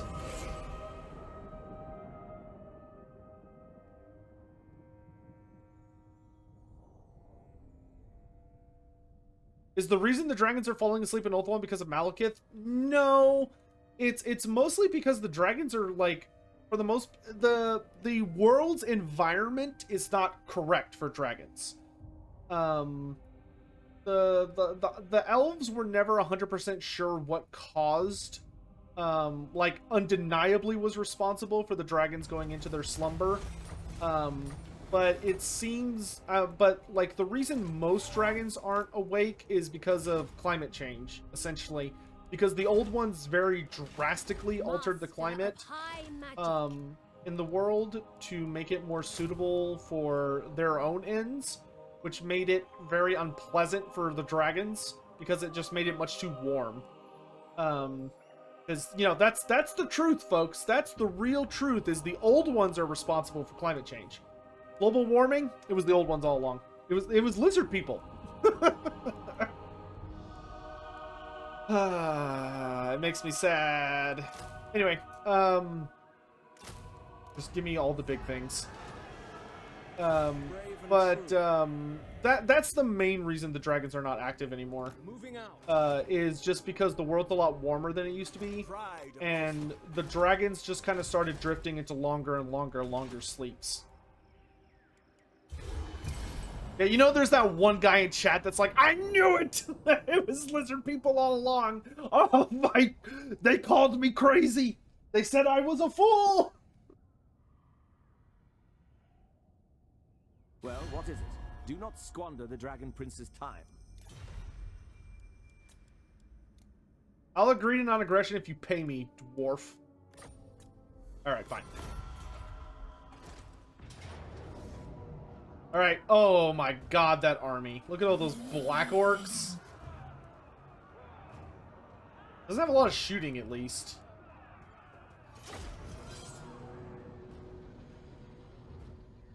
So the old ones would be eldritch beings? I don't know if I'd call them eldritch. They were very they were aliens. They were very bizarre entities that seem to be able to like change their yeah, you know what, yeah, you could call them eldritch gods. You could. I mean, they literally even had the whole motif of that, like, just to look upon them could cause insanity, or it could like break your brain, you know, would just activate the mind break tag. But they were extremely powerful, and they understood the very fabric of reality on a level no one has or will.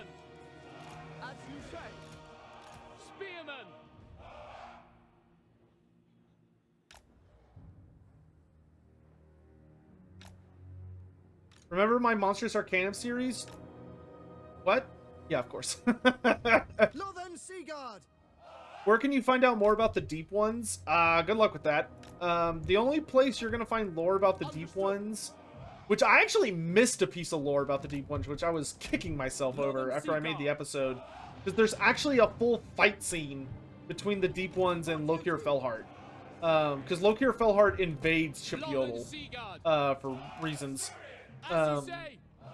And there's like a really cool description of the fight. Actually, you know what, chat? If y'all are interested, I could read it to you right now.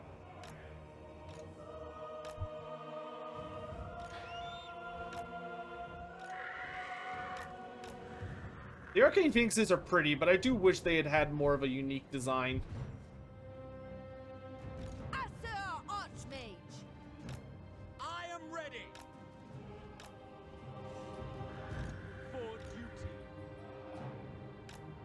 Y'all like to listen to it? Okay. Hold on. Everybody sit. Everybody get your blankets. Nestle down by the campfire. Old Sotek will read a story.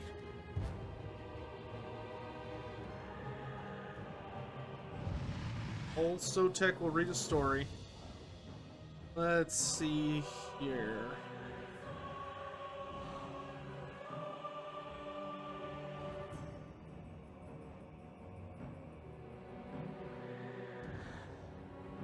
Oh, I think I need an older edition. Let's see.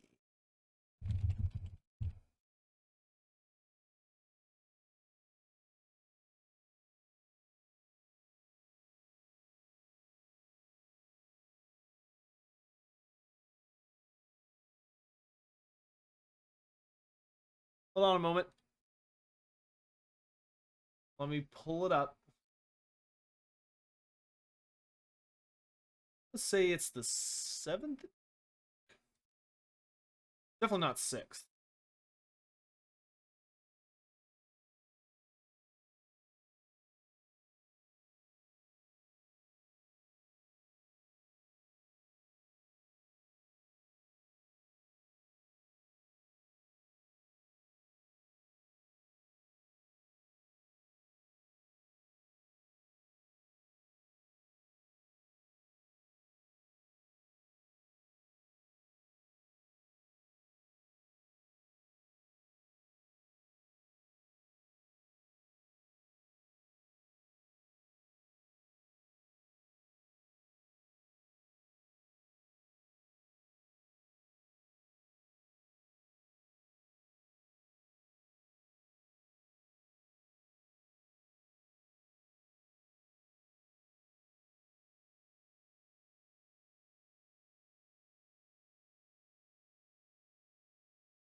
Hold on, I'll find it.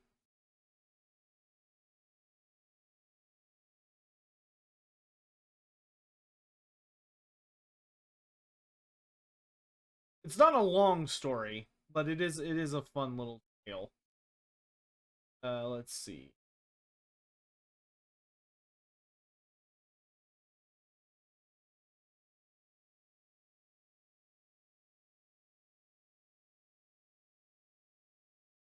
Need some elevator music. Quiet, you. And your sass. Let's see.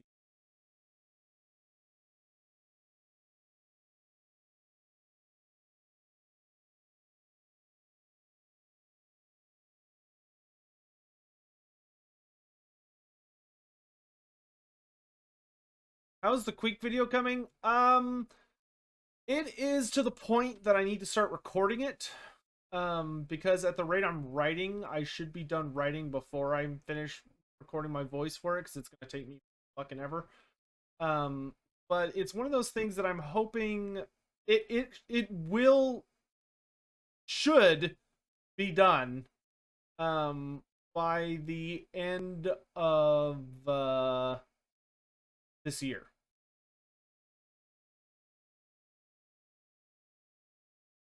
Here we are. So like I said, this is a very brief story. It's I wouldn't even call it a short story. But it does make for kind of a cool little story of how Lokir gets his helmet as well. So here you go, chat. So this is under the Lokir Felhart storyline, or just like his main page on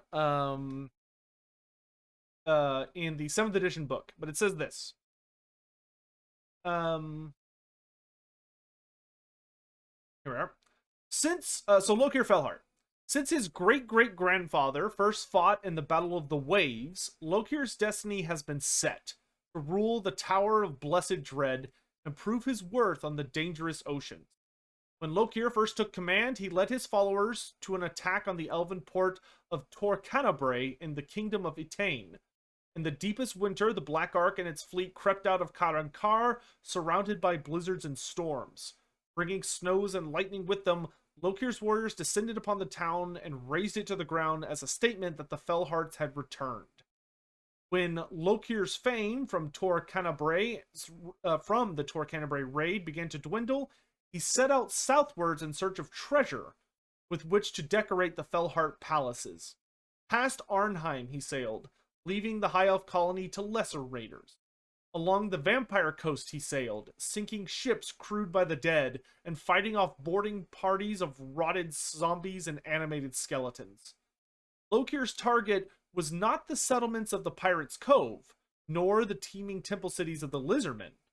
He was intent upon the sunken city of Chupyotl in southern Lustria, the watery grave of the Old One's secrets. Lokir led his fleet to the coast where the sunken city lay, and anchored his fleet above Chupyotl. With 7 sorceresses hired from the Dark Convent, he cloaked his warriors with magic that allowed them to breathe underwater. Thus protected, Lokir led the most daring raid ever on the drowned city of the ancients. In the submerged ruins of the city, the Dark Elves battled with aquatic beasts. Gigantic squigs and immense manta rays assailed them, and they fought amongst the jagged ruins against the disconcerting aquatic descendants of the ancient rulers of the jungle. Against this adversity, Lokir triumphed, returning to the surface with chests laden with gold, magical artifacts that would fetch a high price in Grond, and ancient stone plaques containing the secrets of the Old Ones. His place in history had been sealed. And for the Helm of the Kraken, it says, "This golden helmet predates the civilization of Elves, and was recovered by Lokir Fellheart from the sunken ruins of Chupyotl off the southern coast of Lustria. It is fashioned in the likeness of a terrifying sea beast, and makes the wearer as resilient and dread-inspiring as its namesake." There you go. There's your little story for today. Like I said, it's not a lot, but it is interesting to know that Lokir actually invaded one of the cities of the Deep Ones.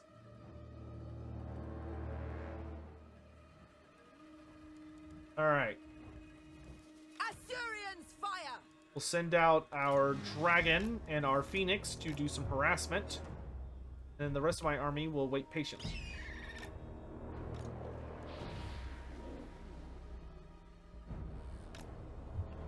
Can I be praised?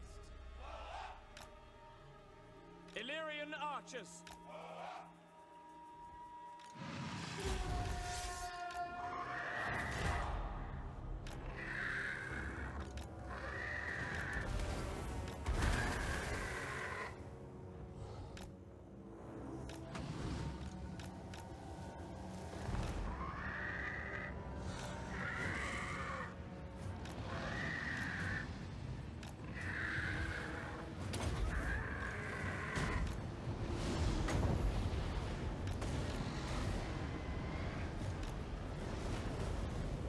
That was rude.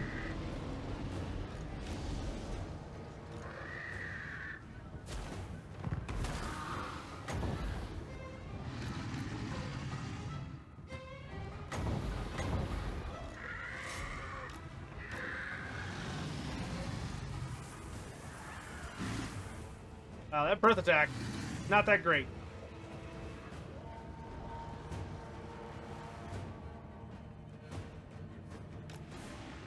Would have preferred the fire. Can I win this? Maybe? We'll have to see. Warzag is putting a beating on my Arcane Phoenix, but... Asser Archmage! that charge is going to end about as fast as it started.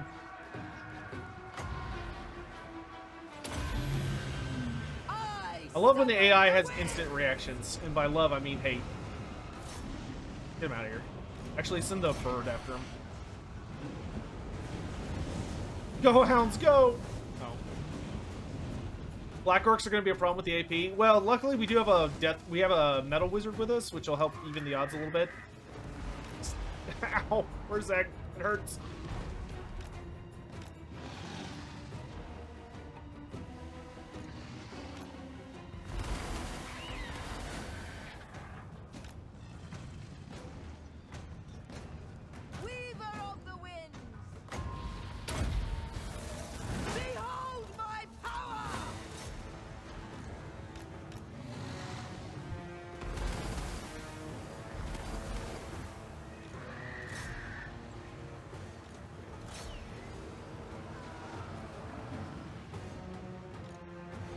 stomp on Warzag for a second.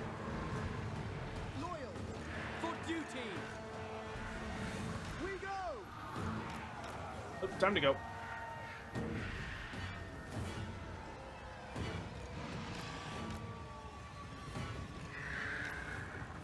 Northern Seaguard. You're it there. Spearmen! We advance! Make of one proud!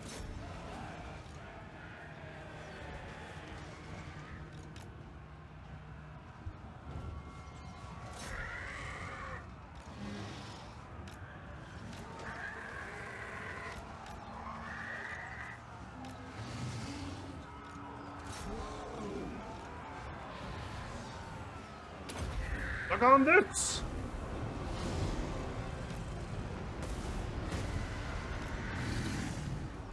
Let's nerf the Black Orcs. Magic's unleashed! Spearmen! Archers. For order. Yes! For order!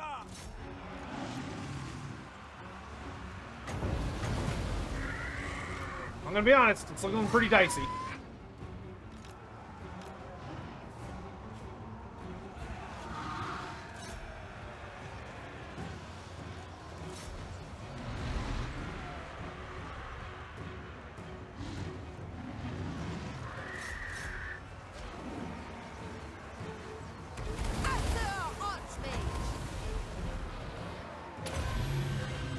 Witness true magic! Observe my radiance!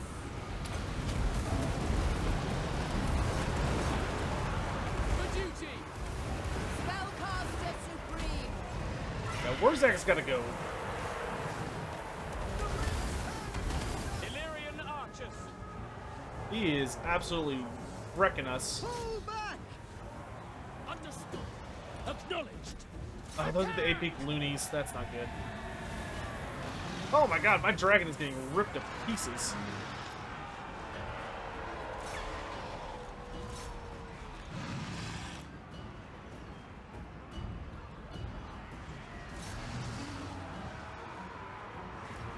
Alright, Warzag's out. Asser on me! I summon the winds!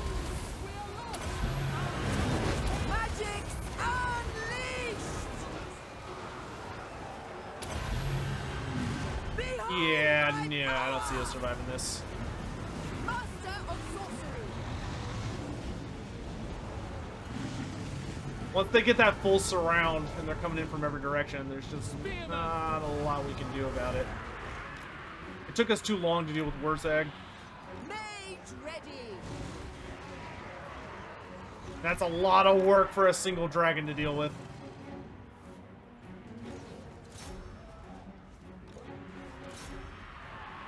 Seeking safety!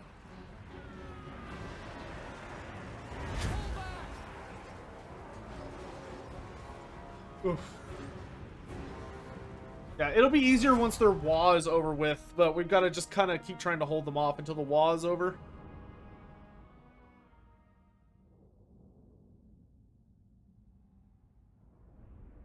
Dude, I hope we get the Snakemen or the Naga, which is their technical name.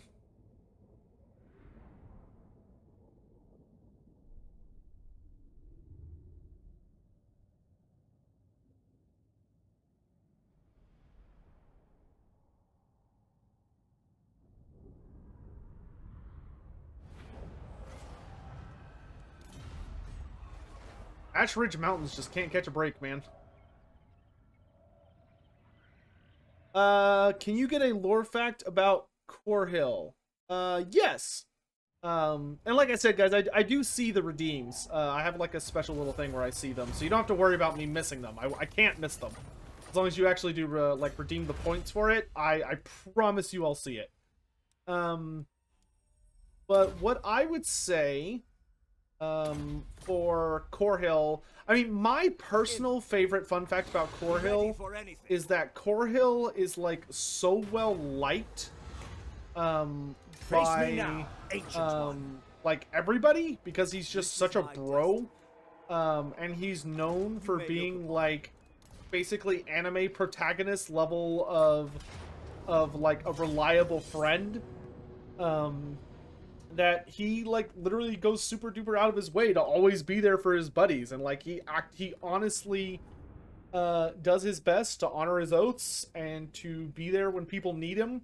Like, he notably tends to like basically ask for time off from the Phoenix King so that he can go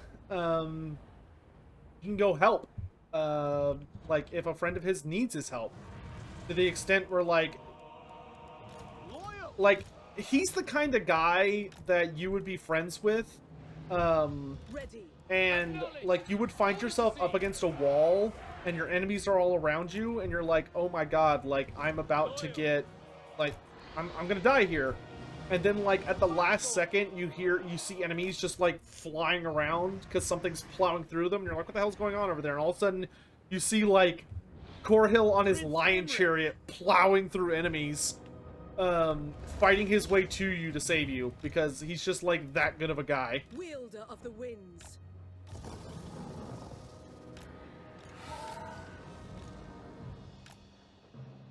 Like, Corhill's a fantastic character. He's really fun. Fury of the Force God!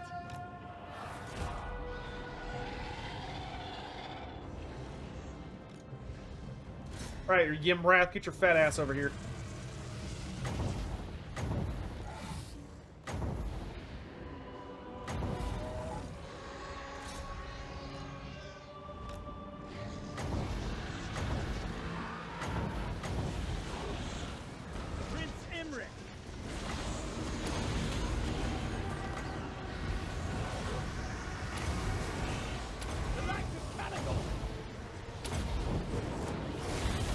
Oh god, salamanders!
Spitfire at me, I spitfire at you. You boys. Dragon Prince! The glory of Imric! Blessed by all! Just roll! Forward! For the king! For lovers! Dragon Princes! Ancestors! Battle Corps! La Torch! Prince Imric! Might of the Volcano! Loyal! Sinach! Spearman! For duty!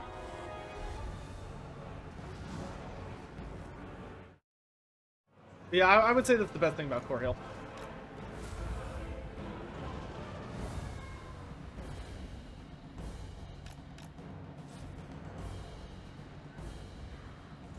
Dragon Princes! It shall be done! For duty! Make of one proud! Master of battle! Oh, stupid thing's gonna break before it even gets to me. The enemy are driven off, my The lord. Saurian's like, Their plans you know are what? thwarted. Never mind. I'm just gonna go ahead and get out of here.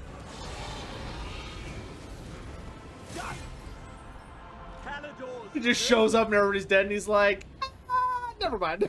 I'm just gonna go. Prince Imric.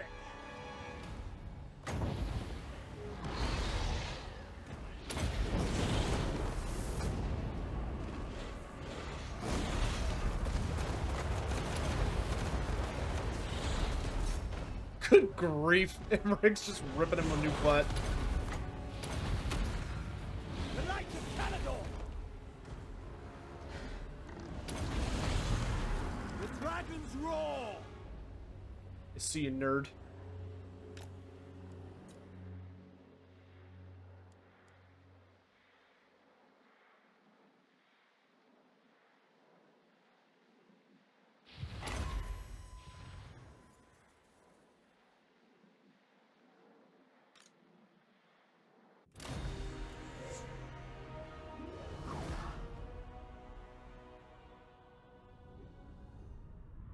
Are all these dragons real dragons from the lore? No. Not that I have ever found evidence of. These are just kind of random dragons.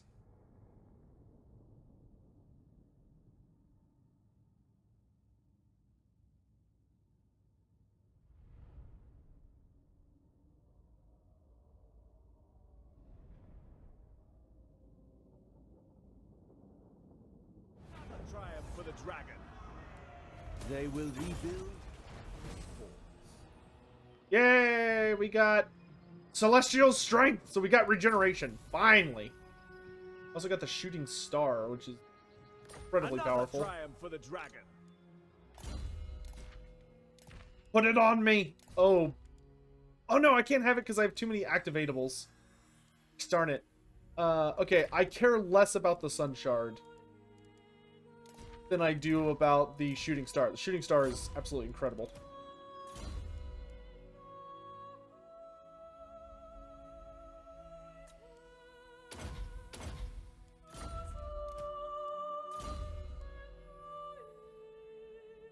Alright, so we have gotten all of the dragons. Imric. There are no more dragons to Onwards for collect. Caledor. So now we need to push the green, focus on pushing the greenskins back. Kind of our main objective now. Because they're just being absolute turds.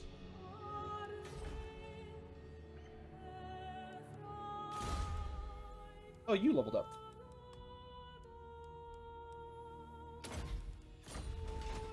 Time is of the essence. Time is of the essence.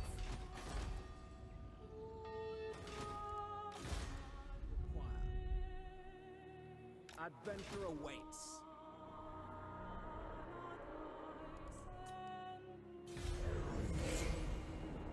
Well, that's the moon dragon. He'll resurrect. If the dragons die, they will come back. After they're treated like regiments for now, so it'll come back to life after I think 10 turns. You send the princess to the water. I could, but I want to wait until I'm really happy with where Caldor's at, construction-wise. Sign of the Emperor, I could try, but I don't even know if they're planning on doing another patch. Dragon Prince. Like, I hope they are, because it'd be nice for them to fix... There are a couple things that need to be fixed, but I don't know where they're at, scheduling-wise. Trees conceal my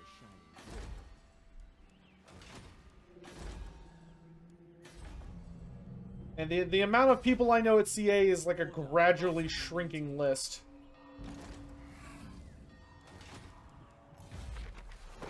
And hell, Dogbird's gone, Grace is leaving, ill at ease. The dragon shall wake. Josh is still there.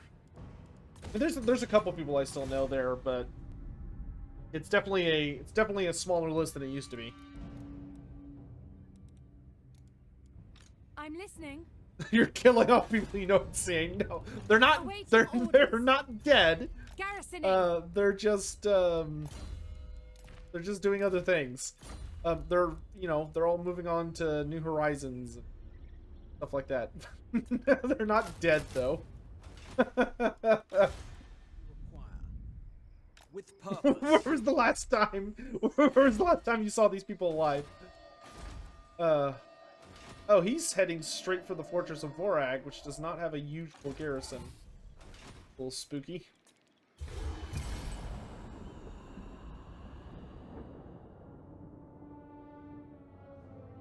I would not work for CA. Fun of a theory as that is. The power and the glory of Calador bids you welcome. A military alliance? Dwarfs, you desperate, son? Pay me and I'll protect your sad little homes.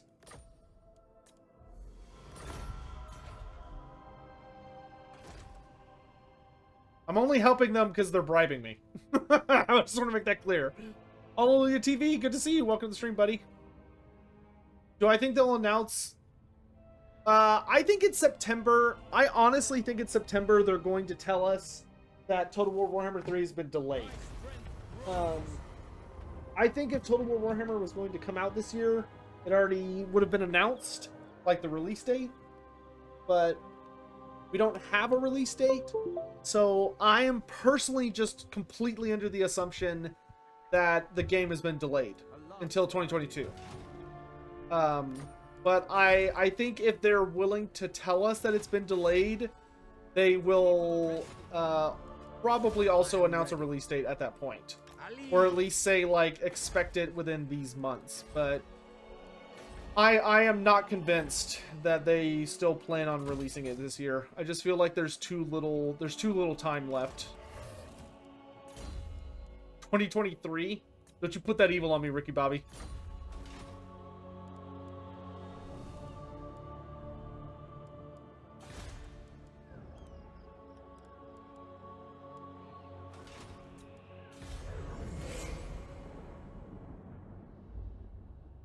Because, like, I hear things, which I can't specify where I hear things, but I hear things. And from the things I hear, a release this year seems very unlikely. And that's probably a good thing. A game coming out soon is always worse than just taking your time with it. Like, nobody wants a shit game. I don't want a Cyberpunk 2022 or 2077 situation. I don't want them to be like, "Oh, we gotta release it. We gotta release it." It's like, no, dude, just wait. People will fucking deal with it, dude. Destruction abounds. Like, what are they gonna do? What are they gonna do? Like, not play it when they can't? I know the way. There's literally zero downside to waiting. Zero downside. Defender of the Aesir. It is always better to wait. If they need more time, that's just the way it is. And that's okay. Relish this chance to look upon your better. Who is this? Oh, it's Tyrion. Okay. Oh, sure, that's a good point. You kept saying ritual, and that was throwing me off. I was like, ritual? I'm not playing Vortex, though. Oh, the rights. Oh, well, that's a bummer. I think the Fortress of Vorag is probably boned.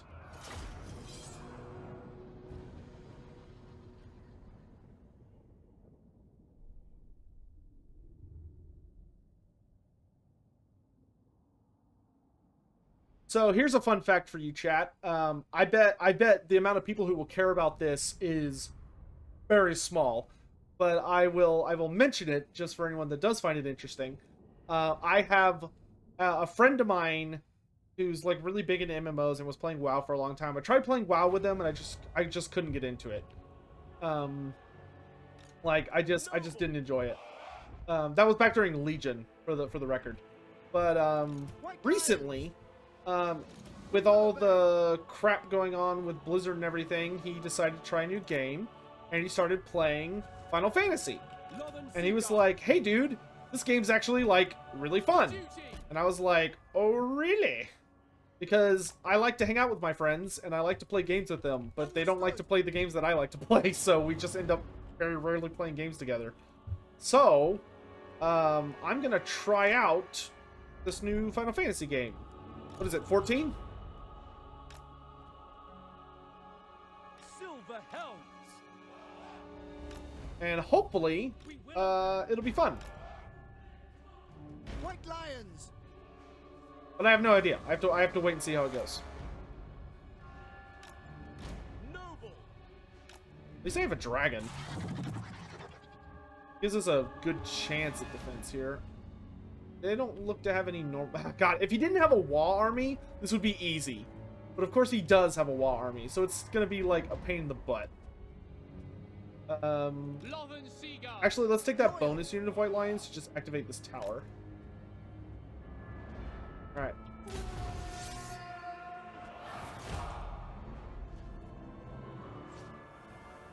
Oh, there he is. Go get him, dragon!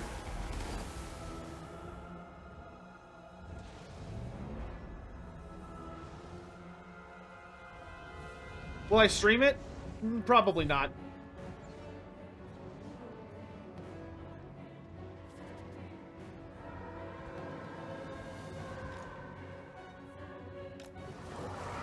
Not unless it ends up being, like, way more fun than I'm expecting it to be. And, like, if I'm sitting there like, wow, I'm going to put a lot of hours into this, then I might stream it?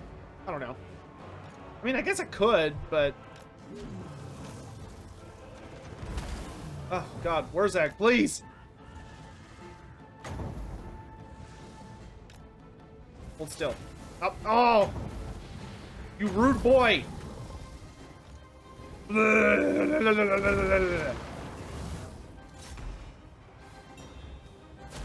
Oh, God, stop! Please stop!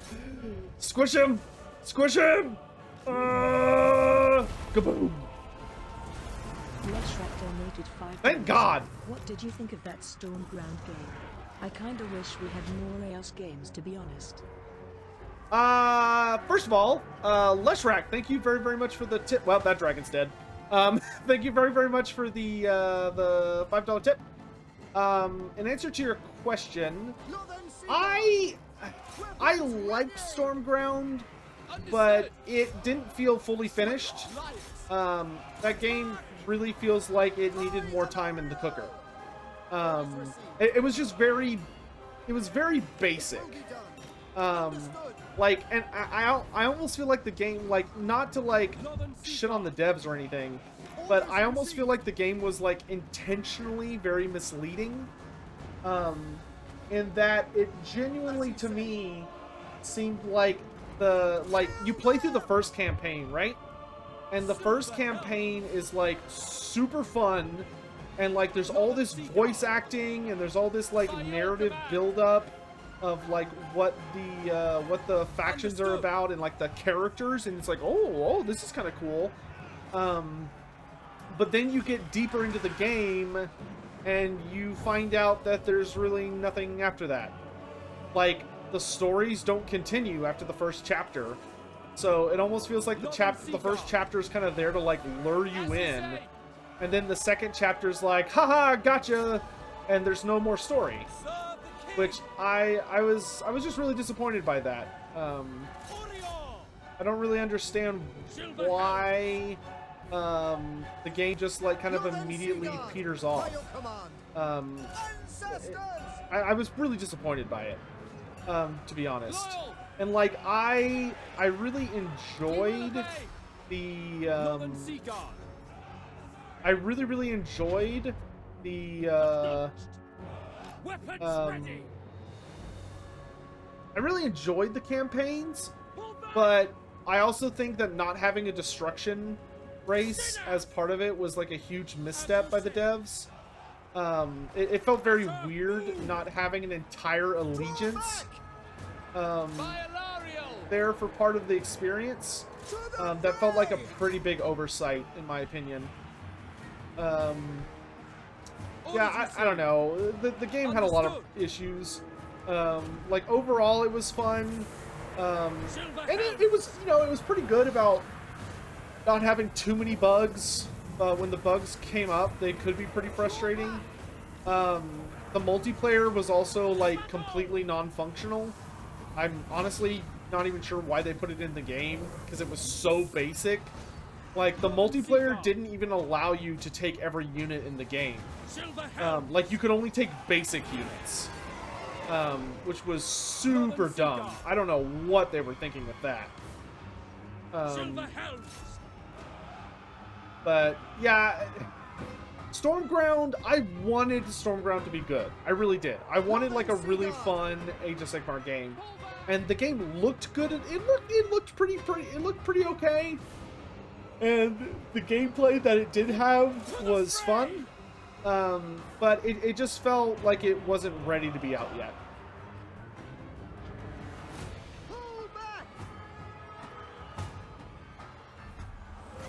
Man, I really should have put a garrison there. Losing our capital, that sucks.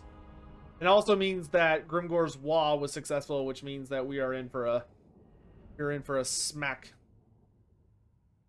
In all seriousness, Final Fantasy XIV is fantastic. Personally, love to see me stream it, particularly since it's so story heavy. Okay. Okay. I guess I can do that. You can always just upload it on the secondary channel. Oh, my capital. Oh, it hurts. God damn it, I got greedy. It sucks. That dragon spawned so far north, and I just wouldn't leave it alone. I'll admit, I find Bretonia more tolerable than other humans. True enough. They are much more up with Emmerich's.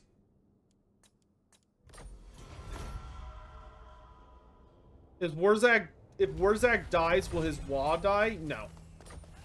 The Wa is tied to the army, not the character. The only way to kill a Wa without, like, actually fighting the Wa would be to kill the, you have to, like, completely wipe out the army or lightning strike them. I await your command. Onward, then. For honor. Okay, Grey Hag's got a pretty good secure situation. Let's just do this right on Crookback, try and get some more money out of it. Defender of the Aesir. We are bound for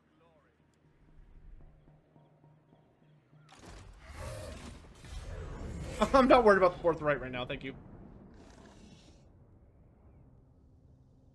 I was born to commune with dragons, not lesser beings.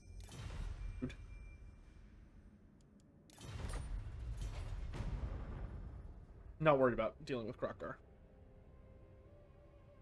Yeah, and then we are definitely going to get some more AOS games. Like we know there's a big AOS strategy game coming up in the near future, made by the developers of like the OG Dawn of War games, not Relic, or what Relic turned into. So not Dawn of War 3, but Dawn of War 1 and 2.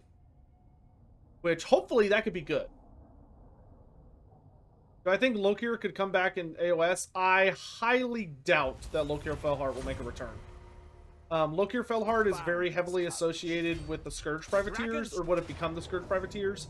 And I just don't see that being a faction that has special characters. And I don't think that Malarian's army is going to have a nautical theme.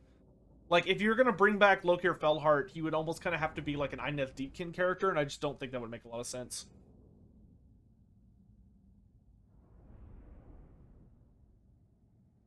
Alright, let's take back our capital. Damn, orcs! The lizards are losing to the Skaven? Looks that way. Prince Imrich. I'm gonna turn this city into a smoldering husk. I'm gonna enjoy it.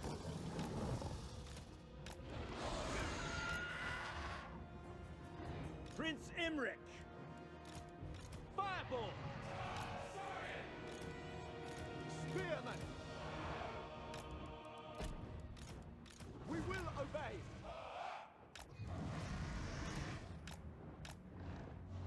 Awaiting orders. Going.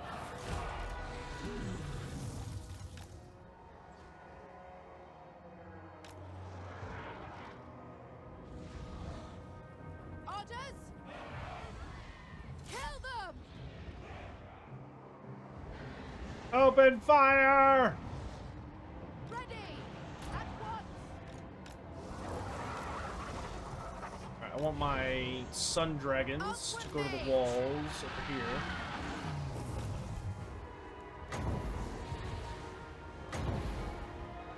As a mage. Forward. And you are. Then to my will.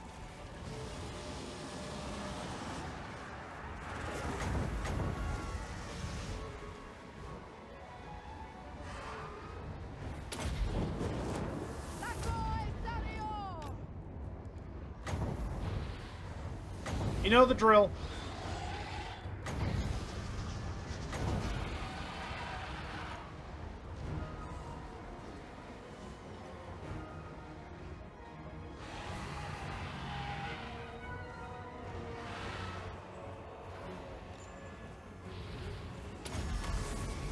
Winds of magic rise.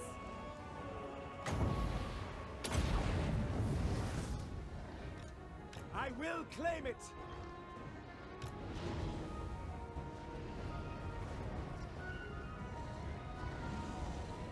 Outward mage. I'm having orc barbecue today. Scython, hear me.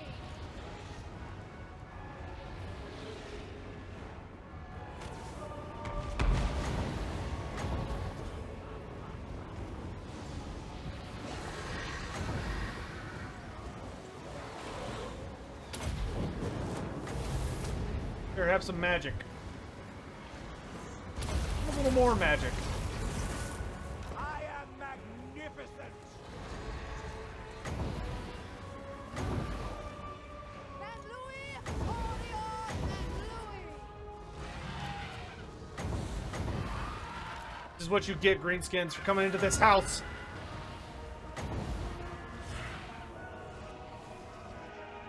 Wielder of the winds. Following Athua. Alright, clear off the walls. The dragons roar! Yes.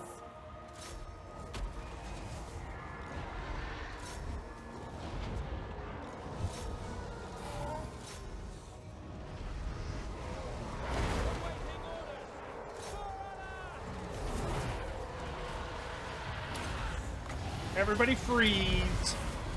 Prince Imric! To victory! The glory of Imric! God bless. Very well. Agreed.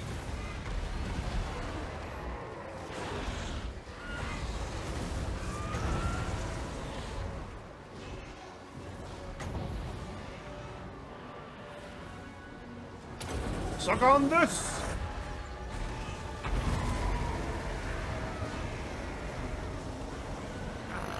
Another I didn't bounce. foulism thing joins the red host. Cursed Hey, Sir Grunty! Sotek Thanks so much spawn. for using your Prime sub here. I really appreciate the support. Thank you. Thank you very much.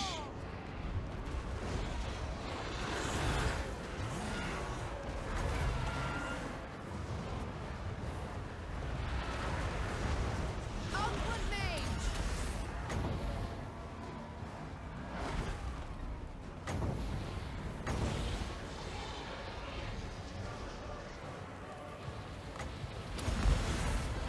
Winds of magic rise.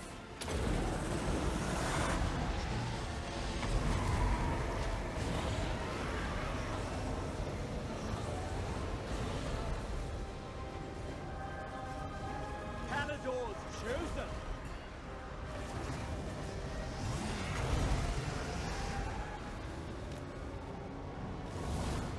The winds Me, rise. dragons, to me!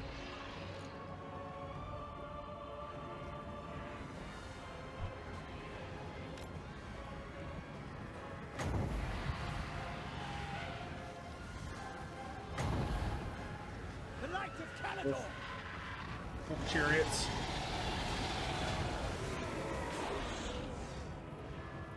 Yes. It's all yours, Emmerich. See if I can attract a party. Brave and true. Oakwood Mage.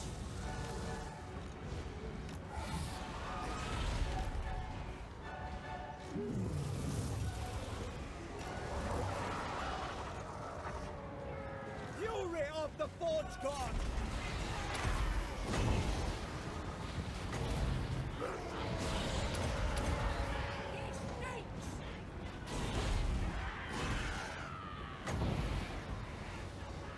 Rain death.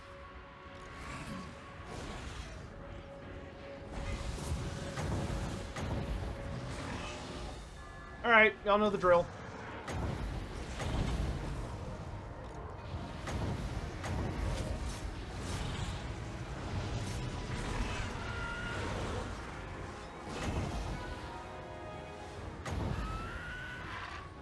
In War's name.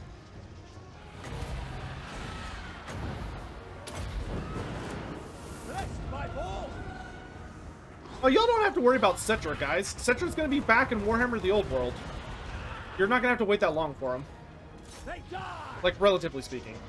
I mean, obviously, it'll be a little bit, but it's not gonna be, like, a crazy long time. Might of the volcano. Endure. Then I will. Ready.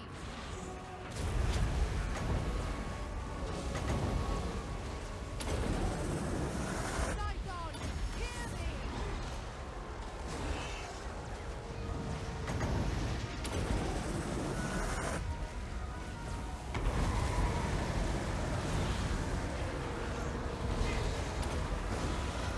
Menluir, Orion, Menluir.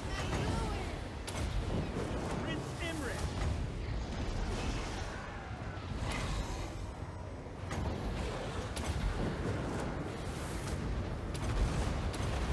The glory of Imre.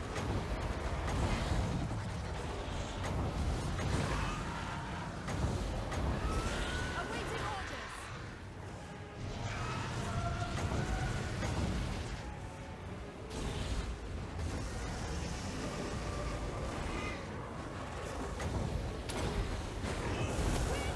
Magic bronze.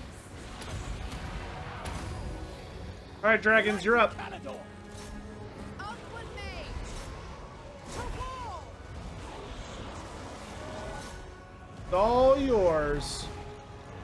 Archers, get out of here.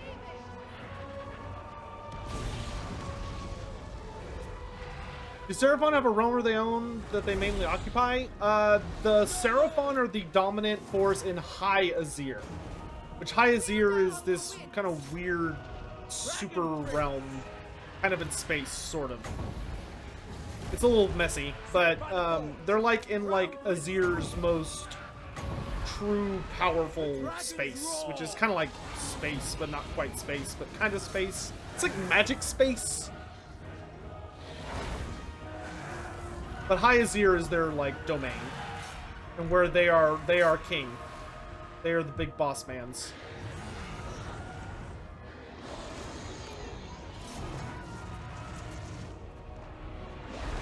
Master and noble. Yeah, that's what I thought. Bunch of punks.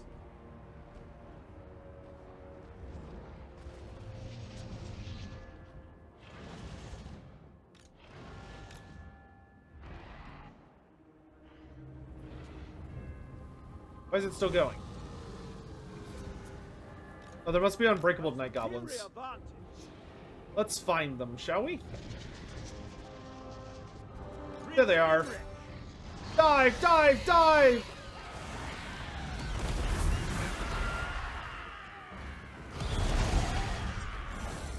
Glory is mine.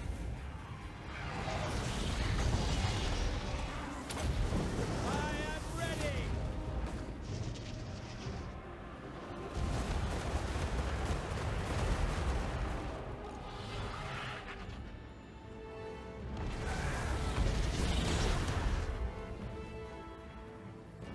4 left.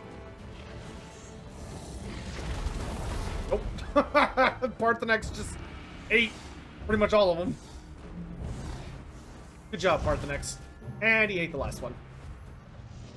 Nothing like a good Night Goblin diet. Get a little of that, that mushroom flavoring. Yeah, be careful eating too many Night Goblins. It'll make you feel weird afterwards.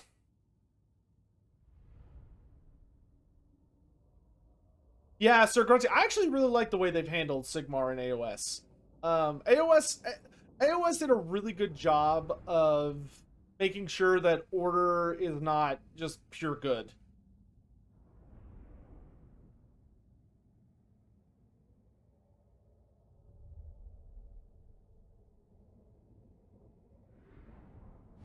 Rejoices. I claim it for Calador. Imri. Oh god, it's all the way down to level 2. Ugh. Boundless courage. Damn you, greenskins! Damn you!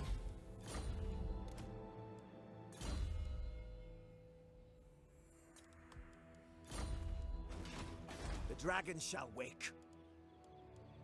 Put so much money into this place. Damn you, lack of a proper garrison. No! I hear the No, wind. because then that would be my fault. Which I refuse to accept.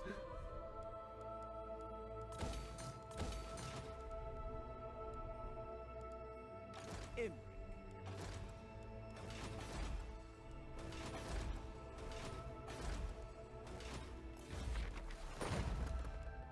Alright, chat. I need a favor from y'all. I need a favor, chat. Can y'all do me a favor? Oh, thank you for the stretch Vayer TV.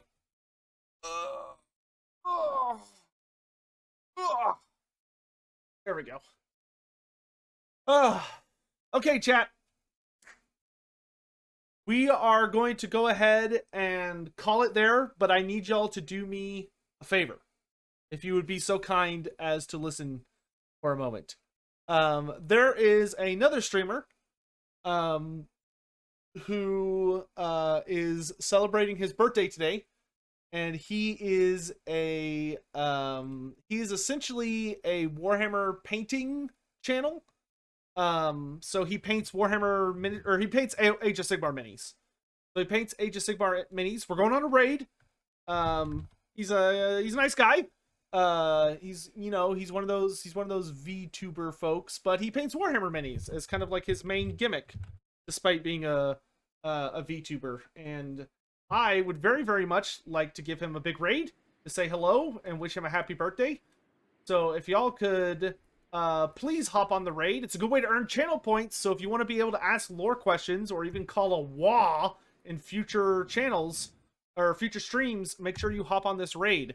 So everybody hop on, and we're gonna go wish him a big happy birthday.